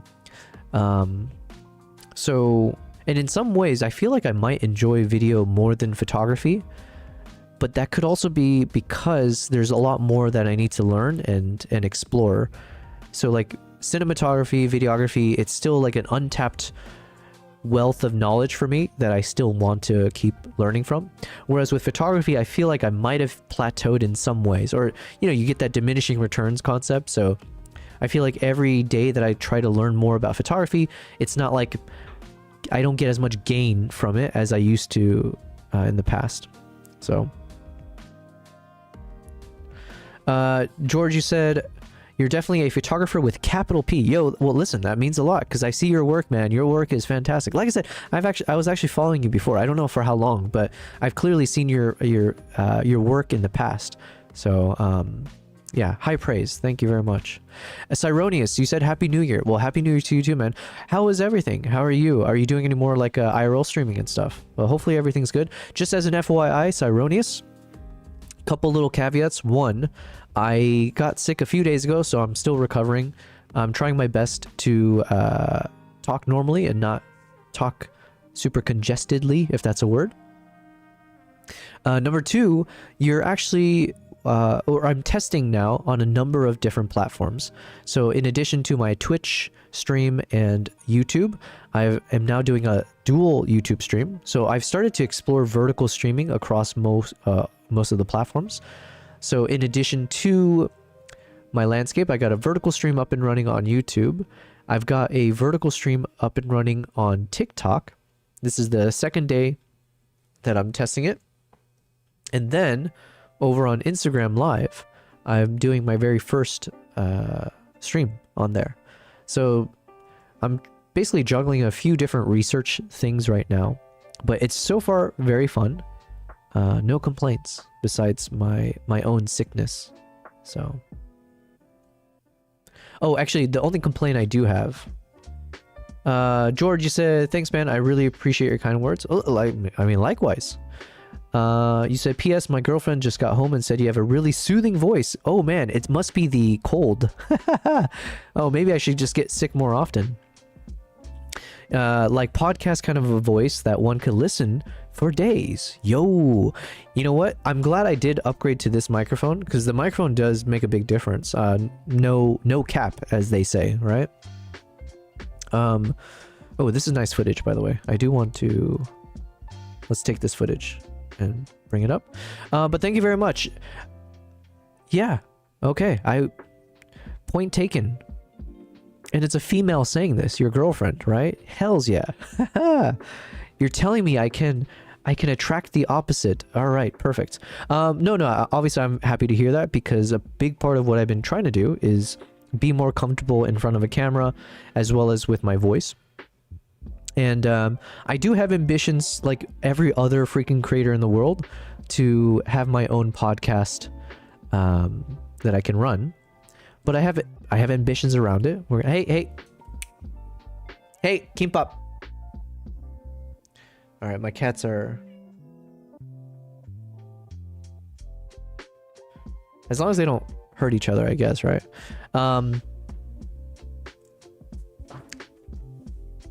Guys, no. Here, let me grab Nala. Before anything dangerous happens. Good girl. Oh yeah. No fighting, yeah? No fighting. Only love. Yeah. George, you said you should definitely start a podcast. Happy to be your first guest. Yes. And a big part of it obviously would be like interviewing fellow travelers, photographers, that kind of stuff. Listen, George, I will absolutely DM you afterwards because like I said, there's a few concepts that I'm trying to work on that hopefully is taking the learnings from all these live stream stuff that I've been doing and then taking it to greater heights. My cat's going crazy because she can hear Kimbap meowing and now she's freaking out. But I gotta hold her in place for a little bit. Come on, Nala. Chill. You asked, how old is Nala? Nala is... I adopted her during COVID year 2020, right? Do people say that? COVID year is like BC and AE or AD. 2020, end of 2020, and she was, I think at the time, like 6 to 8 months old. So yeah, I don't do a good job of tracking, like I don't track even my own birthday. But she must be like what, 5 years old, something like that. 5 to 6 years old. Wait, what year are we in? Are we in 2026? Okay, 5 to 6 years old. How about that? And then Kimbap is a couple years younger. So yeah. Nala, can you behave?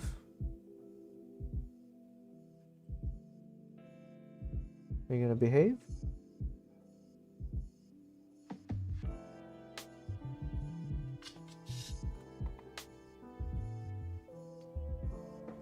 No fighting.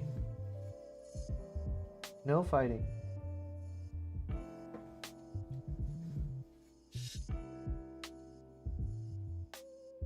Man, she's being so unruly. You can see it in her eyes. You can see it like she's like being so resistant. She just wants to like start. She wants to start some stuff, you know. BC before COVID, yeah, basically she's an AC. Nala's the same as my cat, Tommy. Nice. Yeah, she was my COVID baby, basically. And then we ended up getting tattoos of both my... I say we. Sometimes I say the collective we. But I got one tattoo of Nala here. And then we've got Kimbap over here. So, yeah, I went a little crazy with it. Tattoo was also my COVID baby, basically. After...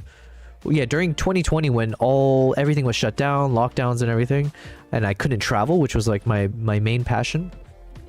So then I started reverting to getting tattoos instead. So it was in my world, I was like, oh, instead of traveling the world, I get to now travel, how do you say, travel the mind and come up with creative concepts to put on my body. So George asks, where did you get the cat tattoos done? In Dubai? Mostly in Dubai. There's a tattoo shop called Dubai Hills Tattoo, where they bring a lot of international artists over to Dubai. And so most of my ink work was done by guest artists that would come through, and then I would spend all this time researching who's coming, and when the right artist would come by, I would see if I can book some appointment with them, and then I'd work on a concept, blah blah blah, research and all that. And then a few of the ink work I traveled for. So my left arm, all of this on my lower arm was done by an artist in Turkey, in Istanbul. And then my kimbap cat tattoo I got done by a Korean artist, but she was doing guest work in Paris. So I literally flew to Paris for like 2 days, or not even, I don't know. I flew there just to get a tattoo of my cat. And I didn't even like explore Paris. Like I went outside the Eiffel Tower and that was it. But I had my priorities, you know?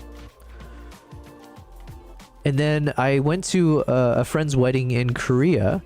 And so I spent like a week before his wedding so I could get some tattoos done by a Korean artist. I went to like 4 different Korean artists and just went one after the other. It was a bit much. I have a very obsessive personality. When I get into something, when I'm like passionate about something, it's like, you know. George says, no, I know Dubai Hills tattoo super well. Yeah, it's you know, it's expensive, but it's worth the, you know, it's worth it, in my opinion. Like the quality is top notch. Okay, this is a nice shot of the chimp, so we'll keep this. But yeah, thank your girlfriend for me. Sorry, I got distracted by my cats fighting. Yeah, thank her for the encouraging words, because yeah, ideally I need to use my voice more often for the stuff that I want to do. So as long as people find it soothing, I don't have to, yeah. Man, look at this chimp. This is the mode I want to be in life. Just like degaff, chewing on whatever food, legs crossed, soaking in the sun. So we are keeping this footage.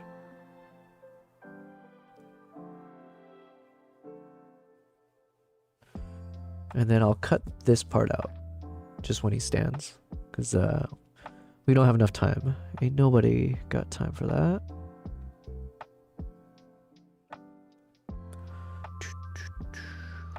Okay, let me monitor everything real quick.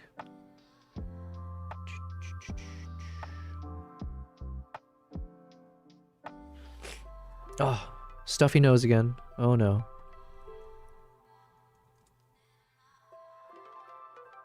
Cyronia, sorry, I wasn't checking my messages. You said you did some IRL streaming this past weekend, got some of that con crud. Typical convention sickness you get when you're around a million people. Yo, that happened to me. You're like copying me, man, or I'm copying you. Yeah, I was at the 1 billion follower summit, which didn't have a billion people, but same kind of context, right? And I was there for a podcast. It was my first time doing a podcast hosting. So hopefully they'll give me the footage soon so I can see how it is. And maybe I can publish it on my YouTube channel. But yeah. Someone asked for me to be a podcast host, and I got to interview a number of creators. It was really fun. You said looking around to find a new apartment. Ooh, okay, I'm not sick. I'm saying that you got sick. Oh, sorry. Oh man, I was like, oh man, we're sharing something, and it's the virus. With the con crud. I didn't know there was a term for that. Posted some images in the Discord from the con. Did some editing last night on stream. Yo, let's check this out. Unfortunately, yeah, because I don't know how to share. So I guess that's one thing Instagram and TikTok probably doesn't do. Is I'm assuming they don't have that same kind of night bot or stream bots or whatever where you can like have commands pop up. But feel free. I wish I knew how, but I do have a link. Oh wait, here's what I can do. Let's pop it in here. Discord. And then if I copy that link, I'm a genius. Okay, if I copy that link, where are you?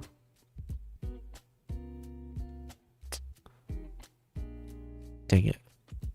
The link did not copy.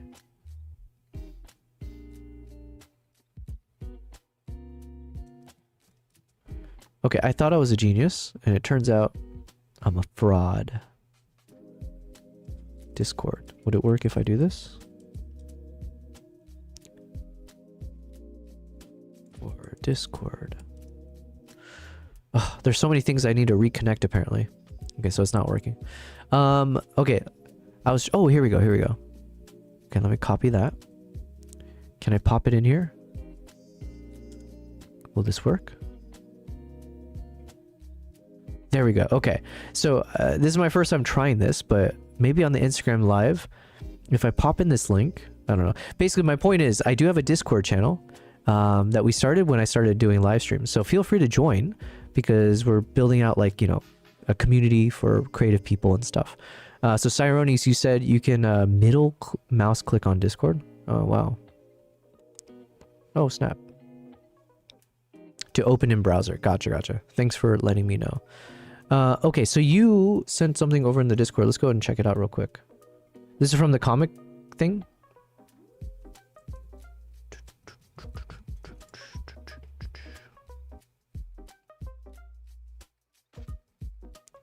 All right, let's bring it over.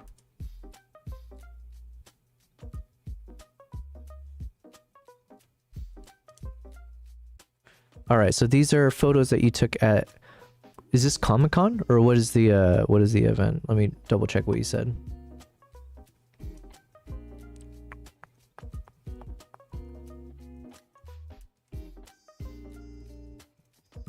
Oh my god, I have so many different things opened up.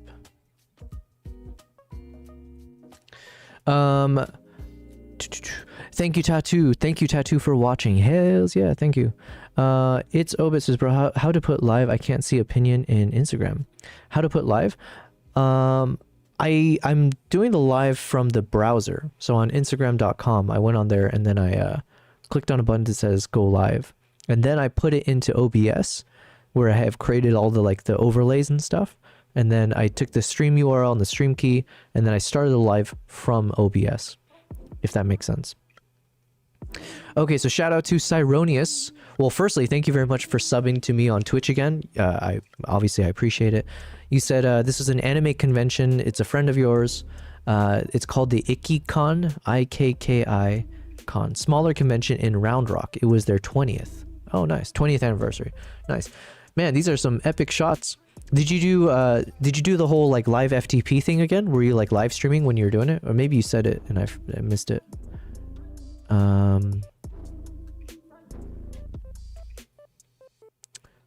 Did some editing last night on stream. Gotcha. Oh, so you did editing. Man, these are some epic shots.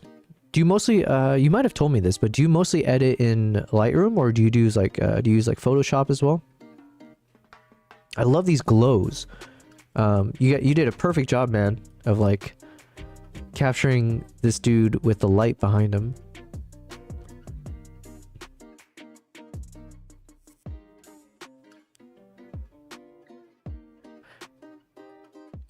Should I know what character this is? Like, what's this? Is this like a K-pop star, or is this like a anime character?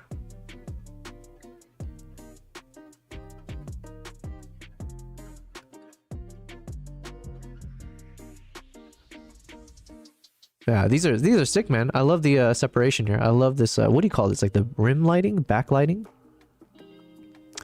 You were streaming a couple days during the con, Lightroom and Photoshop. This is Till from Alien Stage. Alien Stage. Man, I just, there's too many shows for me to catch up on. I'm like rewatching Jujutsu Kaisen right now. That's as much time as I have. Alien Stage. Wait, is this like a Rick and Morty episode? Aliens run a brutal singing contest for abducted humans in their post-apocalyptic world. Season 50? What the hell? Oh, you mean in the show? Okay. I was like, wait, they've run 50 seasons? Season 50 promises the same dramas and thrills. Okay. Yo, that kind of sounds interesting. I'm not gonna lie. Should I watch this? Alien Stage. If I remember it, I'll try to watch it. But yeah, thanks, man. These are some awesome photos.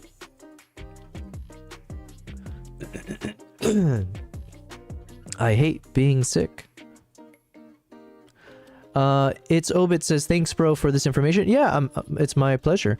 Obit says, good photos. So shout out to Cyronius over on Twitch for the photos that he sent. But yeah, no, I'm happy to share my knowledge. But keep in mind, Obit, this is my first time streaming on Instagram, so I might not have the best answers for you. But as far as I could do it, I just did it from the browser, went live there, pulled it into OBS to do the live. But obviously, you could also just go live from your phone. But then my assumption is that you can't do any of the custom stuff. So like the way you see how I've split my screen and stuff, it's because I did it through OBS, and I'm using this application called Atom, A-I-T-U-M. And Atom allows you to do vertical streaming inside of OBS. So, but yeah, Cyronius, just as I catch you up, because it's been a while, it's been a minute. But yeah, I'm planning to do the IRL live streaming. So my goal is to start doing it from my travel, safaris, wildlife stuff.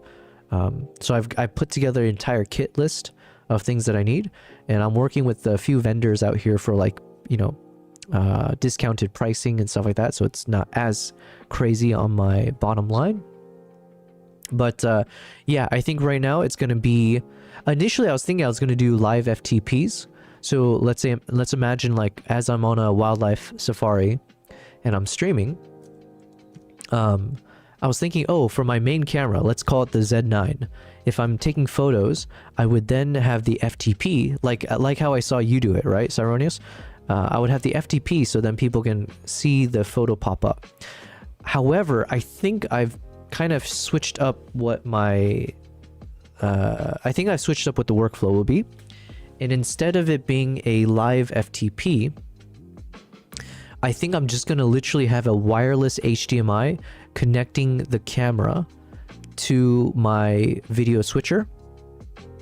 And then if I ever switch to my camera that I'm holding, the viewers will be able to see a video feed of whatever I'm seeing. And then if I take a photo, instead of it doing the live FTP thing, because the issue I was running into is like I would need to somehow program I would need to program in something to make it have some logic where if I do like a burst of 20 photos, how would it know which photo to process and show? Plus knowing that there's a bit of a lag from like once I take it to when it shows up. So to me, I was like, oh, that's a bit more complicated in terms of the tech, because I'm not at your level, Cyrony. So it's like, okay, to simplify things, I figured if I just have it hooked up like a third HDMI connection, then it's up to me where I can always choose to go into the playback menu or show the media player and show people like, hey, check out this photo. And then I can click on it and they would just be able to see it as I show it. So that's my current thought process. So I don't think I'll do the live FTP anymore, but instead I'll just treat my camera as an HDMI connected input to the video switcher. And for the video switcher, most likely I'm looking at the Rodecaster. So I'll probably use the Rodecaster video connected to 3 cameras and a few other little gadgets here and there. Okay, we want this shot for sure. And I gotta freaking blow my nose again. Hold on.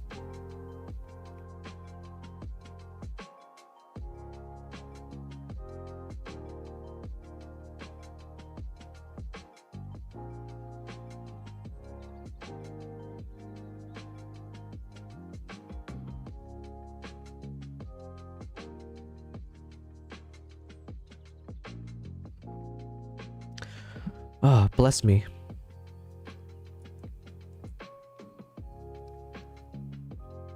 Am I unmuted? Let me double check. Yes. Cyronius said, I've got the A10 Mini Pro. I can even power it with USB-C, power delivery to DC. Yeah, listen, I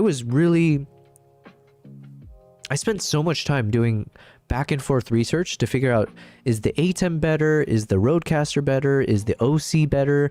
Is the YOLO box better? And thankfully, there's a number of people in the chats who provided their inputs as well, where, like, you know, we got BD in the chat, who is like a proper, you know, film I don't know if BD's ever said exactly, because it sounds like some of the things are a bit more secretive, but it sounds like BD does a lot of like Hollywood level film production stuff, right? And so, you know, got some good advice. The big issue with the ATEM for my purposes was that it sounds like the ATEM is a proper video switcher, but then from the audio switching side of things, it is not so good. So either you need to buy like some other audio switching unit, like a Rodecaster, or like something called the Zoom something. But yeah, like it's basically good for video switching, not so good for audio quality. Whereas the Rodecaster is more like an audio switcher with some video switching capabilities built in. And for me, for my travel needs, I need everything to kind of fit inside of a carry-on case, right? So the more parts that I use to build up my concept, the more I set myself up for potential frustrations. Hold on, let's put things back open.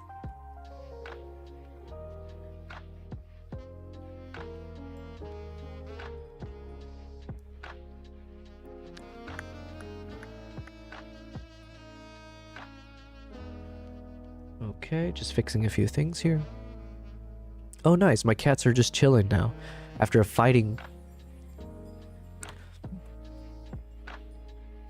Yo, Nightscape official says I'm back. Oh, Siren says nice, sounds clean. Yeah, man, and look, I'm happy to brainstorm with you because I know you're much more knowledgeable about this, but I think I have a good concept.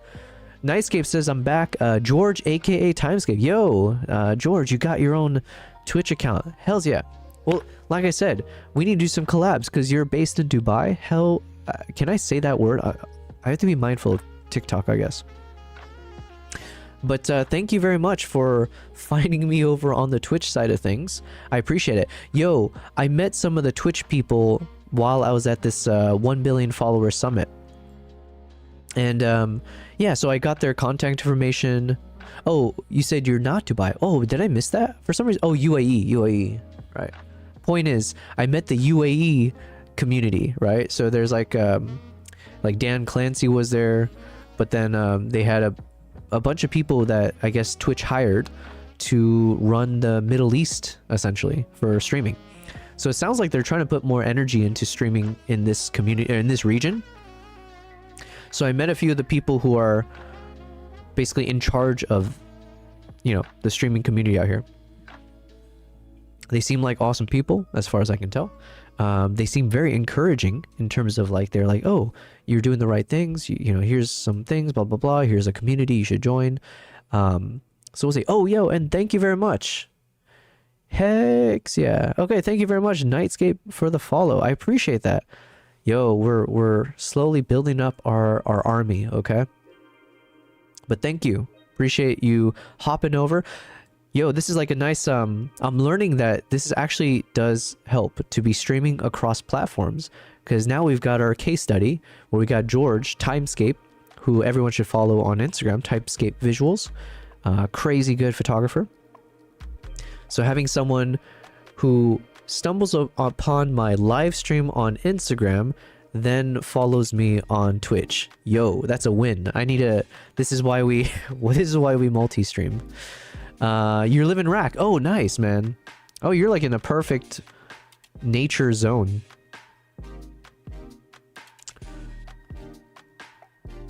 I swear, I thought I saw this chimp do like the sign of the cross for a second. Hold on. Oh, never mind. Just in my head.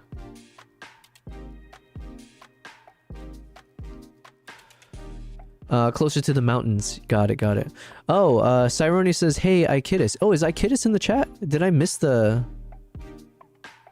Oh, did I miss her message? Ikidis, if you are in the chat, or if you're in the stream, thank you very much for always for hanging out with me and the community.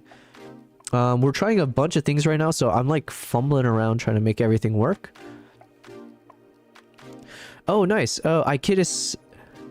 Yo, I didn't even see the thing pop up. It says, Ikidis is currently on a 3-stream streak. Yo, thank you. Apparently the little channel points thing doesn't sync up to OBS. So I'm learning here. Kidis, thank you very much for being here.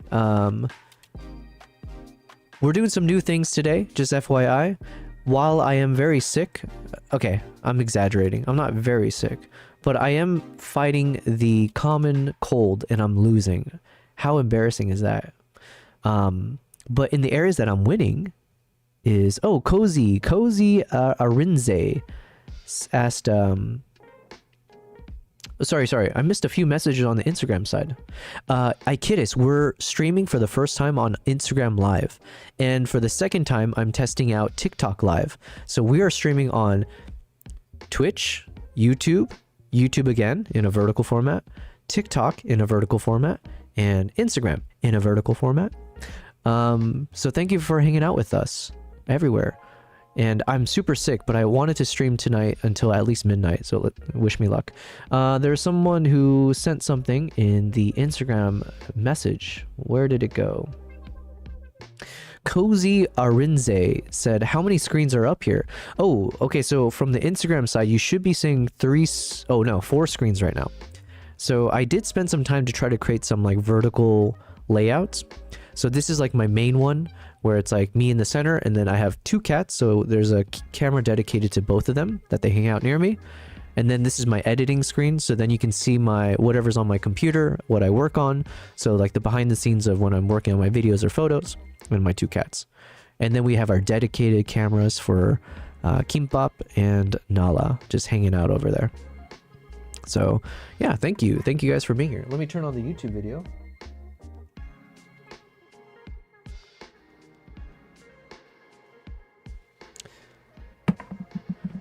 And then I got my own YouTube videos playing in the background. That's called self-promotion, baby.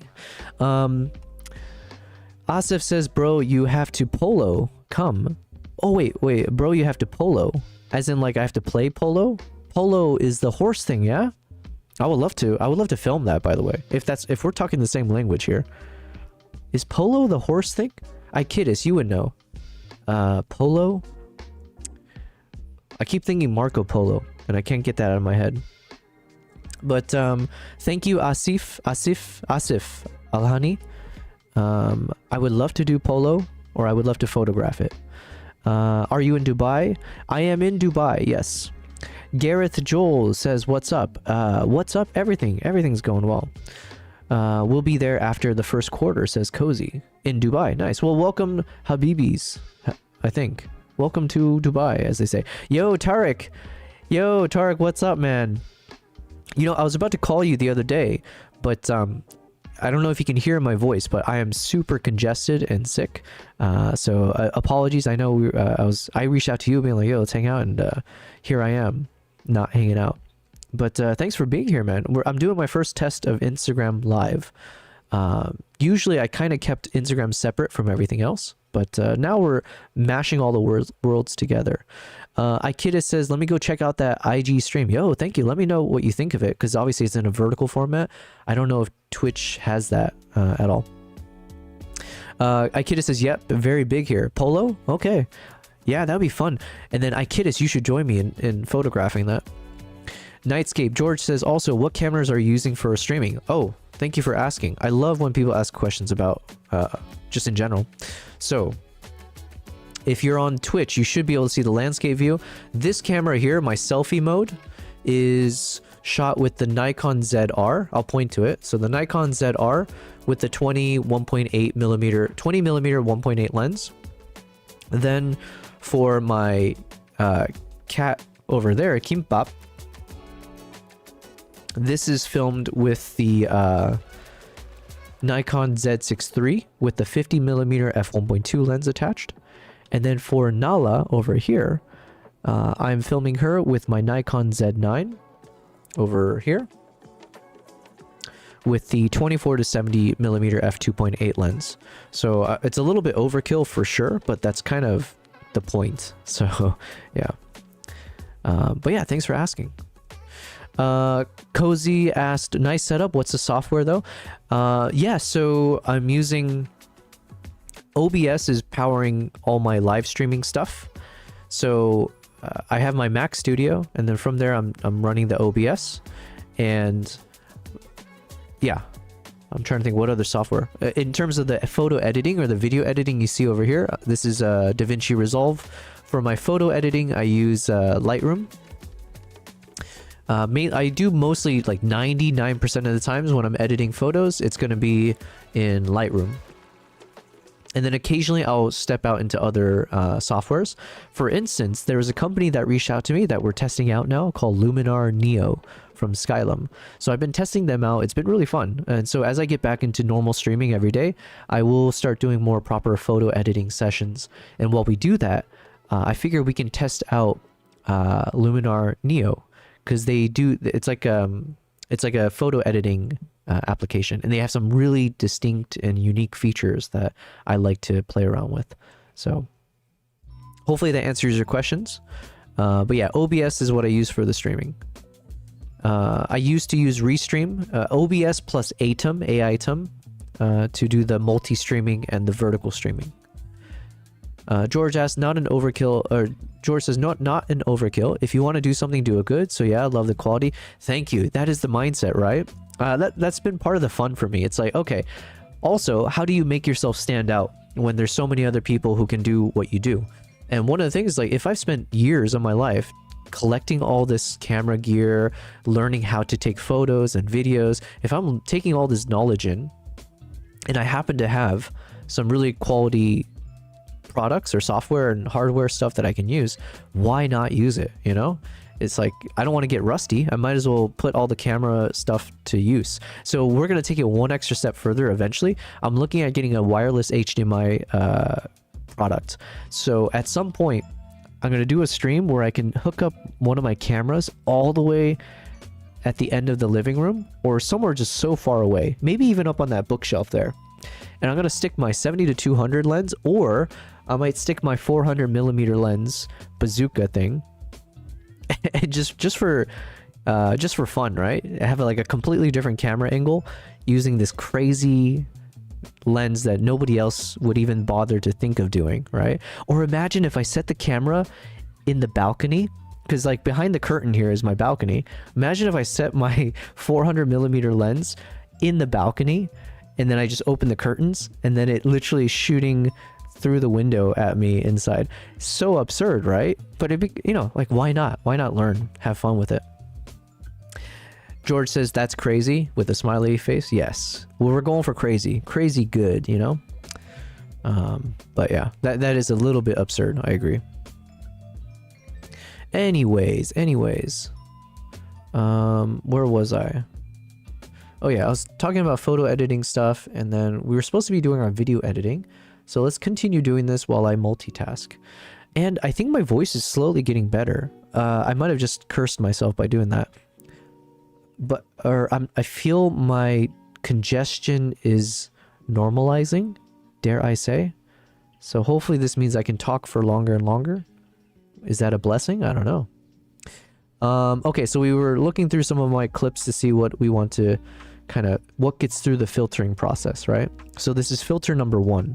I'm just going through each one and seeing, is it good enough that I want to potentially retain in the next pass the filtering process. And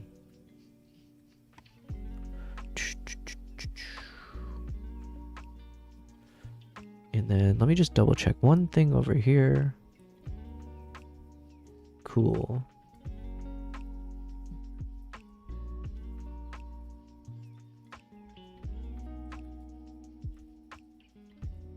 All right, there we go.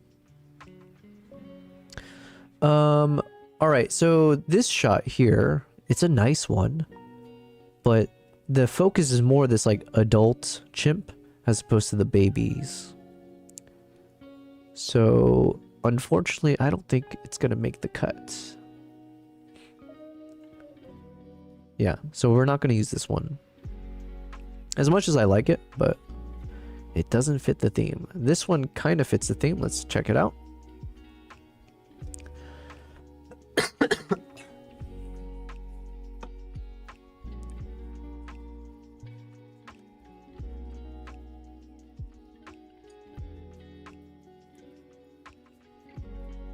Okay, I think I did curse myself.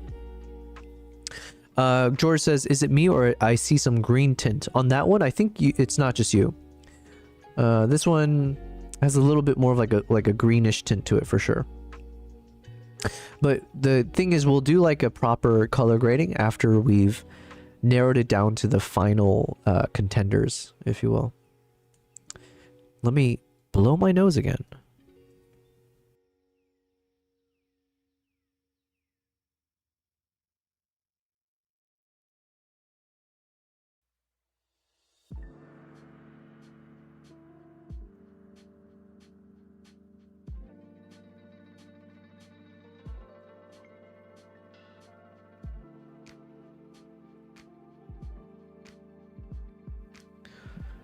Ah, kill me.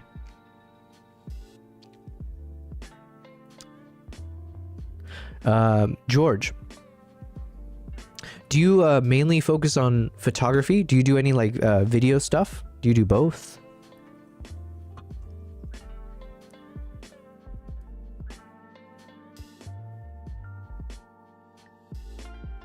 All right, I don't want to use this clip. I think it's just a little too boring, even though there's motion, but the chimp doesn't end up doing anything. This one's a bit more... this could have been nice, but because the chimp ends up covering everything, it looks like there's like a nice loving moment between siblings, but we won't ever be able to see it, so let's see.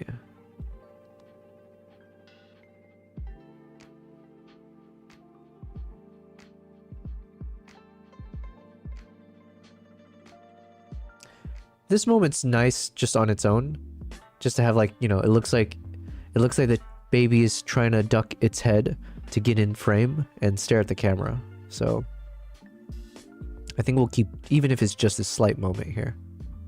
Yeah. And then the rest of it we can throw away.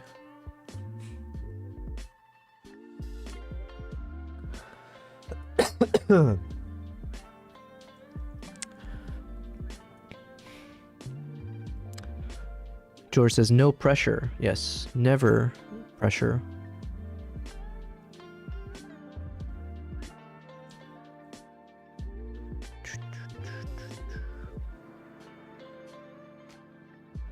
Okay, this could be a good one. Let's check it out. Like, this one has a lot more of that greenish tint for sure. So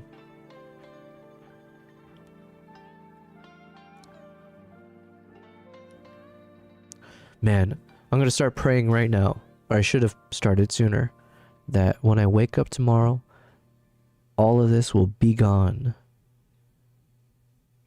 Cold symptoms be gone. Virus be gone. Oh wait, I do remember this clip. I think I remember towards the end, we have some opening. I think, yeah. One of the caregivers basically helped push down one of the wires, so you had like an unobstructed view. Because you had these two chimps kind of doing some jujitsu.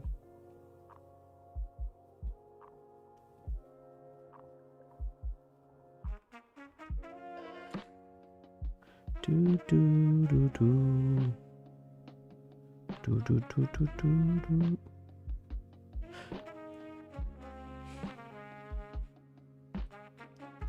So the question is, do I use the parts of the clip where you can see the pole sticking out? Let's see. I want to keep some of the chaos.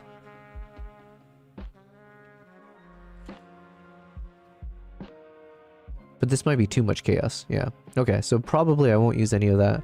I'll just use basically once the shot is clean. And then let's see how much of it to keep. Oh, I'm getting hungry now. You know what? Oh yeah, one of the worst parts of being sick is that I haven't been able to go to the gym. I haven't been sticking to my diet. And I made a commitment, which I'm going to hold to. I made a commitment a few days ago on Instagram and my stories that because I've been starting to go back to the gym and being healthy again. And I realized how much muscle I've lost and how much fat I've gained. And I could see like how much I can't achieve the lifts that I used to. So I think it was deadlifting. I forget the numbers because it's in kgs. Let's call it, I think it was like 161 kgs. I think 161 kgs was my PR, I believe. And I was doing like a 140 kgs, and I almost passed out from doing like 3 reps. Almost passed out. Plus, oh yeah, it felt like I almost pulled my chest muscle just from like trying to hold the bar with all the weight. And yeah, so anyways, there was like a nice moment there where I was like, oof, okay, well, I see right in front of me how much I've lost in terms of strength and everything else. So yeah, I set a commitment to myself where I was like, yo, I'm gonna be able to achieve my PR of 161 again in 1 month's time. Otherwise, I will shave my hair off. I'll let someone cut it off and blah, blah, blah. And my hair is pretty long, okay? Well, I've let it grow. It's gotten... Here, I can show. The hair has gotten long. So, ideally, I didn't want to cut my hair until the other goal I had set for myself. I was saying like, oh, if we ever on the Twitch side, when we set the Twitch, when we get to like a Twitch partner level, that is when I'll go and like shave my hair off, right? As like a nice little, we did it. But yeah, if I can't end up deadlifting 161 in 1 month's time, I guess I'll shave my head off then. So okay, this shot for sure we want to keep. We got the nice little like rolling shots, baby, fighting all the way through. I think this whole shot we want, which is a problem because that's like already 3-4 minutes long. So either we're gonna have to cut this up even more, or we're gonna have to speed it up. I'm not sure.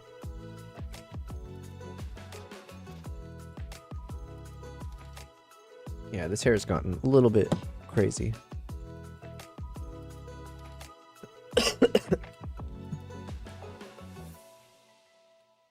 There we go.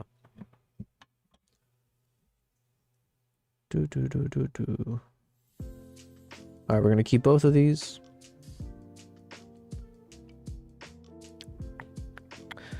George said, as you like questions, here's one more. What do you do as a profession? If you want to share, of course. Basically, this is what I'm doing now as a profession, in the sense that so basically 2 years back now, I've basically exited corporate, and I made a commitment where I wanted to spend the next, like, at the time I said like the next 2 to 3 years, I want to see if I can never go back to corporate, right? And so I was at a nice inflection point in terms of like what I was doing with photography, videography, where I was like, I need to spend more time, not less, in pursuing it. So yeah, past 2 to 3 years, I've been basically traveling quite a bit for most of it. Up until mid last year, I was like traveling nonstop. So part of it was like I wanted to travel the world, capture footage, mostly scouting. So I wanted to go places where I can bring people again. So part of what I do now as a profession is like being a tour guide, if you will, where I'll run workshops and invite other people to join me on my like group tours, stuff like that. But then also, hold on. Oh yeah, we don't want this clip, right?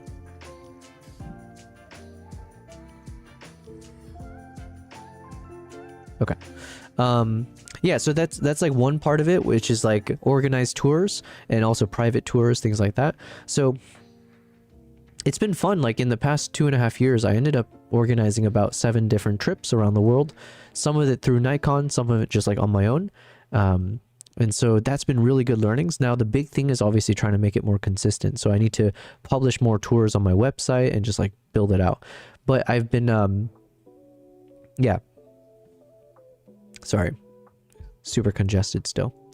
The other thing I do is like I do a number of workshops for Nikon as well as a few other brands. And then YouTube has become like my new focus. So building out a YouTube channel And it's been actually like really crazy, where it's not like I have a big channel, right? So I've only started it not too long ago, like a year and a half ago. And even with like a small-ish following, it's led to like all these new opportunities. So that also was a nice eye-opener for me, where YouTube becomes like a portfolio of the kind of work that you can do.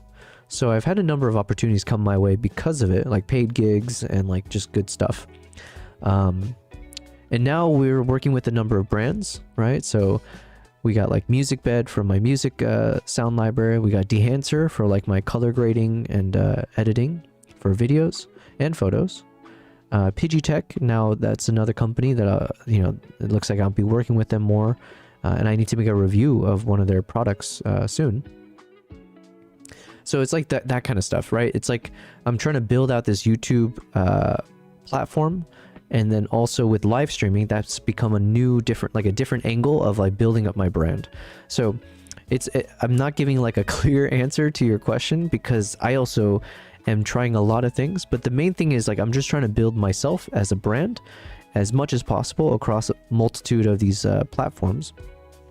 And it's all in the hope that the more energy I spend into it, it leads to more unique opportunities. Especially recently, I've been focusing on filmmaking. So now that's the next big endeavor for me, is like, can I recreate the magic? Can I prove that I can do it more than once? And can I like properly make some short film documentary style, my own content from around the world? So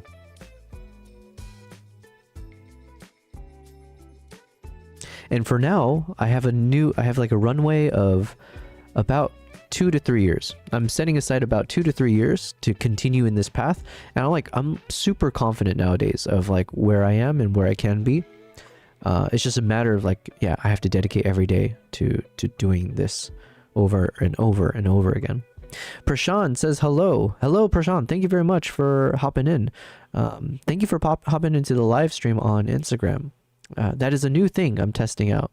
So I'm testing Instagram, TikTok, and YouTube vertical stream in addition to Twitch. So thank you.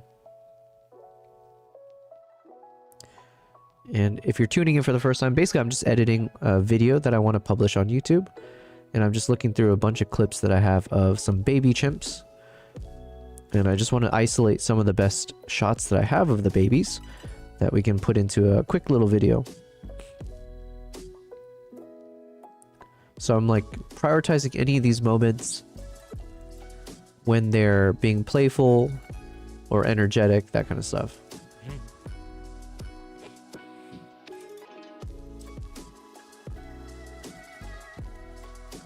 So we got another baby rolling around shot.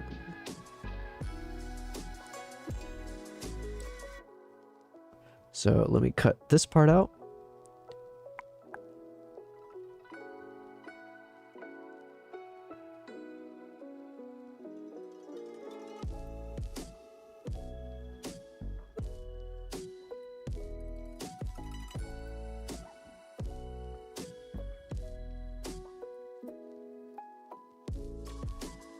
Okay, so from around here,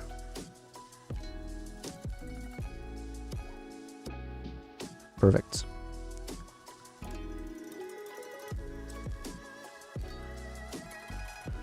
Sup Bin. Bin is asking where was this at? This was in there's an island called Ngamba. Here, I'll type it over here.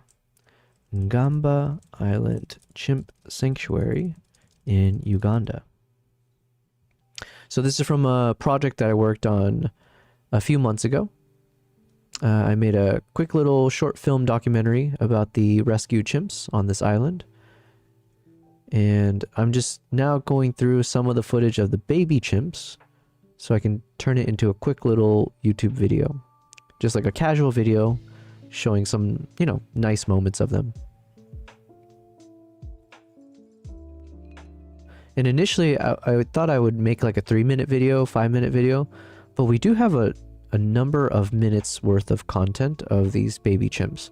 So either I'm going to have to do a really strict job of cutting out a lot of the fluff and just keep it to like 3 minutes, 5 minutes, or I'm just gonna break the rule and make like a 15-20 minute long video of the best baby chimp shots.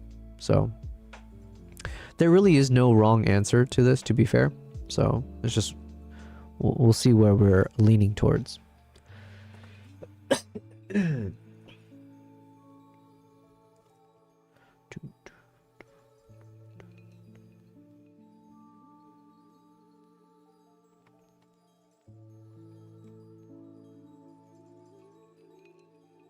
Now these are the 4K 120 frames per second videos, I think. Whoops. Yeah, because it's taking more time for my computer to render it. I feel like we had this footage earlier. Hold on.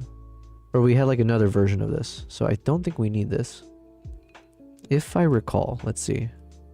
So baby with the mom in the rain. I swear we had something like it. Yeah, okay. So I think it's redundant, so I think we can go ahead and probably not use this.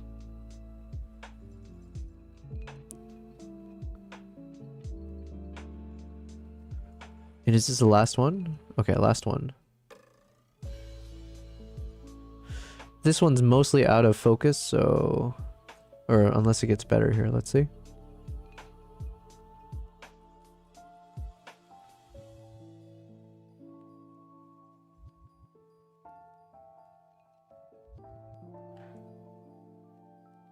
Yeah, unfortunately I was mostly out of focus there, so.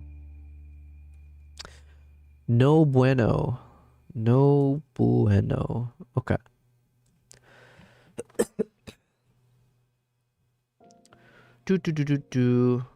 Suppin says, I had a hard time with lighting when I was in Kabali with the chimps. Yeah, yeah. Gangama doesn't seem to have... Excuse me. You're catching me when I'm sick, so unfortunately I'm very congested. Suppin says, Ngama doesn't seem to have heavy overhead trees. They do.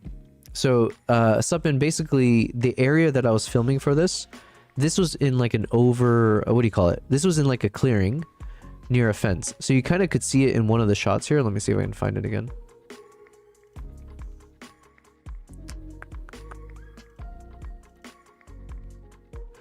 So you can kind of see here, there's like this opening near this, the border where they have this like large fence. So think of the island as like, they got this island and I think they said 95% of the island is cordoned off for the chimps. So basically 95% of the island is for the chimps to roam around every day doing their thing. They, you know, walk around, feed, blah, blah, blah. And then the 5% is where the human facilities are, right? So that's where the boats dock in, where the food comes in, where the staff members are. It's also where the clinic is for the chimps. And also there's like a resting facility that they built so the chimps can come in at night to sleep in the inside the facility if they choose to, right?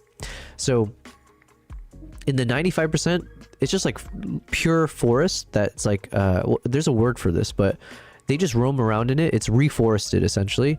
But like this area in between is cleared out because usually what the caregivers will do is at certain times of the day, they feed the chimps. So the chimps will come out of the forest and then the caregivers will toss food into the opening.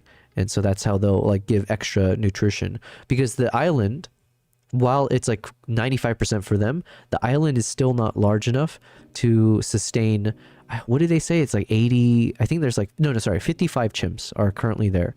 So for 55 chimps, that island does not have enough sustenance or food and nutrition to maintain their diet. Otherwise, they're going to strip the forest bare over time. So the caregivers basically will provide extra nutrition to supplement whatever's out there. So yeah, that's why they have this opening. And it's also for tourists, so tourists can also see the chimps during the feedings and stuff like that, which obviously, you know, tourists pay money, and then that goes towards the conservation. As part of while I was there, I did have like certain special permissions as part of like what I was working with them on to film a little bit closer or in like certain locations. So I was able to get some shots that normally you wouldn't be able to per se, but that wouldn't be an expectation if you were to visit Ngamba. But yeah, Kibale, it's cool that you've been there because, man, I've been to Uganda a number of times. It's my favorite country to visit. I organize tours to bring people with me. So I've got 2 trips this year, and I'm taking a private couple. I'm taking a couple on a private 2-week trip throughout Uganda. I love Uganda. But yeah, in Kibale, it is, and also the gorillas, right? For the gorilla and the chimp treks, as a photographer, you don't realize, unless someone tells you in advance, excuse me, you don't realize how much of an impact being inside the forest makes for your photos. So like, yeah, just like because you're in a canopied environment and the harsh light can come through, in some ways the benefit is the photos and the video you can capture in the forest could be some of the best that you get because you have very soft light, you've got a lot of green like reflections, and like the colors end up being very, very clean. However, on the flip side, you have low light, and so you need to have like a lens or a camera that can shoot in like super dark situations. I think, you know what, I had a YouTube video. Hold on a second, let me promote myself. Let me open this up because I know I put it at the very end of the video.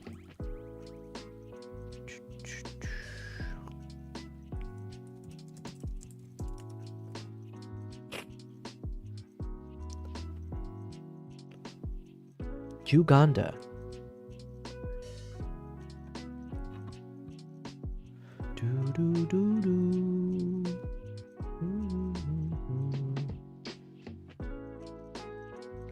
All right, hopefully you guys can see this. So I know this is just from a question from one person, Suppin, but hopefully this is knowledge that is useful. I made a guide for Uganda a while back.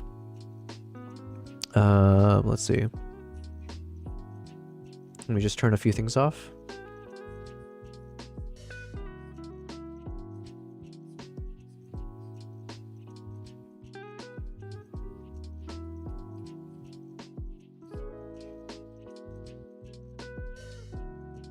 Okay, here it is.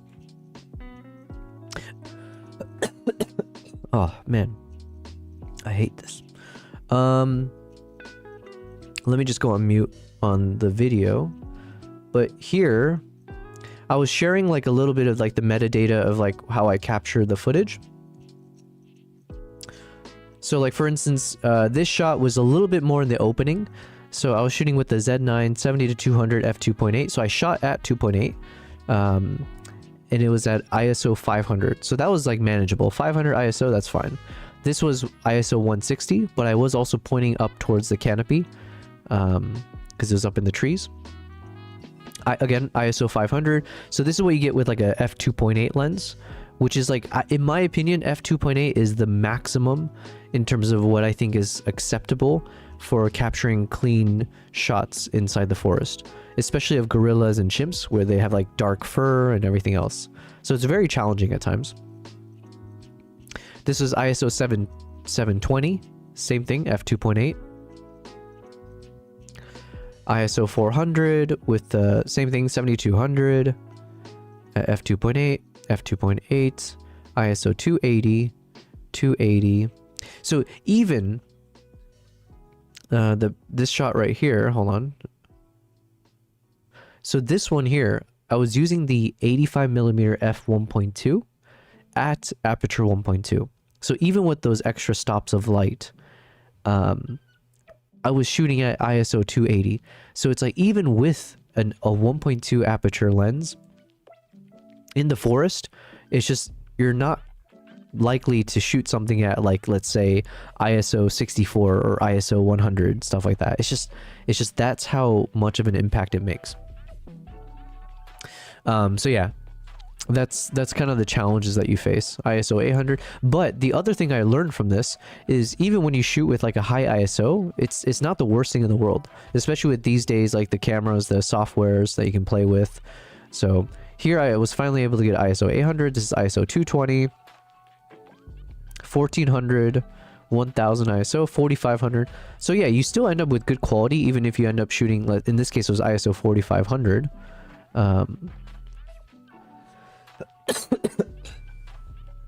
So yeah, 7200 ISO, but this shot ended up becoming softer because of that 7200 ISO. This was ISO 12800, and this was because I was shooting in the rain. So yeah, it just became a little bit tougher to get the clean shot. But yeah, 10,000 ISO. So yeah, anyways, point is, like, shooting in the forest it comes with a lot of challenges, but sometimes the flip side is that the quality of the footage ends up becoming much better.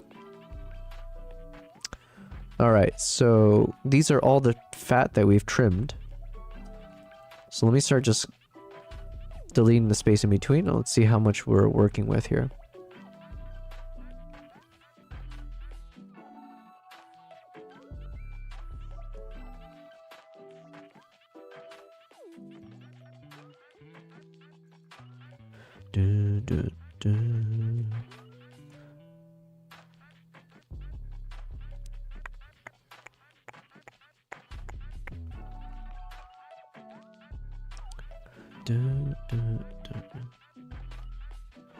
Oh. I think did something crash on the Instagram side? Hold on.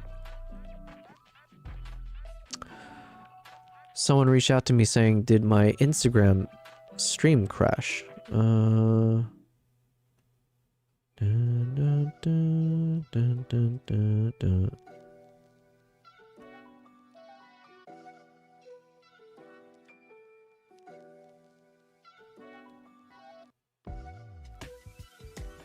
Let's see.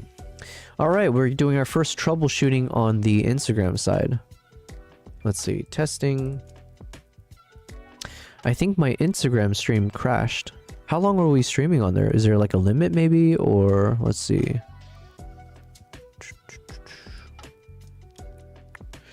Because over on OBS, it seems like seems to still be connected.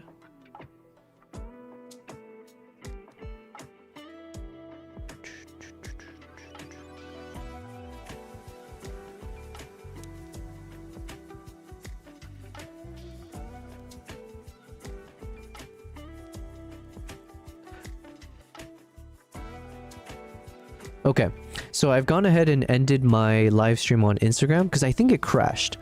Because I had someone reach out to me asking if the stream ended. And then on my end, it seemed like it was stuck on a screen. At the very least, it looked frozen. So unfortunately, I think I've gone ahead and ended the Instagram live. But that was good. I feel like that was good learnings. Meanwhile, TikTok is still going strong. No network issues. So my little note for today, Instagram, it lasted for, I don't know how long the stream has been. Let's call it, wait, have I been streaming? I guess I'll find out later. Okay, so Instagram has been fairly strong, but it did just randomly crash and I have no idea how to troubleshoot for it. So I think I've gone ahead and ended. Wait, no. Yeah, so I don't know if, honestly, I have no idea what I'm doing there. So I think I've ended it okay. Meanwhile, TikTok has been going strong for 5.5 hours without no dropped frames. Not bad, TikTok. Not bad at all. And of course, we've got our Twitch and YouTube. Seems like no issues there, right? Well, there's been some drop frames. I see how it is.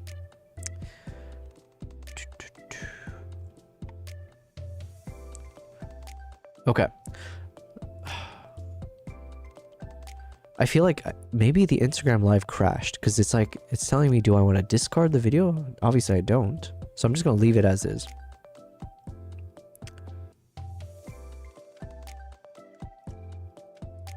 Okay, so let me take a moment to... Let me take a bathroom break then, as it seems like an opportune time. Now that we've ended the Instagram Live, now we're honing our focus now to TikTok, YouTube, and Twitch. All right, let me take a bathroom break. Cheers.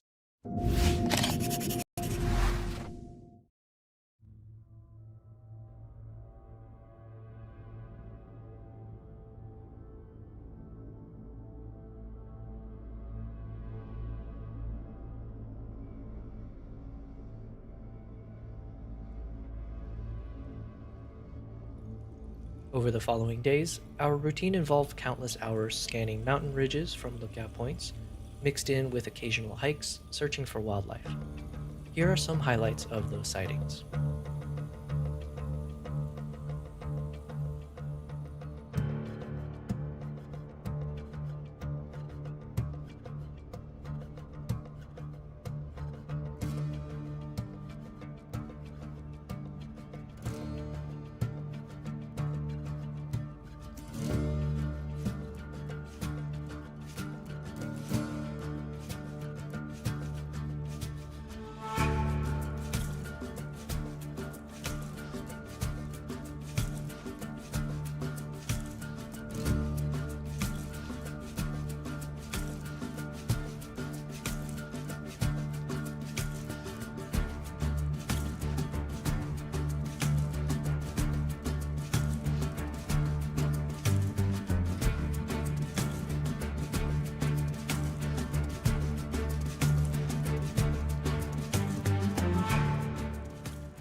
Okay. Testing, testing. Mic is on. Testing, testing. Okay, mic is on everywhere. Yo, this... okay, I think tomorrow will be when my voice and everything is back to perfect. But the thing is, I wasn't planning on streaming tomorrow, because tomorrow's Saturday. I've been trying to take the weekends off. But you know what? Depending on how I feel tomorrow, maybe I will stream as well. Anyways, thanks guys for being here. So I am getting back to normal streaming, as in like streaming 5 to 7 hours every day that I stream. I generally try to stream about 5 days a week. Sundays I try to take off for sure. And yeah, and then usually the streams, I've been doing 2 types of streams. One has been like my co-working stream where I'll turn on the camera. Usually this is where we just focus on, you guys get to see my cats in all their infinite glory. So for example, you see, you know, Kimbap right now is doing a little bit of grooming and looking cute. And then I just do my work on the side. So you don't really hear me talk. You don't see me working on whatever. It's just meant to be like a, I think the term I heard the other day as well, as like I've heard it before, is called body doubling or co-working. So that's been fun because then that lets me test out live streams. It lets me go live and create content, but I just spend the time working, right? And then the normal stream that I do is where it's this, what I'm doing now. So you hear me talk. Usually I'll spend the time to actually start editing. You can actually see what I'm working on. You can chime in. You can tell me I'm doing a bad job, you know, I don't mind. I really don't take offense to most things. But yeah, it's just meant to be like, hey, let's just hang out together as I create content, as I learn how to be a filmmaker. Yeah, all that kind of stuff. So that's been what I've been doing for the past 5 months. And now we're doing it, you know, in a few different platforms here. But yeah, Twitch and YouTube has been where I've spent most of my time. And now let's see how this TikTok thing goes. Let's see how the Instagram thing goes. And yeah. I'm trying to think, what else would we try to add? Like, what other platforms? Facebook? I guess maybe Facebook could make more sense in some ways. I know there's a big like photography community on Facebook, but yeah, no matter. So excuse me. The problem is, man, it sucks to talk and feel congested all the time. I'm trying my best though. We're at almost 11 p.m. My goal was like, can I go until midnight again? I used to, man, in the first month of streaming, I used to go like, we used to do 7 to 8 hour streams nonstop, no bathroom breaks, just going, you know? So I want to get back into that for the most part. When it makes sense. But yeah, and yeah, so anyways, like I said, I'm testing a few things here. So the current thing we're testing is trying to figure out this vertical format, what actually works for a TikTok platform or an Instagram platform. For Twitch and YouTube, I think I've found a decent formula in terms of like, how do I create my content in the landscape view, right? So when I'm in editing mode, it just makes sense. You have a screen, you can see what I'm working on. I can have space where I can still show myself or my cats and the chats and stuff like that. So that seems to not be an issue. But for vertical streaming, this is like a whole new territory of like, yeah, it's a whole new ball game of, okay, what is the interest of a viewer if they're watching me from a mobile screen? Yeah, I honestly have no idea. So I tried my best, my level best, to figure out like, is there different formats that could work? So I guess you don't see it on Twitch. Does Twitch have like a vertical streaming format? I don't think so, right? So I'm assuming Twitch is always just landscape mode. But yeah, for those of you who've been tuning into like the TikToks or the YouTube vertical or recently the Instagram, I'm curious, hopefully it's enjoyable. Hopefully it doesn't feel like it wasn't designed for you to watch on the mobile screen, you know? That's a big thing I'm trying my best to... I want it to feel natural, that if you're watching it from that point of view, it feels like, oh yeah, this is the way I want to watch his content, is like in this kind of format. So, and you know, as I've been kind of observing the YouTube vertical versus landscape, I mentioned it before, but the vertical format seems to be doing some good work for me. Like, it's definitely getting more views in my small little world, although the view duration is much shorter. So the average view duration on the vertical format is 13 minutes, whereas the landscape is about 58 minutes. So yeah, anyways, good learnings. I'm here to share and see what works, what doesn't, that kind of stuff. So but yeah, thank you all you guys who are watching right now. Yo, we got some cool people in the Twitch chat, and yeah, the usual suspects on YouTube. Man, you guys are all awesome. I appreciate it. I feel more motivated right now than ever when it comes to building out the Twitch account. Obviously it's because I met the Twitch team now in Dubai, so knowing that there's an actual team in the UAE, in Dubai, that are here for a reason, and apparently it's fairly new, but they're here to build out a community of streamers in the region. So I didn't know that existed. I don't think it really did until recently. So it sounds like Twitch is committed to, you know, putting energy into the region and actually building it into a powerhouse, hopefully. So that's music to my ears as a new streamer, as someone that hopefully can rely on people who work at Twitch to help me understand the resources that are there, what are some of the best learnings to continue growing as a streamer, and all that fun stuff. So but yeah, we'll see how that goes. I think the biggest thing I do want to figure out though is, yeah, man, I can't shake the comment that one of the guys that works there said about, you know, if I'm an English speaker in Dubai, the thing is that he made it sound like it's a disadvantage because majority of people in the region, in the Middle East, are Arabic speakers. So like the English content doesn't really float to the top, nor does it, you know, majority of the people out here wouldn't want to watch the English stuff. It'd be like the Arabic. So it was like a passing comment, like, you know, it wasn't like it's the middle of a summit. So who knows how much I misinterpreted, but it now has kind of crossed my thought of like, oh, okay. Are there things I should be aware of when it comes to streaming in this area? But yeah. And then I kind of noticed it with the TikTok side as well, briefly.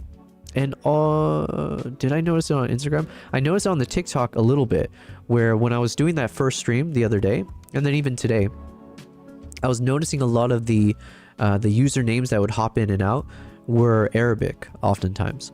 So, and actually I noticed this, that was one of the big reasons I didn't actually get into TikTok years back, was because when I was streaming, or sorry, not streaming, when I would open up TikTok, the content that would always pop up on my feed were always Arabic content. And so one, I couldn't understand it, and two, it was just like completely different than the kind of content maybe I prefer to watch or listen to or whatever. So now that I think about that, yeah, I feel like there's a lot of I think I have to fight against the current in order to get my content out there. But I mean, I don't say that in like a negative way. It just means you have to work extra hard to fight against the algorithm, perhaps. But all of this could be moot point. Maybe I misunderstood the guy. But yeah, doesn't matter. Anyways, I don't even know what I'm talking about anymore. I was supposed to be editing more, but we went on a little tangent. So let me hop back over to editing mode.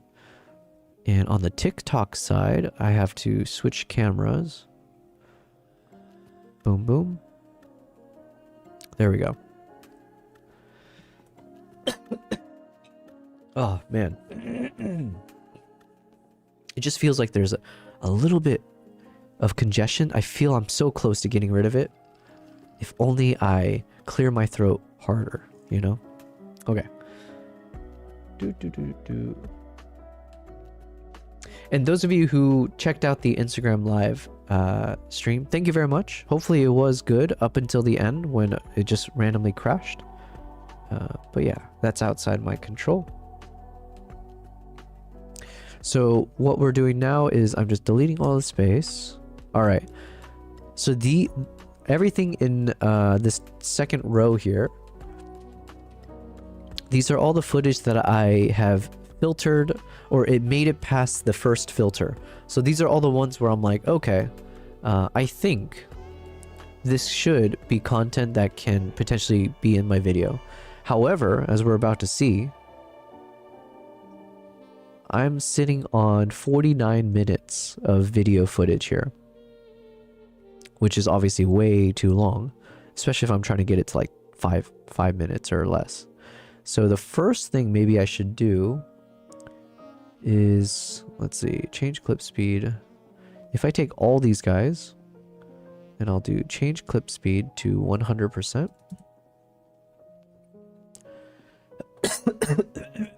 Excuse me.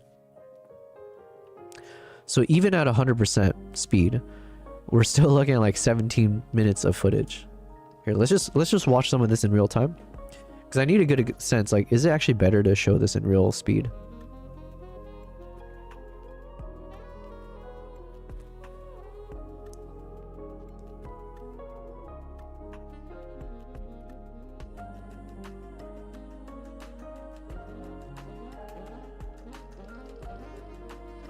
The thing is, like, if I'm going to show this in real-time speed, I kind of feel like I should play it with the actual audio from the moment. But I don't think all of these shots have clean audio, because oftentimes you'll hear people in the background talking, like maybe someone was asking a question or the caregiver was saying something, so I don't know.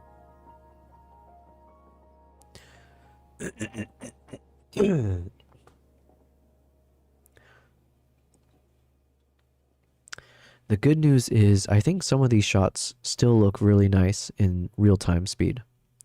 I still think it would be better in slow motion, but if I needed to play this in real time, I feel like it doesn't take away from the energy and the story. So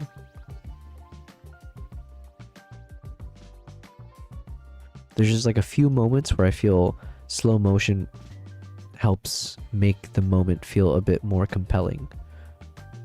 But I also feel like I have a tendency of overusing slow motion, perhaps. So that's another thing I have to keep in mind. Mana says, yo, I don't know why I came here because I have a lot of work, so bye. Yo, thank you very much, Manas. You know what? I appreciate you took the time. You took the time to stop in and say hi. And that's what matters. So thank you. But yes, you should get your work done. That's what matters. Also, I think I'm getting to that point where I hear it in my voice. I might be straining my voice a little bit too much, or my throat. So, yeah. I might physically just have to stop streaming for the day. Mana says, why I kind of look like that monkey? Yo, it's a good looking monkey, man. Or which one are you talking about? Also, it's not a monkey, to be fair. It is a chimpanzee. It's a primate of the chimpanzee type. Are you saying you look like this guy?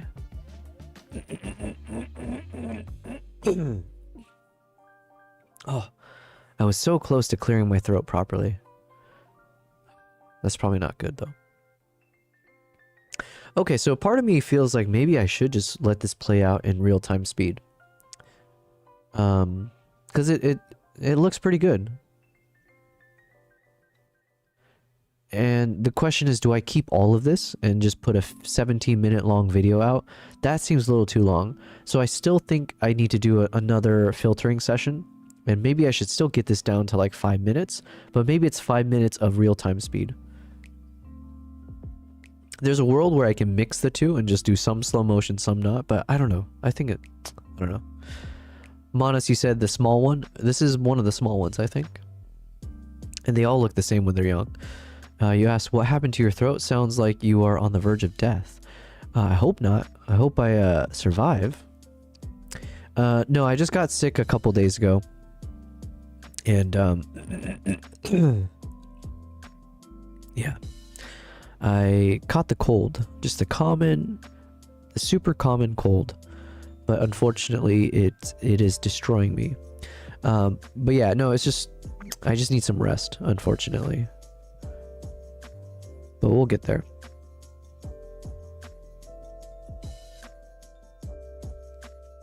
But thanks for asking, or thanks for telling me I sound like I'm dying.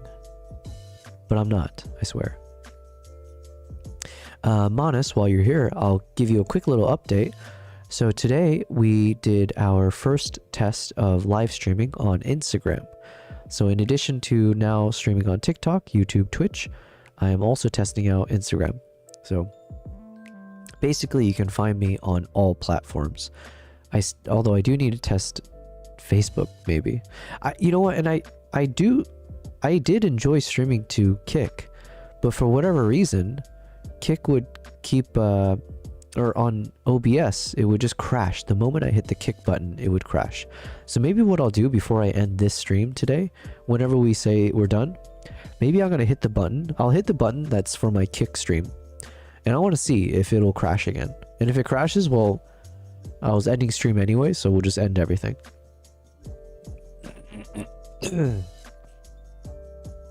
Oh.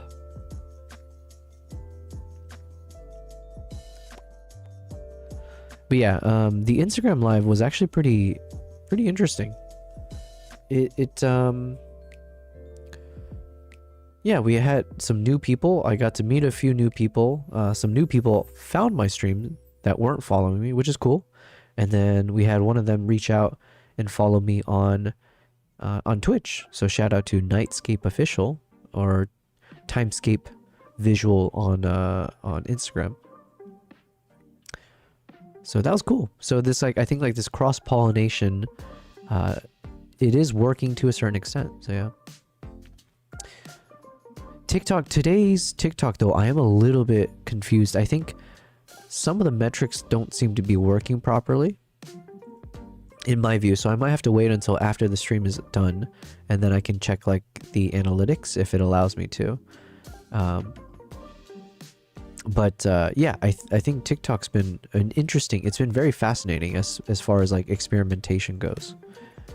So definitely I will continue streaming on TikTok on top of the other ones. One thing that's interesting about TikTok and Instagram, it like tells you when someone joins your stream, or yeah, your live stream or something. But I don't know if like joining, what does that actually mean?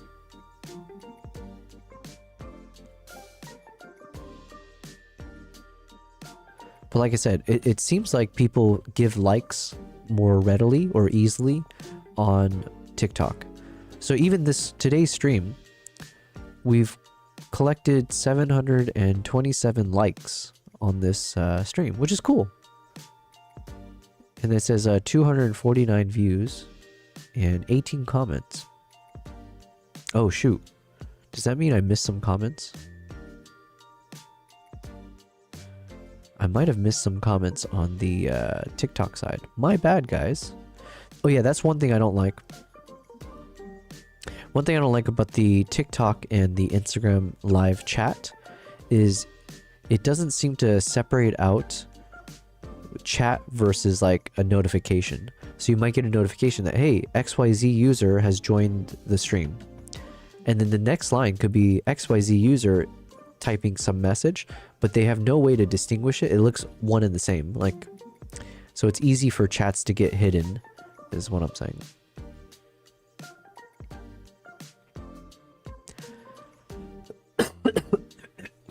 Oh no.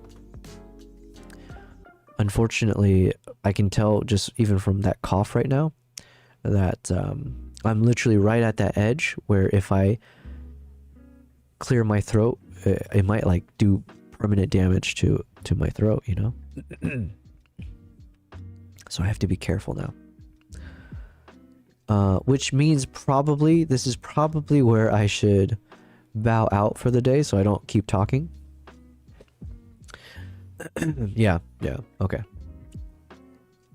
I need to treat my body better. So, I think, guys, this is where I'm going to end the stream. I don't even know. How long have we been streaming? Can I see on... I can check on YouTube, right?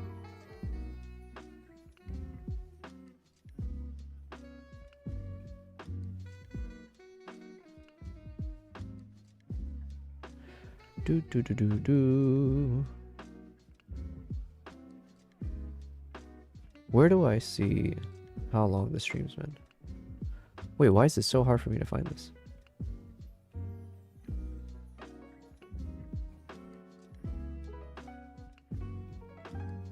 I thought there... Oh yeah, there it is. Okay, so we've been streaming for almost 6 hours. If I hold off for 8 more minutes, we will have a 6-hour stream. So the question is, can my voice hold out for that long? Is it worth trying? What happens if we have a 6-hour stream? Does that make a difference at all? I don't think so. So probably not. Point is, we had a 6-hour stream today on YouTube, Twitch, Kick. No, not Kick. Sorry. YouTube, Twitch, TikTok, and Instagram. So that's a win. I think today was an excellent day of streaming. I learned a lot. Thank you guys. Instagram, I don't know if the analytics are going to go through because it did crash at the end. So I have to double check what does that mean. But the thing is, when I did go live there, initially my concern was like, is it actually going to work?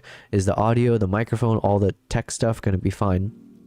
And it looks like it worked perfectly. So like the stream URL and the stream key that I was able to put into OBS, it basically means that what the YouTube vertical stream sees is exactly what the Instagram vertical stream sees as well. The only difference is then on TikTok. So the big challenge that I'm facing right now is because unless maybe TikTok will provide this to me eventually, I hope, but perhaps it's because I'm a new TikTok streamer. Either way, I'm not able to find where I can get the stream key of TikTok. So that means I have to manage 2 separate streams for like when I need to switch scenes, when I like, yeah, even like the vertical scenes you see on TikTok are different from the ones that I've created for my OBS streaming stuff. So that's just one thing, I guess, where it's not ideal perhaps yet, because it means I have to juggle a few more buttons and I have to manage a few more windows to look through to make sure I'm you know, capturing everything properly. But that's like a minor little thing where it's worth it, right? It's fun. And yeah, and I'm hoping, like I said, I hope that I will be able to get that stream key. On my end, I guess what I need to now do is I have to create some new buttons within Stream Deck so that I can just hit some buttons to make the scene switch on TikTok, in addition to scene switching on OBS. I'm oversharing a little bit because, I mean, all of this is a learning process, and if there's something I learned from this that I can share with someone who's also interested in learning how to stream, the more the better, merrier in many ways. So wow, I really am trying to get to the 6-hour mark. Hold on, how much more do I need to talk? Where was it?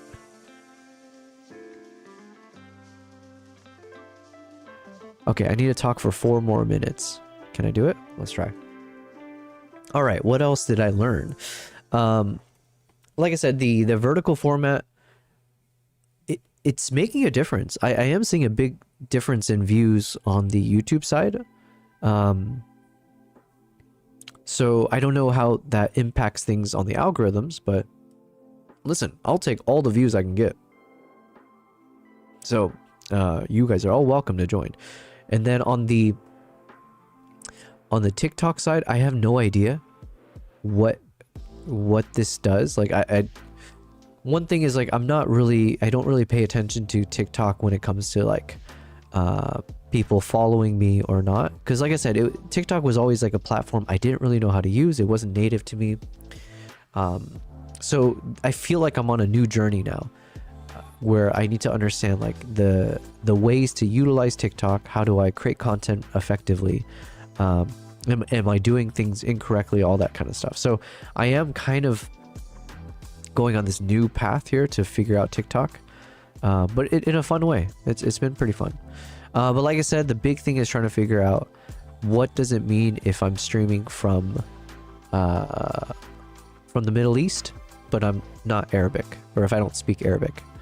So maybe, you know what, it might be worth me just like, I might just message that guy from Twitch and just be like, hey, could you clarify about these things? But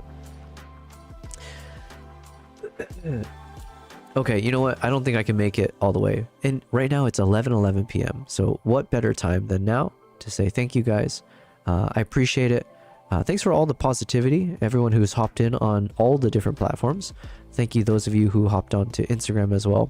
That was fun. I will definitely continue doing that now, so I appreciate it. And now let me go ahead and rest my voice, and I will 50-50. I might stream tomorrow depending on how I feel, and also let me just look at my schedule. But yeah, thank you guys, appreciate it. I'll see you again